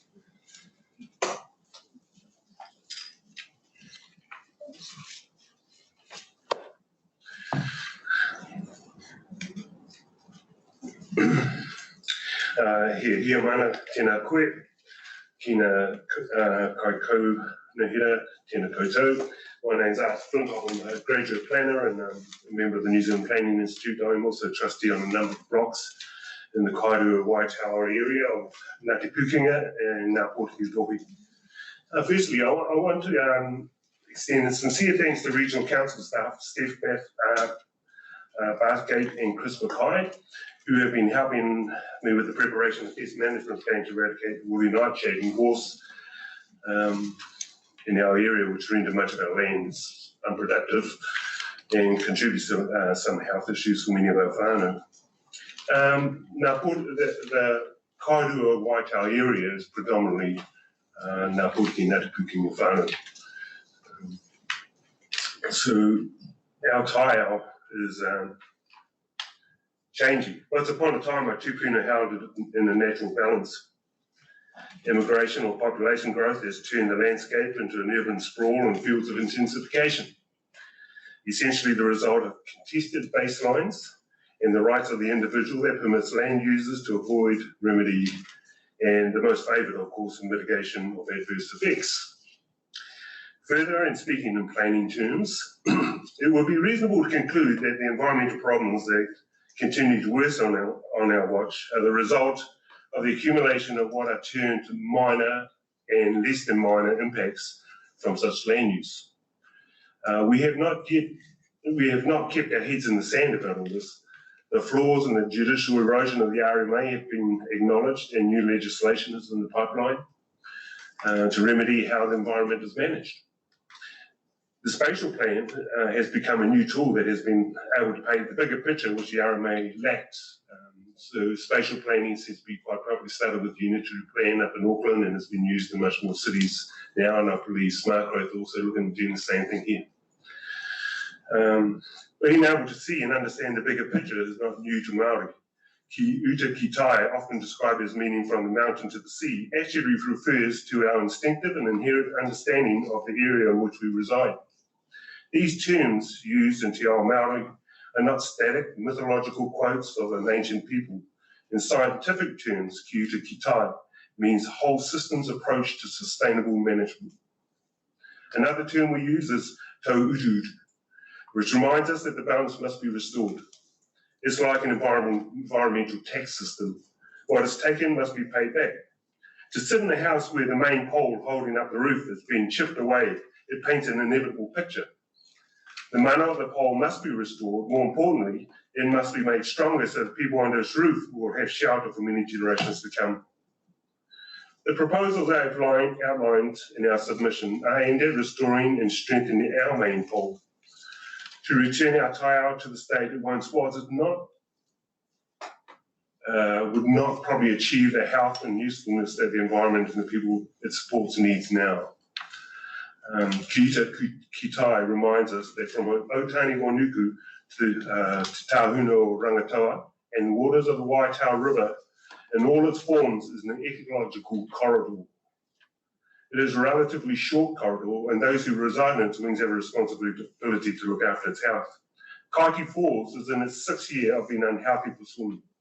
After many generations of it being a special place for residents and visitors, it has become something we can only look upon and talk about the days that once gave us much pleasure.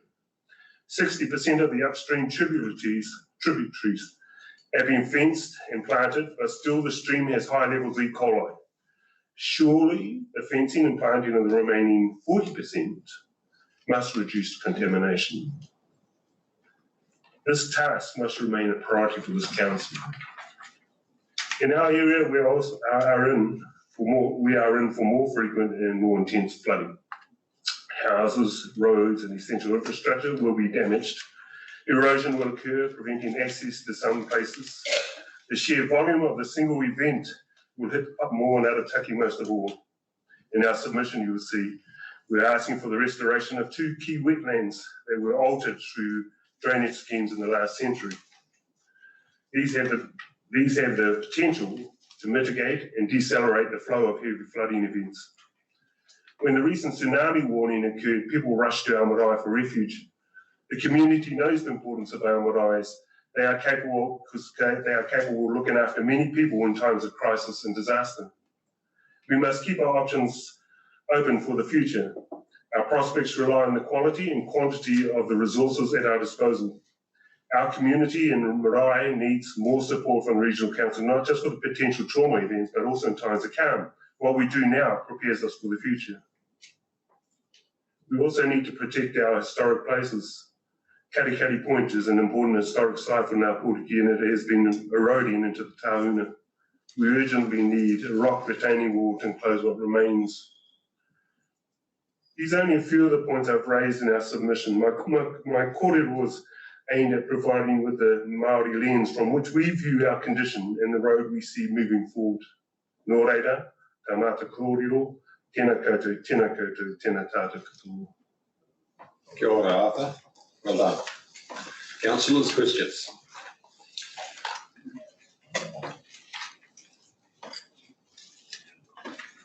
And I hope your past experience of Toi Moana was a pleasant one, Arthur. Very much. Good to see you here and making a presentation in your new role. Thank you very much. Any questions, councillors?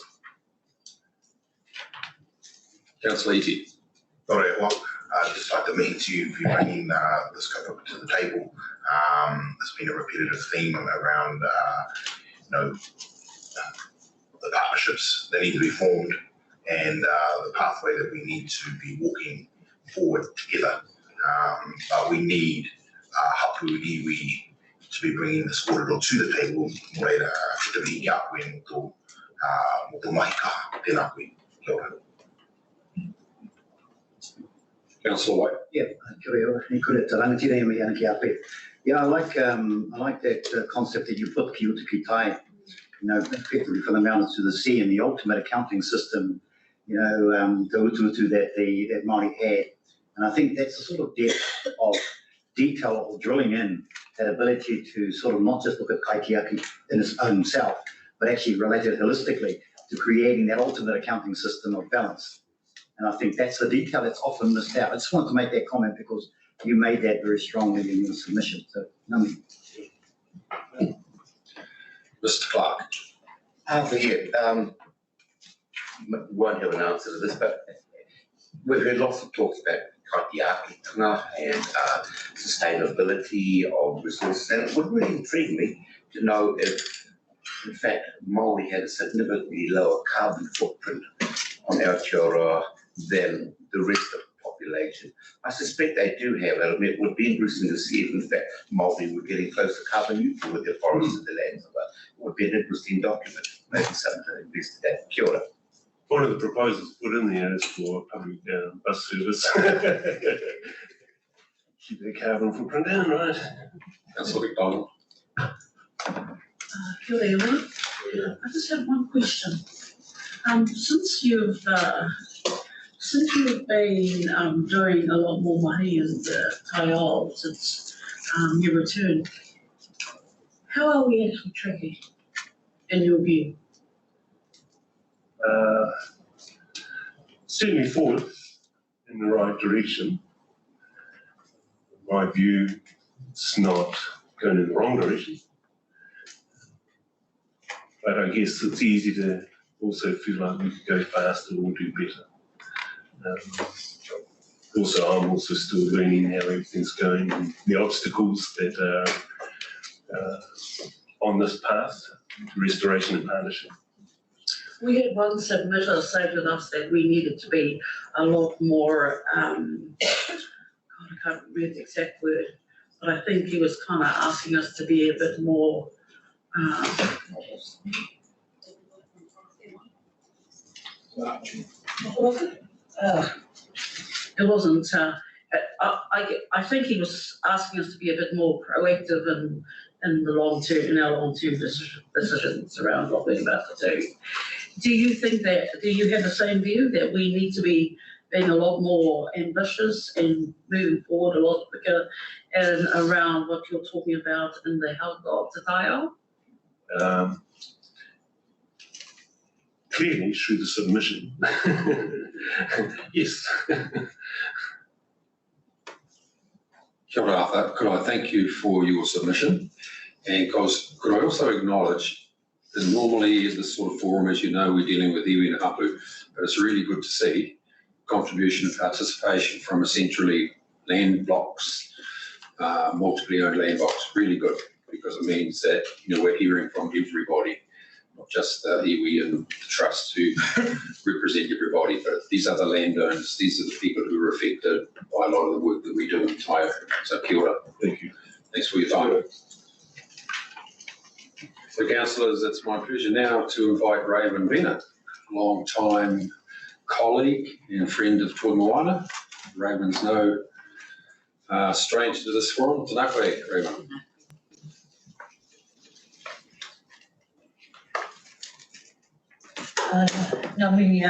Mr. Chair, thank you.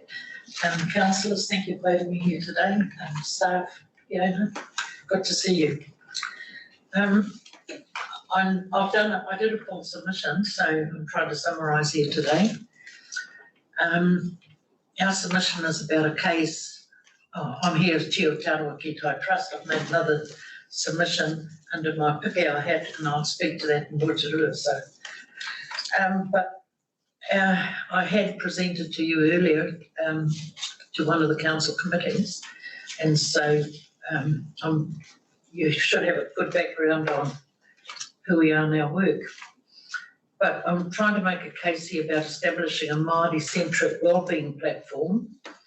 Our trust believe that this will enable opportunities to address Māori environmental aspirations. So everything I've heard this afternoon actually fits quite nicely under that umbrella. Our trust's environmental aspirations are to seek funding to sustain a Mātauranga Māori teaching program for Makati School.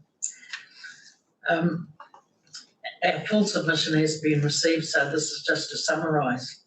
Our submission arose from not seeing any provisions in the LTP for Māori.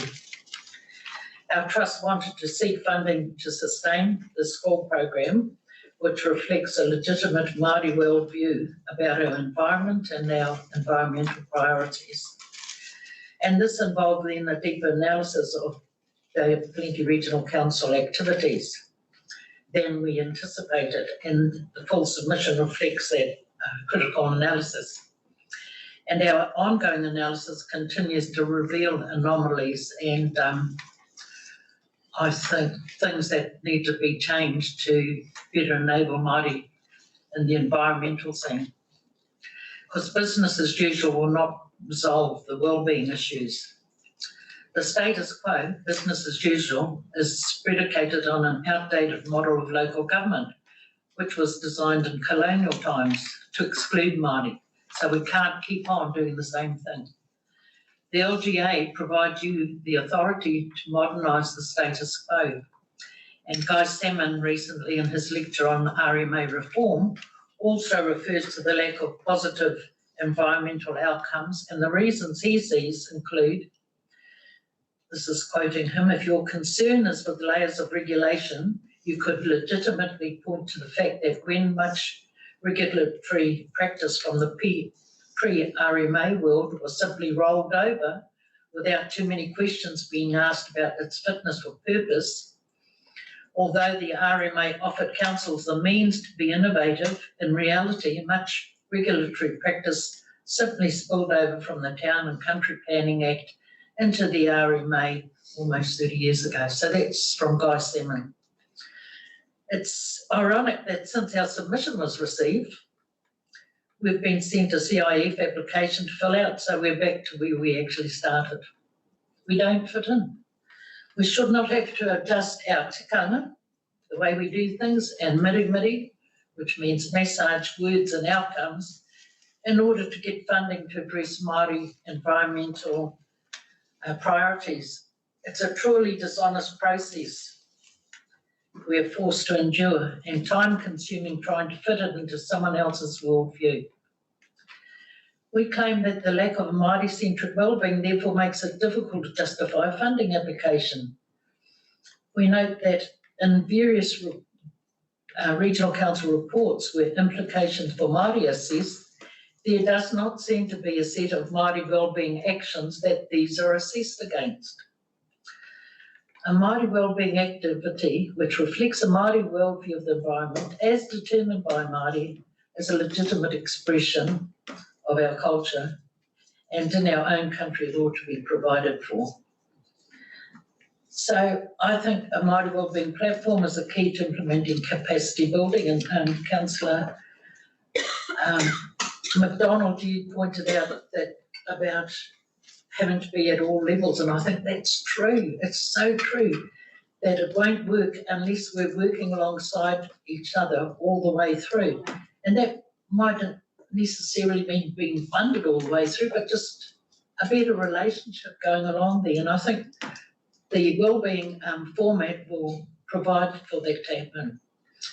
So I won't quote the LGA or the part that says to promote the social, economic, environmental and cultural wellbeing of communities in the present and for the future. So you have got the authority to progress that. Now, Auckland Council's been doing it for a while and the sky hasn't fallen down. At one stage, Regional Council was way ahead of Auckland Council, but we seem to have fallen behind. And I think the problem has been in the main cause because we rested on our laurels from having the first Māori seats, and we thought that was what we needed to do to make the change, and didn't progress our junior reform.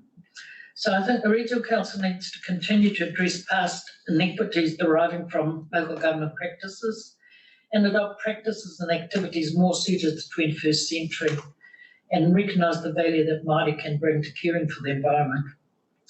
So basically that's it. I want now just to show you the outcomes that you can get in developing kaitiakitanga, and that's consistent with your obligation to develop capacity. So I wonder if someone can shift these.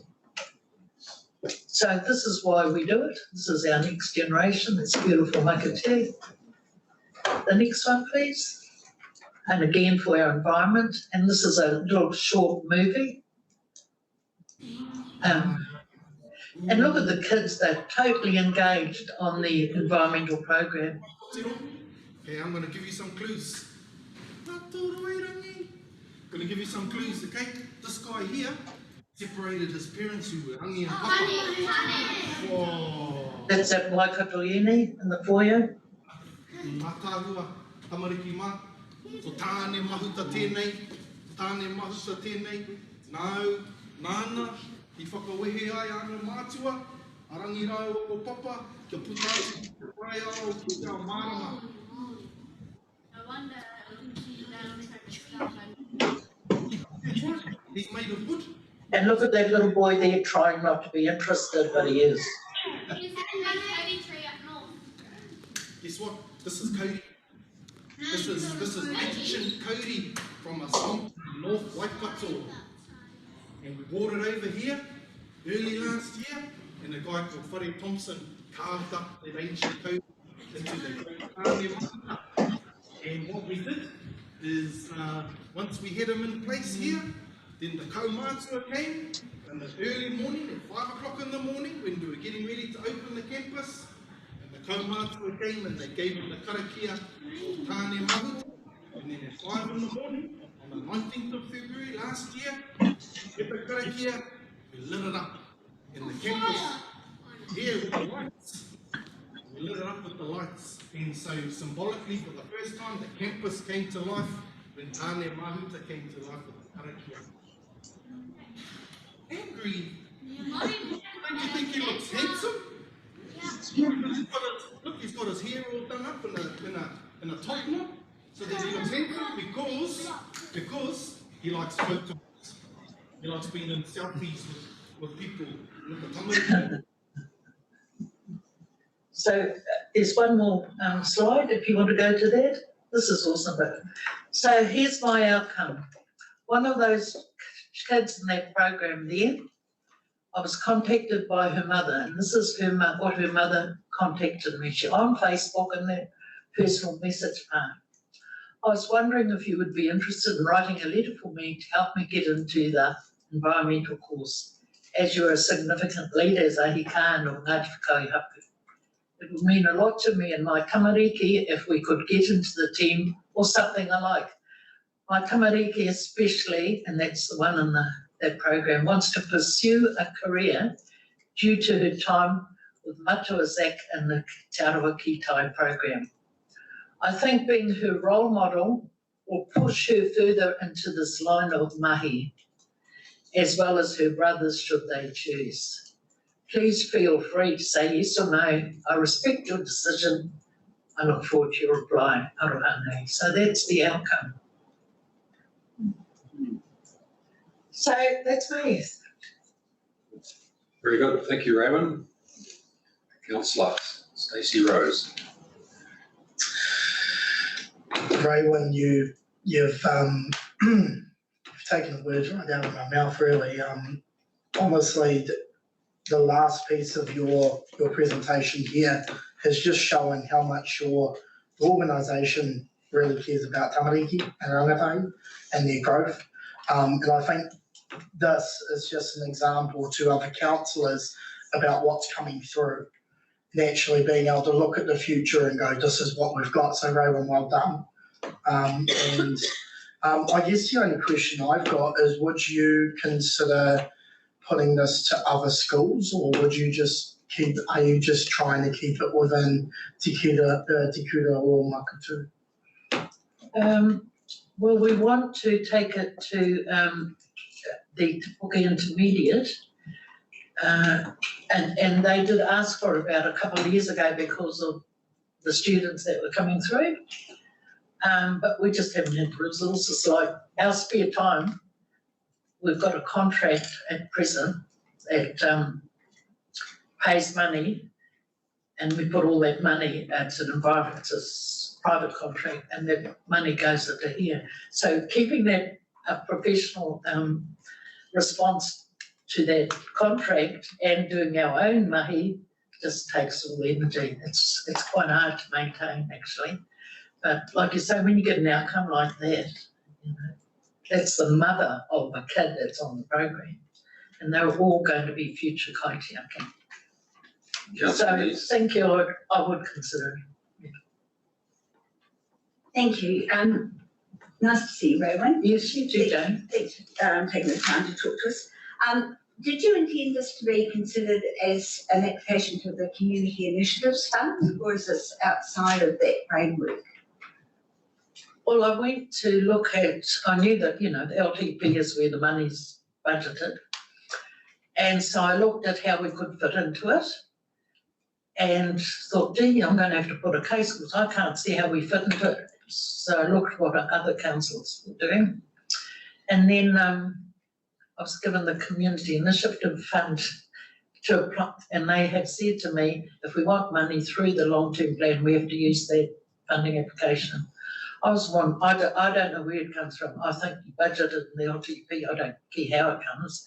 At present, though, I don't think your criteria is welcoming, put it that way, to this program.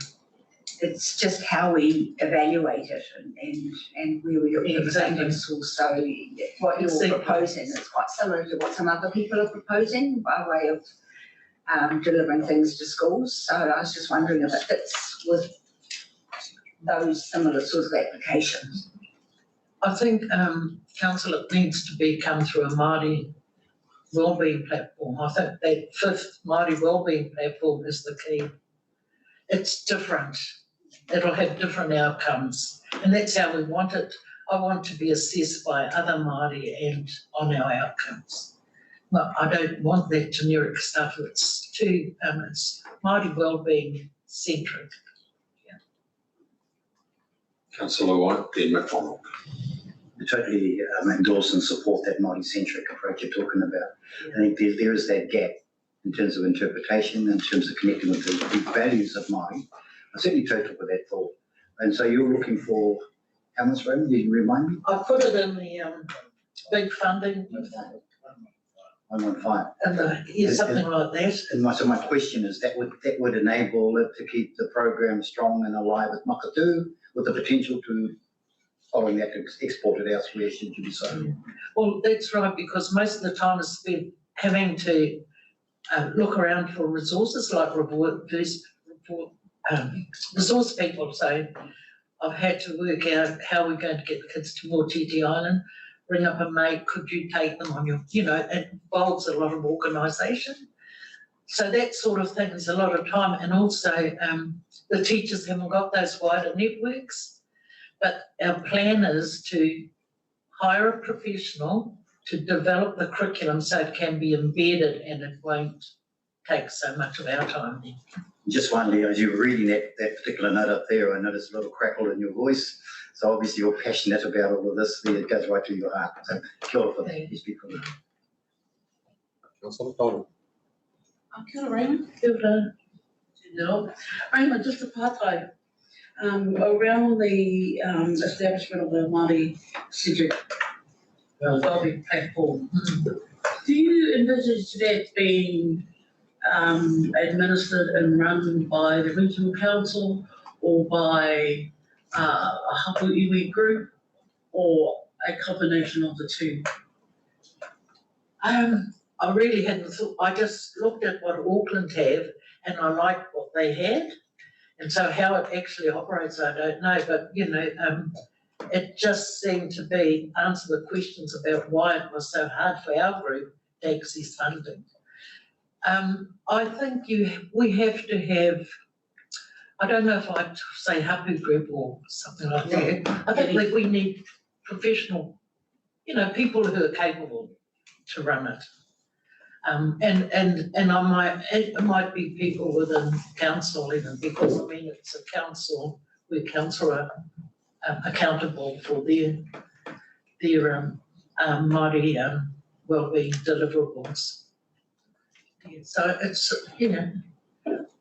I think Auckland's got the model, even though it's an urban area. There are parts that definitely fit urban tailoring and there are parts that can be adapted to rural Bapiti. Thank you, Raven. Could I thank you for your time today? I notice you've been sitting in the public gallery there for a number of minutes, so I hope you've found it of interest.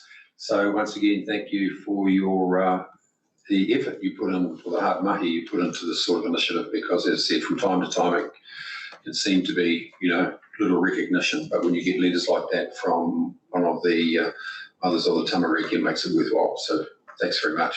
Okay, thank you for your councillors. Good day. Right, councillors, we're adjourned till 3:30. But welcome to Liz Davies from Social Link, who is known to many of us, and who's arrived, so she's happy to talk to us a little bit before her time. So we're ready? All right, thank you, Liz. Go ahead. I'd like to hear from you. Do I need to press anything? This way. Okay. Kia ora koutou. Thank you very much for your time. I'll keep it short and snappy because I imagine you've had a long day. So I just thought, just briefly, I'll let you know, for those of you who aren't familiar with Social Link Tauranga Moana, we're an umbrella organisation for the social and community sector here in the Western Bay of Plenty. So we're a bit like what Chamber of Commerce are for business. We're it for the social and community sector. So we provide training, professional development, help organisations work together. We're based at the Collective, which hopefully a lot of you have visited down at the Historic Village, a awesome space for not-for-profits to work from, 135 desks. It's a fantastic space. We have Māori Engagement Advisor. We undertake research and advocacy. So that's sort of the role of Social Link. So in terms of your long-term plan, your draft long-term plan, it was great to see the work you're proposing to do in relation to climate change. I'm not going to read what we've written, but really I suppose the take-home message is that in your conversations and engagement with our communities in the Bay, that you take consider taking an equity lens to the conversations that you're having, so you are able to take into account the views specifically of people who are on low incomes, who are generally less well-resourced to respond to a climate event or to plan for a climate event. So I understand you're planning on doing quite in-depth consultation, and we'd just really encourage that you specifically focus on understanding the needs of that group of people who are quite who have quite distinct needs, perhaps from other parts of the community. I suppose in keeping with, it's great to see that you're promoting social wellbeing, and we endorse certainly your proposal to improve insulation and energy efficiency in housing and making it easier for low-income households to make their homes energy efficient. We know damp, mouldy homes results in kids and older people often having to go to hospital and so on. So anything you can do in that space, I think, is fantastic. Again, with public transport fees, we've certainly support bus fares that are free for school and tertiary students and community card holders. That'll be a great benefit to low-income whānau, and also help utilise the public transport system. Equally with regional safety and rescue services, we endorse option 4 of funding for regional safety and rescue services, so there's more security of funding for agencies. For example, neighbourhood support contribute many unpaid hours to support that work, and that makes it quite difficult for a small organisation working on a fairly low budget. So if they were able to get some support for that, and other agencies who are in a similar position, that would be fantastic. I've obviously, as a regional council, you have responsibilities to promote the 4 wellbeings. So, and certainly your priorities fit and align really well with social wellbeing. What we'd like to suggest council consider undertaking a audit, for want of a better word, of your plans, your policies and your activities, and just look at what you're doing really well in terms of promoting social wellbeing. But are there other things that you might be able to do as council to promote social wellbeing beyond what you're proposing here on public transport and housing and so on? So an example could be your procurement policy, that as a council you are a significant buyer, purchaser of goods and services, and in addition to getting cost-effective goods and services, you can also get some fantastic outcomes, social outcomes, in terms of if you are looking at employing local, employing Māori and Pacifica businesses. So looking at how you can support the local economy, support social enterprises through your procurement of goods and services. And that was it, really. So if there's any questions or comments, I would be happy to take any questions or comments. Right, councillors, do you have questions for Liz?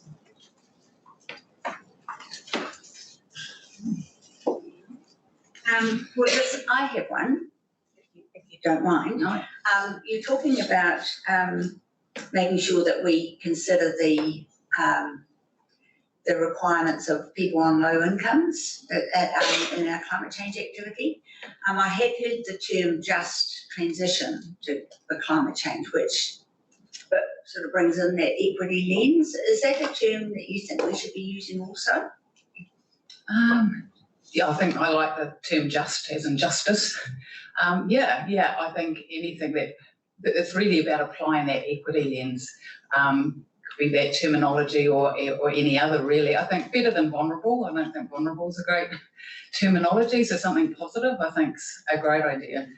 And we'd be happy to support you if you're wanting to access sort of low-income communities in the Western Bay as well, to hear from them. Oh, thank you. Councillor White. No, thank you for your submission. In terms of your mahi work, in terms of the wellbeing, are you working quite closely with a number of Māori entities and institutions around here? So we're quite close relationships with Ngāi Tamarawaho, which is mana whenua for the collective. Our board are actually moving towards a 2-house model, so a Māori house and a non-Māori house. Currently we have Amahaere Tangatu as our co-chair. That's all right. We have Tamo Courtney and Mel Tata as her alternative on our board. So we, as I said, we have a Māori engagement advisor who works with local hauora, and we're wanting to build relationships with other local iwi and Tauranga Moana as well. So yeah, and we have a Te Tiriti o Waitangi policy, of course, so which is coming from governance down into operations. Donald. Kia ora, Liz. Kia ora, It's been a while since we looked last time. I'm quite excited about how you're moving forward with the involvement of, what did you call it? You've got 2 whare. Yeah. Okay. So is this synonymous to you kind of having like parallel processes operating in your organisation? At the governance level, it enables the Māori whare, if they wish to meet separately, to meet, and equally the non-Māori whare, and then to come together as a board. It's literally in the development stage. And then that will flow down into operations, not necessarily having a Māori team and a non-Māori team, but who knows where it might evolve and develop. Yeah, so we're really conscious that Māori are big users of health and social services, and we need to be responsive to that and also be a role model to the social and community sector about how we should be operating as a partner in Te Tiriti. Thank you. I think that's really exciting. It's something that I've been kind of discussing around the council table, but I don't think we're all on board or we actually understand what that is. So I look forward to hearing from you as to how that's progressing and how that's turning out. That may be a model that we can look at using as well. Absolutely, yeah. Like I said, we're learning. It's a journey for us, but absolutely. Yeah, thank you. Thank you. And lastly, Councillor Winters. Oh, thank you, Liz. Liz, I'm a big supporter of the Regional Safety and Rescue Services targeted rate. And why I'm a supporter of that is, there's Coast Guard, LANSAR, search and rescue, surf lifesaving. You've got down here that you support neighbourhood support to be also front and centre. So convince me, I hadn't anticipated, and we've had neighbourhood support here this morning.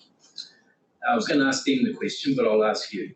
Convince me that neighbourhood support should be in that same support bracket, because I couldn't quite see it, but convince me. The networks into neighbourhoods in our communities is really extensive, which I imagine will be incredibly helpful in emergency management planning and responding to emergencies. And I understand that a range of groups and committees have worked with neighbourhood support, so they could obviously see the value of them. But what they contacted us directly and said they struggled a little with doing all this work that was unpaid. They recognised the importance of it. And like I said, they're on fairly small budgets. So I think it's their network into neighbourhoods and communities that I imagine will be of value to your work around emergency response. Okay, thank you. Thank you. Thank you very much, Liz, for coming to talk to us today. We'll be doing deliberations later in May. So you'll hear from us after that. Right. Thank you very much. Good luck. Thank you. Thank you. Joe Rabbit is just packing his hat. Oh, good.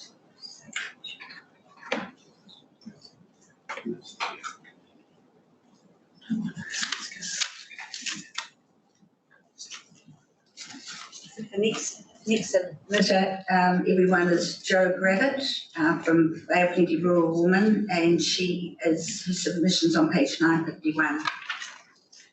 Not part of the research, We haven't heard from him yet. We haven't had confirmation. We're still waiting for confirmation.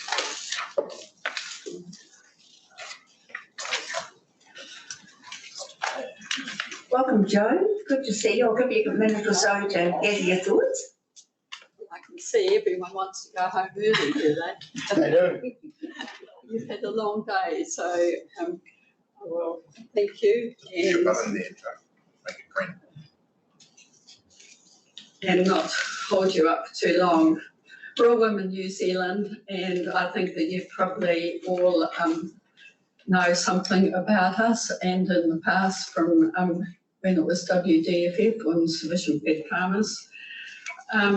Because this is your 10-year LTP, we really wanted to actually signal that this is a critical time when things are changing so quickly.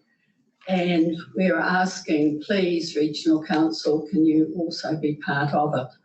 And nothing that you've done before is going to work in the same way in the future. And I'm sure you're going to get sick of hearing this over the next few days. So I've seen that there were quite a few submissions on similar themes to us. And we'd like to emphasise the leading role that you must take and to undertake real community engagement. That doesn't mean what has worked in the past is what you will need to do in the future. So I think looking through the submissions, a lot of people have been saying similar things. So climate change is probably the thing that comes up first, and it seems to, as you were asking, there have been a lot of responses from people far more qualified than us. And you've seen our comments in our actual formal submission. We're all going to depend on new technology. You're going to have the experts that will be able to interpret. You're going to know about the farm environment plans, the measures of the GHGs, etc. But we challenge you to be able to translate that to the people that are out in the field and who do want to do the right thing, but they can't afford to make mistakes, and they do have to keep their production sustainable in the meantime.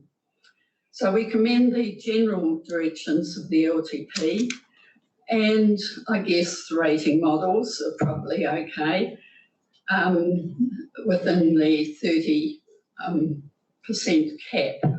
But as you know, with the capital values of a lot of the properties now, this is becoming a huge burden onto the rural sector.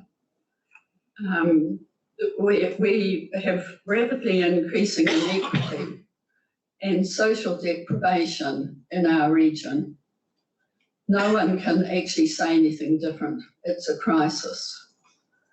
We support other submissions that remind you of your ability to give leadership in addressing poor health and poverty associated with inadequate housing and the lack of local convenient public transport to better access the services. And a lot of far more qualified people than us are going to be giving you lots of advice on transport.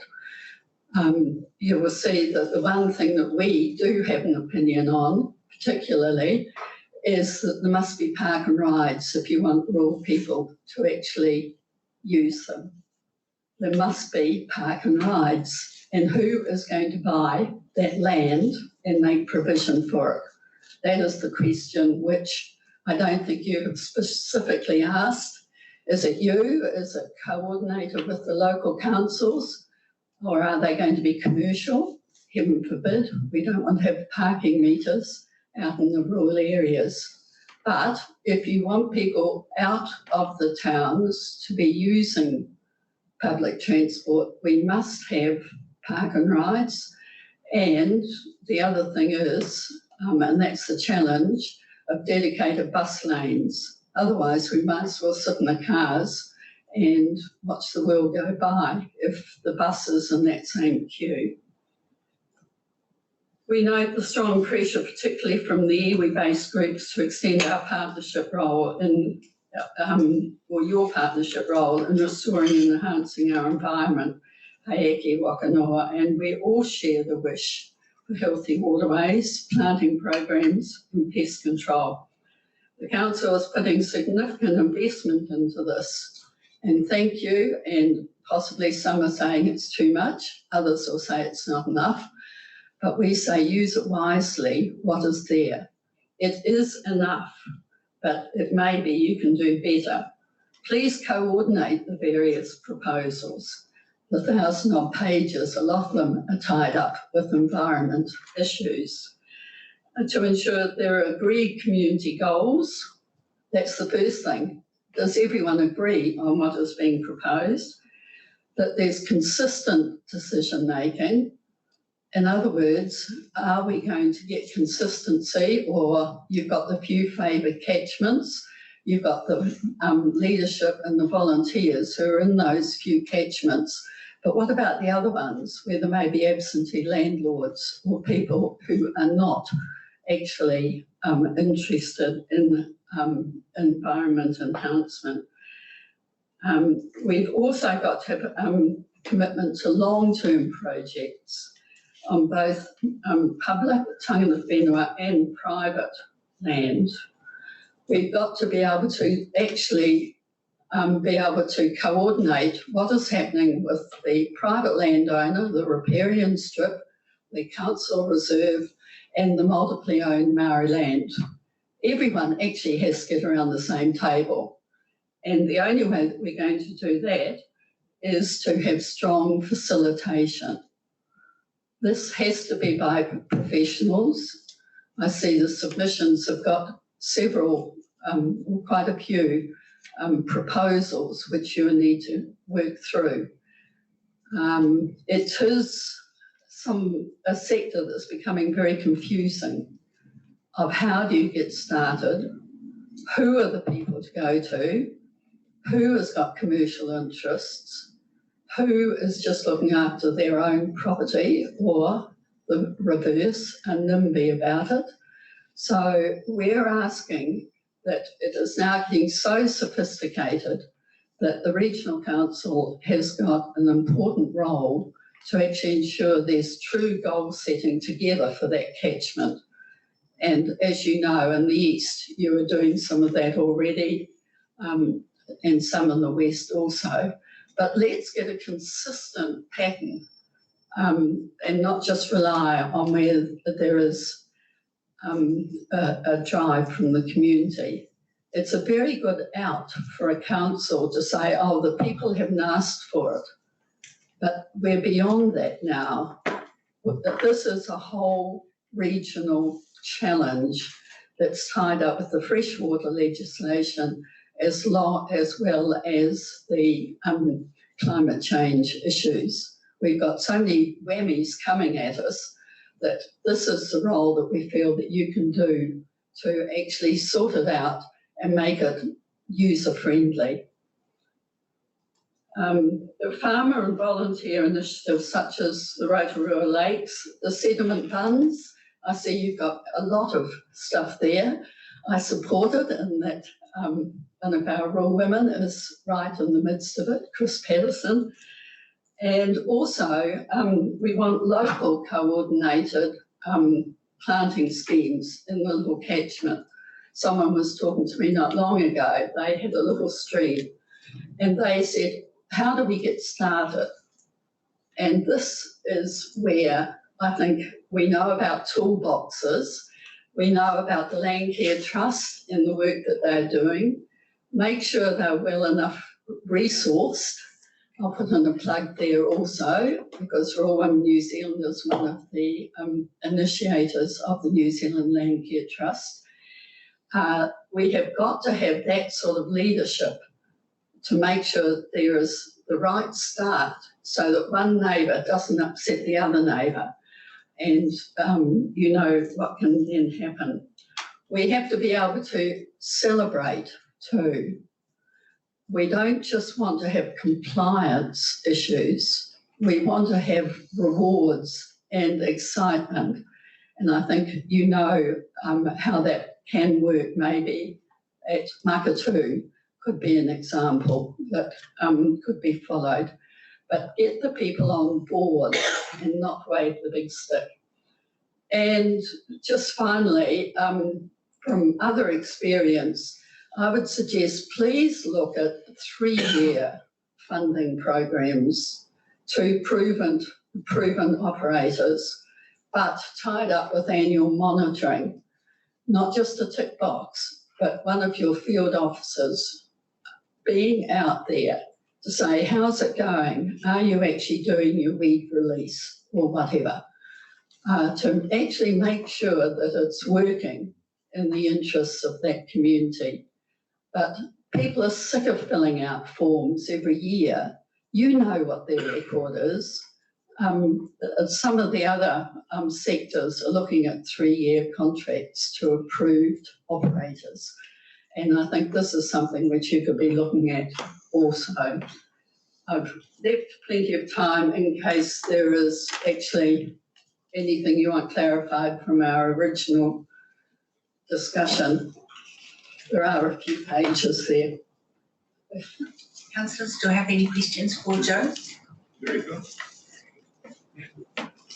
Good presentation. Oh, Councillor Browning. I don't think my speech system's working. Joe, I'm just struggling a little bit over volunteers and initiatives in communities. And I'm thinking of Laurie Donald and co in the West, who have sort of done so much, so we support them as much as we can, along with others, district council, etc. And then in other areas where we've had to sort of use the stick or the rules, where we've been. So there's those in the middle, and you're saying to us now that we have to start leading those areas. And councils, governments can't do everything. So, you know, the community-led approach is far better when it comes to ownership of their issues and their OE. Is that a statement or a question? It's a question in my mind. How far we go? I think we've got some good models here. And while I don't want to pick favourites, obviously the Landcare Trust can motivate and incentivise. They've got 30 years experience. Also now BCA is on board, and you know the merits and things that are happening there. But we do need to have a level of professionalism now. I mean, a lot of us have been out there and dug holes. I've seen Pahutakawas fall into the erosion, those sorts of things. Without having outside and professional incentivisation, I think would be the word, not having to actually think about now who is actually going to be weeding these new release plants. We've got to actually have these teams of rangatahi or whoever who can learn skills and actually come in and to support the landowner. I think we all know our ageing population, and from our own care group I can quote that we're very happy to have a contractor come, and we did like a mangrove cutter too in the past, thank you. So I think we've got to realise that with health and safety and a lot of the other things, the dream that we had of the volunteer-led and volunteer administered is possibly got to be guided with very strong professionalism from somewhere else. And also, as I have said, someone that can actually pull together maybe slightly different visions, which we're going to see much more through the freshwater legislation coming through, with treaty partners being full partners in any decision making. So we've got to actually find a way of doing this. Thank you, Joe. I've got a question from Councillor Clark. Thank you, Joe. Excellent presentation, but point of clarification for the Great Island West on this side. Emerging from WDFF into Real Women's, the perspective of, are you sort of part of Fair Farmers, or are you a completely separate entity? Where does all that sit? Give me an understanding of the power base around the place. Have you got an hour, councillor? No, there's been a very long history of women on the land. Great heyday after the Second World War, because all the guys went off to war, the women were the land girls. After the war, what did they do? So they got into community service. And so they were very strong from the 50s through, like every other organisation. We also now, dare I say, backing up what I've just said, are depending a lot more on paid professionals to give us leadership rather than volunteers being all over the place with the cake stall or helping at the health expo or whatever. you know that rural society is changing. The demographics change. You've got all the old diehards out there, like some of us, and then you've got the corporate farms with absentee owners, and there's no one to actually be supporting the local school. So the WDFF, it was never part of Federated Farmers. It happened to be a name, and so it was changed to reflect the different world. Thank you. Thank you, Joe. You're probably aware that we've set aside $100,000 in our long-term plan to look at innovative ways of working with volunteers, to actually support them and enable them. We've had a few comments and suggestions that are quite pertinent to that today, so thank you. And I think it needs to be space-based, community-based. The diverse groups there have honestly got to learn how to work together. And some want to plant everything up in natives, some want to have pine trees, and we've got to come to solutions. And I think the recent solutions suggest that there's a certain distance that has to be of native reforestation. There may be some pine trees further away from the waterways as possible, but we've got to actually bring together those different sectors. Thank you very much for your time. Thank you.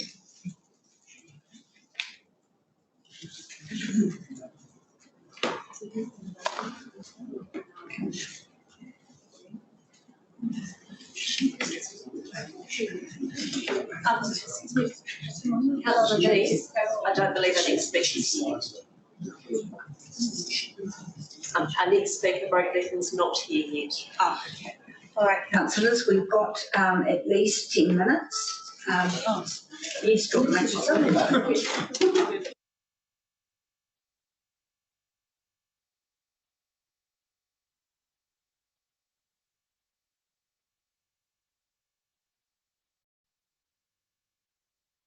I'm sorry, councillors, that you get the same voice again. Apologies from our manager who happens to be on leave. I think some of you who have been around the table for a long time will know that I have been saying virtually the same thing for 10 years. This, I promise you, is my last time. And so therefore, I finish next month as chair of TCHT. And therefore, this time, I'm actually going to speak with considerable passion about an aspect that I believe really has to come to the fore in the way that regional council does their business. So all of you know what the housing problem is, and I don't need to spell out the stats. Every day we are getting the stats. But so often we read them in the context of, isn't it great that house prices are increasing and it's all good for everyone. Well, unfortunately, it's not good for everyone. And this is where I think perhaps the challenge comes to your council. So we appreciate the council's input into the smart growth strategies and action plans. You have been strong, active partners in that. Thank you. And we commend your leading role in the transport planning and the joint collaboration with the government agencies to address the urgency of new thinking in our growth areas. This is important. As you know, the ministers are going to be around next week, and we want to actually present a very strong case to them. TCHT and the other social housing providers in urban areas and on Maori-owned land now ask that you give direct leadership to address the well-known shortages of affordable housing solutions, especially for long-term rentals and first-home buyers. We can actually build some more lakes or wairakis quite easily. Developers know how to do that. They know how to sell them, and you know the outcomes, but it's not helping the rest. While over 22,000 are on the MSD waiting list. This is a regional-wide crisis with Kaingaroa is particularly addressing in other areas, but not in the Western Bay. Rotorua rights will know that things are happening for you. and also in Whakatane, where we have the elder housing. And we know that Kaingaora is actually able to use the land that they own there and are redeveloping also. This is not the case in Western Bay. We understand from KO that there is actually only about 145 planned to be built here. And we know that our waiting list could be up to about 6,000. It's the most unaffordable place. But the thing I would like, especially for you to visualise, is this theory that is coming out that we have now got a K economy. And there are other councillors around the table who will be able to talk much better than me on economy matters.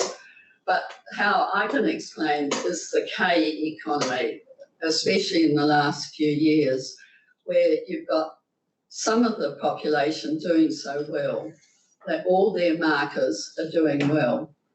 But we've got the bottom of the K where up to a third of our population is doing so much worse. And so we're getting this increased inequity in our community. We know that the house prices are going up like that.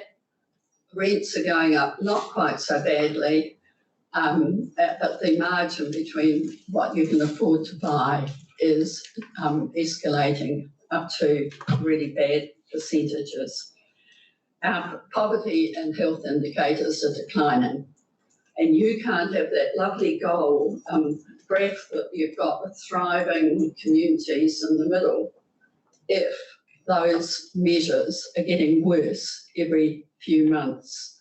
It is within the regional council brief to meet those whole four well-beings. We've been told, find us local land and we will provide the backing by local government. They have said that frequently. The new NPS urban development is offering tools for specified development projects. Some of you may know about Mill Stream up at Dairy Flat. That was such a one where there's a whole different funding package. There are different options under the new housing acceleration package that came out, and especially for new avenues of Maori housing support. Up to 50% of social housing is for Maori, but as a community housing provider, we don't qualify for any of those streams. So therefore we support Pawakainga initiatives even more strongly, because our main vision is to get everyone adequately housed, not by us, but by the community. And that's where we see you as partners also. You'll know there's 3.8 billion and you will be able to have input too.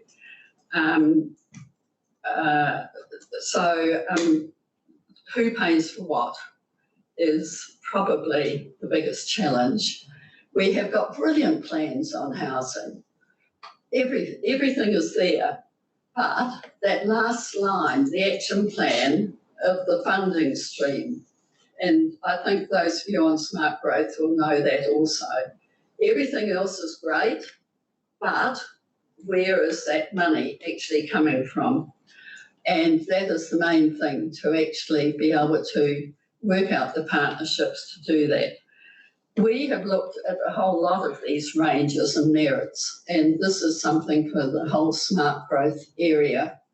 Apologies to the east, but this issue is so challenging in the west. We ask that with your council's financial security and ability to provide backing for projects that meet your council priorities, that now is the time to look at how you can be a catalyst for influencing accelerate affordable housing construction in the region. We need 6,000 in this LGP period.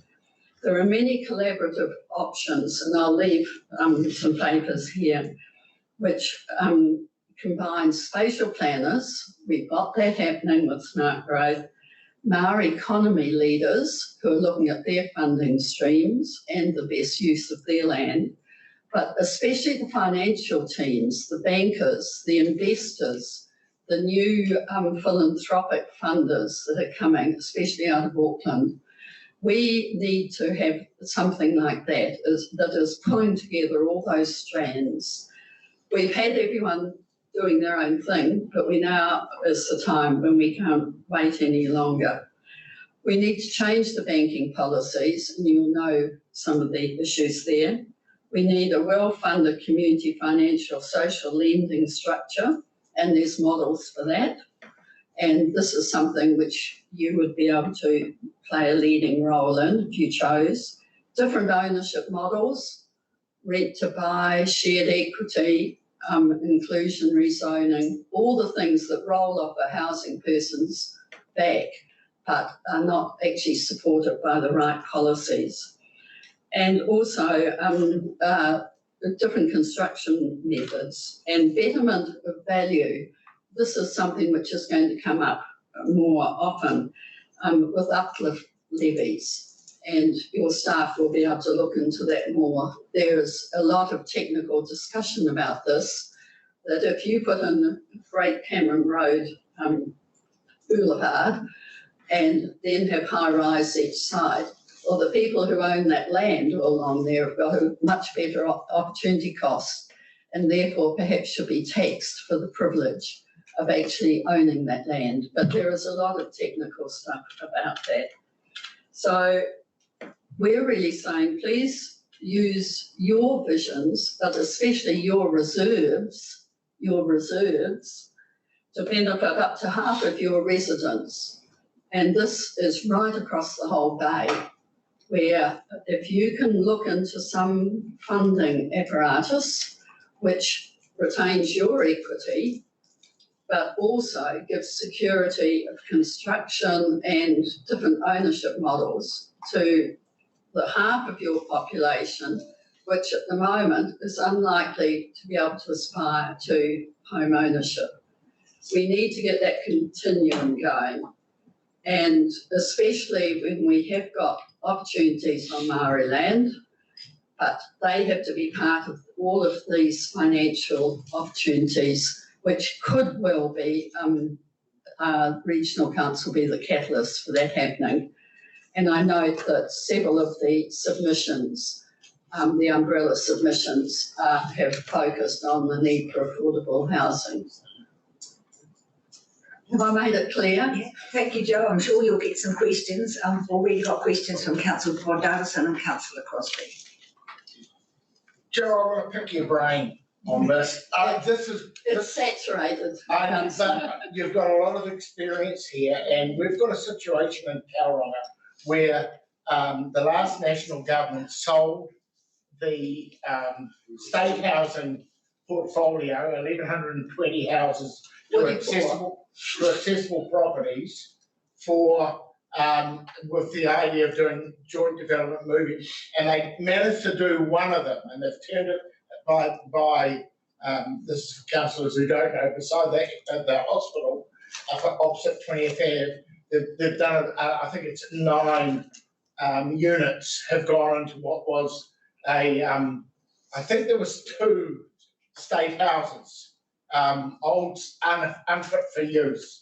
Now, there's 1,120 of those properties, and unfortunately, this government says that it's ideologically opposed to that development, and they will not help fund it. So they're going to need, if we can get those 1,120 houses better utilised, we can immediately house 6,800, let's call it 6,000 home ownership units, or units for people to either own or rent, instead of 1,100. So we can do a lot of work in Tauranga with those properties. The accessible properties is the old IHC, so it's a charitable trust now. Somehow we have to find a mechanism for, I don't know who it's going to be, to partner with them to get those houses going. And I think you've got, with your chairmanship and understanding of that sector, you could probably help. I've only been thinking about this really in the last few days. But somehow we've got to make a difference. And it appears to me that Tauranga is a really good space to do that.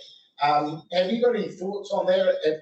And because I'm thinking, I just read in the a newsletter from Bay Trust yesterday that said they're going to put 11 million or something, or so many million into of extra funds into housing or into, and I'm just thinking, boy, there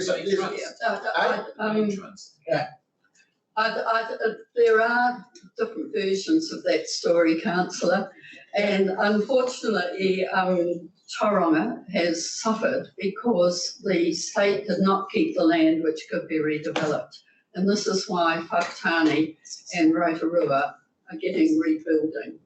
And this is why we are falling behind, because the state does not own the land to redevelop. Pukahinahina would be something which I think is manageable for everyone to get their heads around, and that's the Gate Par in particular area, and there's been big proposals put forward for that. And the whole town would support the state and APL and the hospital land and the city council, but with the catalyst of the regional council having an independent overview, because we will need to invest in getting blocks of land, because unfortunately it's very pepper-potted. And so AP can't do it by themselves. We would like to be a part of it. Every chip would like to be a part of it. And there's also very keen tangata whenua interest also in that area.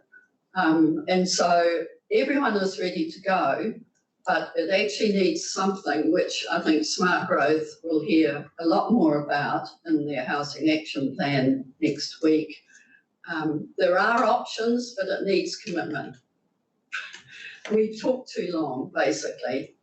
But it's there, isn't it? If we bring in everybody in together, yeah. Because as you say, the accessible properties are in a position to do it all themselves. They've been given the property on the basis that they would, but Thank you. Is that something that we can? Thank you, Councillor Robinson. I'm looking. She's an expert. She's been around the community trust.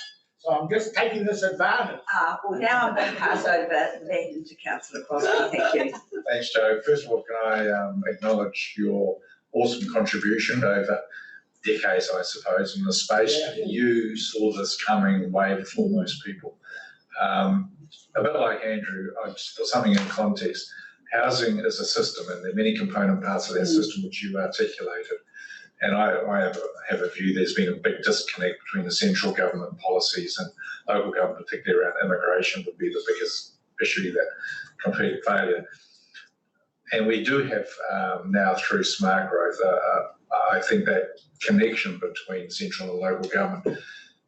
Do you think that there is at least a possibility, to what Andrew was talking about, because they're desperate, I mean seriously desperate to try and address this problem, that there can be more flexibility? I understand Kaingaroa now are being very flexible and looking at every model they can to deliver houses. Even Minister Woods said, unfortunately, they're taking new stock off the market, for their own, which is not really growing the pie, as it were. So can you see potentially with some clarity I'm talking about Tauranga here in Western Bay, because the land was sold, you're dead right. That could be addressed in other mechanisms to support what accessible properties are trying to do, because they've done their own mini spatial plan. It could provide it's workable. A large number of homes. Yeah, and what should we do as a council? Well, a key player in Smart Growth. KO has said that they have money, but they haven't got land. To me personally, I would say that there is a real potential in that Gate Par area, which has got a lot of poor housing for those who don't live here. It's on big sections also, some of it. for KO to actually buy up, and this is possible, as I understand, under the new NPS that's coming through, to make it into a special development area, and to actually then work with APL. But we need the government money, we need the council planning flexibility, which is not coming through particularly well, and they are too slow, full stop. We have got to speed up the way in which we're losing a whole generation of young people while we're talking about the problems here. Thanks. So just quickly, so I think you're right on that planning issue. We're the big we of local government is just as bad as putting too many rules around stuff so it can't happen. And that's something we can start to address through SNOCRO and our own regional policy statement. It is expensive. We are just building, and very proud, with no government assistance, because there is no government assistance to community housing trusts in our area. 12 up in Greerton, and we've only done that by building on the equity of our other ones, but we're up to our 50%. We're a charitable trust, we can't be unwise stewards, and so we have our staff has the facility, they know how to build houses, they've done it successfully, but there is not actually the capital for us. We have a very good quarter-acre section, which we own right now in the middle of the avenues, to redevelop. But we need finance, and we need more flexible and urgency in planning in the Te Papa intensification zone. I apologise to the people in the rest of the region, but the stats all show that we are just so under-resourced in affordable rentals. Thank you. Well, if it's any comfort, your problems fall into insignificance compared to ours in Rotorua. And I'm just looking at some, don't cut my water off while I'm in. Well, there's a question coming. But I was told by the head of MSD in Taupo on the 15th of February that Tauranga has 130 emergency households housing 600 people. Would you agree with that? I couldn't comment on... The Western Bay has 800 people being housed in 200 emergency households. And Kevin and Te Taro and I have over 2,000 plus 500 kids being housed along Benton Street in motels. And it's an absolute disgrace, and I'm ashamed to say that I'm even... We have a regional problem. You have the regional reserves, and you can work out how those two things go together. But you see, that's half the problem, because we're told people go to MSD around the country, and a question is posed to them, do you in any way whakapapa to Rotorua? Oh, well, I've got an auntie there, or I had an uncle there. Get yourself up to Rotorua now, go and see MSD, and they will put you into motel accommodation. Now, this is how, he told us on that meeting there, which I could show you all, that there's only 5% they maintain coming from out of town. But we know that's not correct. I think... Sorry, we're getting off track, but I agree with Our values were such that we pulled out of motel contracts. We lost money, but it is not appropriate long-term housing for families. But couldn't agree more. So we're in a total conundrum now. We've got 48 motels being used. The Prime Minister's been to town. She's been in discussions with our Chief Executive of RLC and the Mayor, and they're trying to compress down to 10 and do those up as permanent accommodation with bathrooms and kitchen facilities, because we all know staying in a motel, you're lucky to get a microwave, and there's certainly no laundry facilities. So this is what they're trying to do. But my great concern is, and I know my concerns are shared by fellow councillors, we will never, Joe, wind this back. We haven't got a show in hell of winding this back. We've got this for decade after decade. So I'm more optimistic. So she's going to cut my water off. I will turn myself. I'm more optimistic than that, but we need the right tools, and I believe the regional council tool is to help with this financial package and there's a lot of models that organisations like ours can borrow into, and it would work. But we need to actually have someone to initiate and organise it. And I'm not sure whether, I suspect that Maori Housing is going to be looking for extra funding also. We have got to actually find a regional solution. For example, I can remember submitting here saying, thank you, Regional Council, you help fund the university, but the next step, please, Regional Council, is to help fund the student accommodation to go with it. Those are the sort of issues that they all fit together when housing comes along. So I think my take-home message to you is that if it gives you any comfort, we're a million times worse off than you over the back bench. So that's all. No. Thank you. Look, we're getting towards the end of the day. I've got Councillor White and I see our next submitter. Yes, our next submitter's here. So Councillor White, Joe, just got one more question. But I just want to obviously echo the sentiments of Councillor Thurston and Rotorua, but having said that, obviously Māori are a real key focus back home.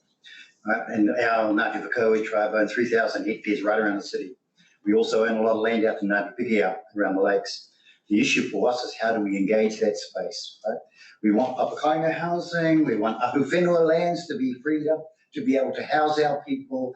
And when we look at Kāinga Ora, and I was on the national group for looking at my strategy for Kāinga Ora, they are totally, even though they're flexible, they're so flexible, twisted like a pretzel right now. And so, basically they have got a lot of money, but how to distribute it, how to connect. Now they want to lease land. They want to lease land. They put invitations out to Māori now in Rotorua, can you lease us some land? It ain't that simple. Because suddenly they want to turn land around Rotorua, for example, to actually accommodate this housing. Now Māori do still have to consider those are valuable lands around there too. Is how do you actually deal with transitional housing, social housing, and then the commercial elements that they don't want to be losing anything on the land, unnecessarily. So there's all of that combination that's going on. But you're quite right, that motel system in Rotorua is shocking. And it's a hard one to peel back. The homeless problem has grown exponentially there. And as you say, if they whakapapa to Rotorua, well, we would say, no, they don't. Most of them don't. So, but look, I'm just saying that in that space, Māori need to be stepping front and centre into the space, and we are, but it's actually how to unlock the bureaucracy. There are tools. Yeah, and basically, I just want to congratulate you for your focus over here, but particularly in Rotorua, we have that, we're on the top hit list for Kāinga Ora. There's no doubt about that. And we're there for a good reason. We're there for good reason. So thank you, councillors, and thank you very much, Joe. Very thought-provoking. No, so Regional Council, you are very good at the whenua, but now we want you to actually have the people that's under you. Good. So thank you, Joe. Councillors, we also have our next submitter, which is Athena Naturi, and that is a submission. Welcome, Athena. Submission on behalf of Toi Kairawa on page 1053. So the floor is yours.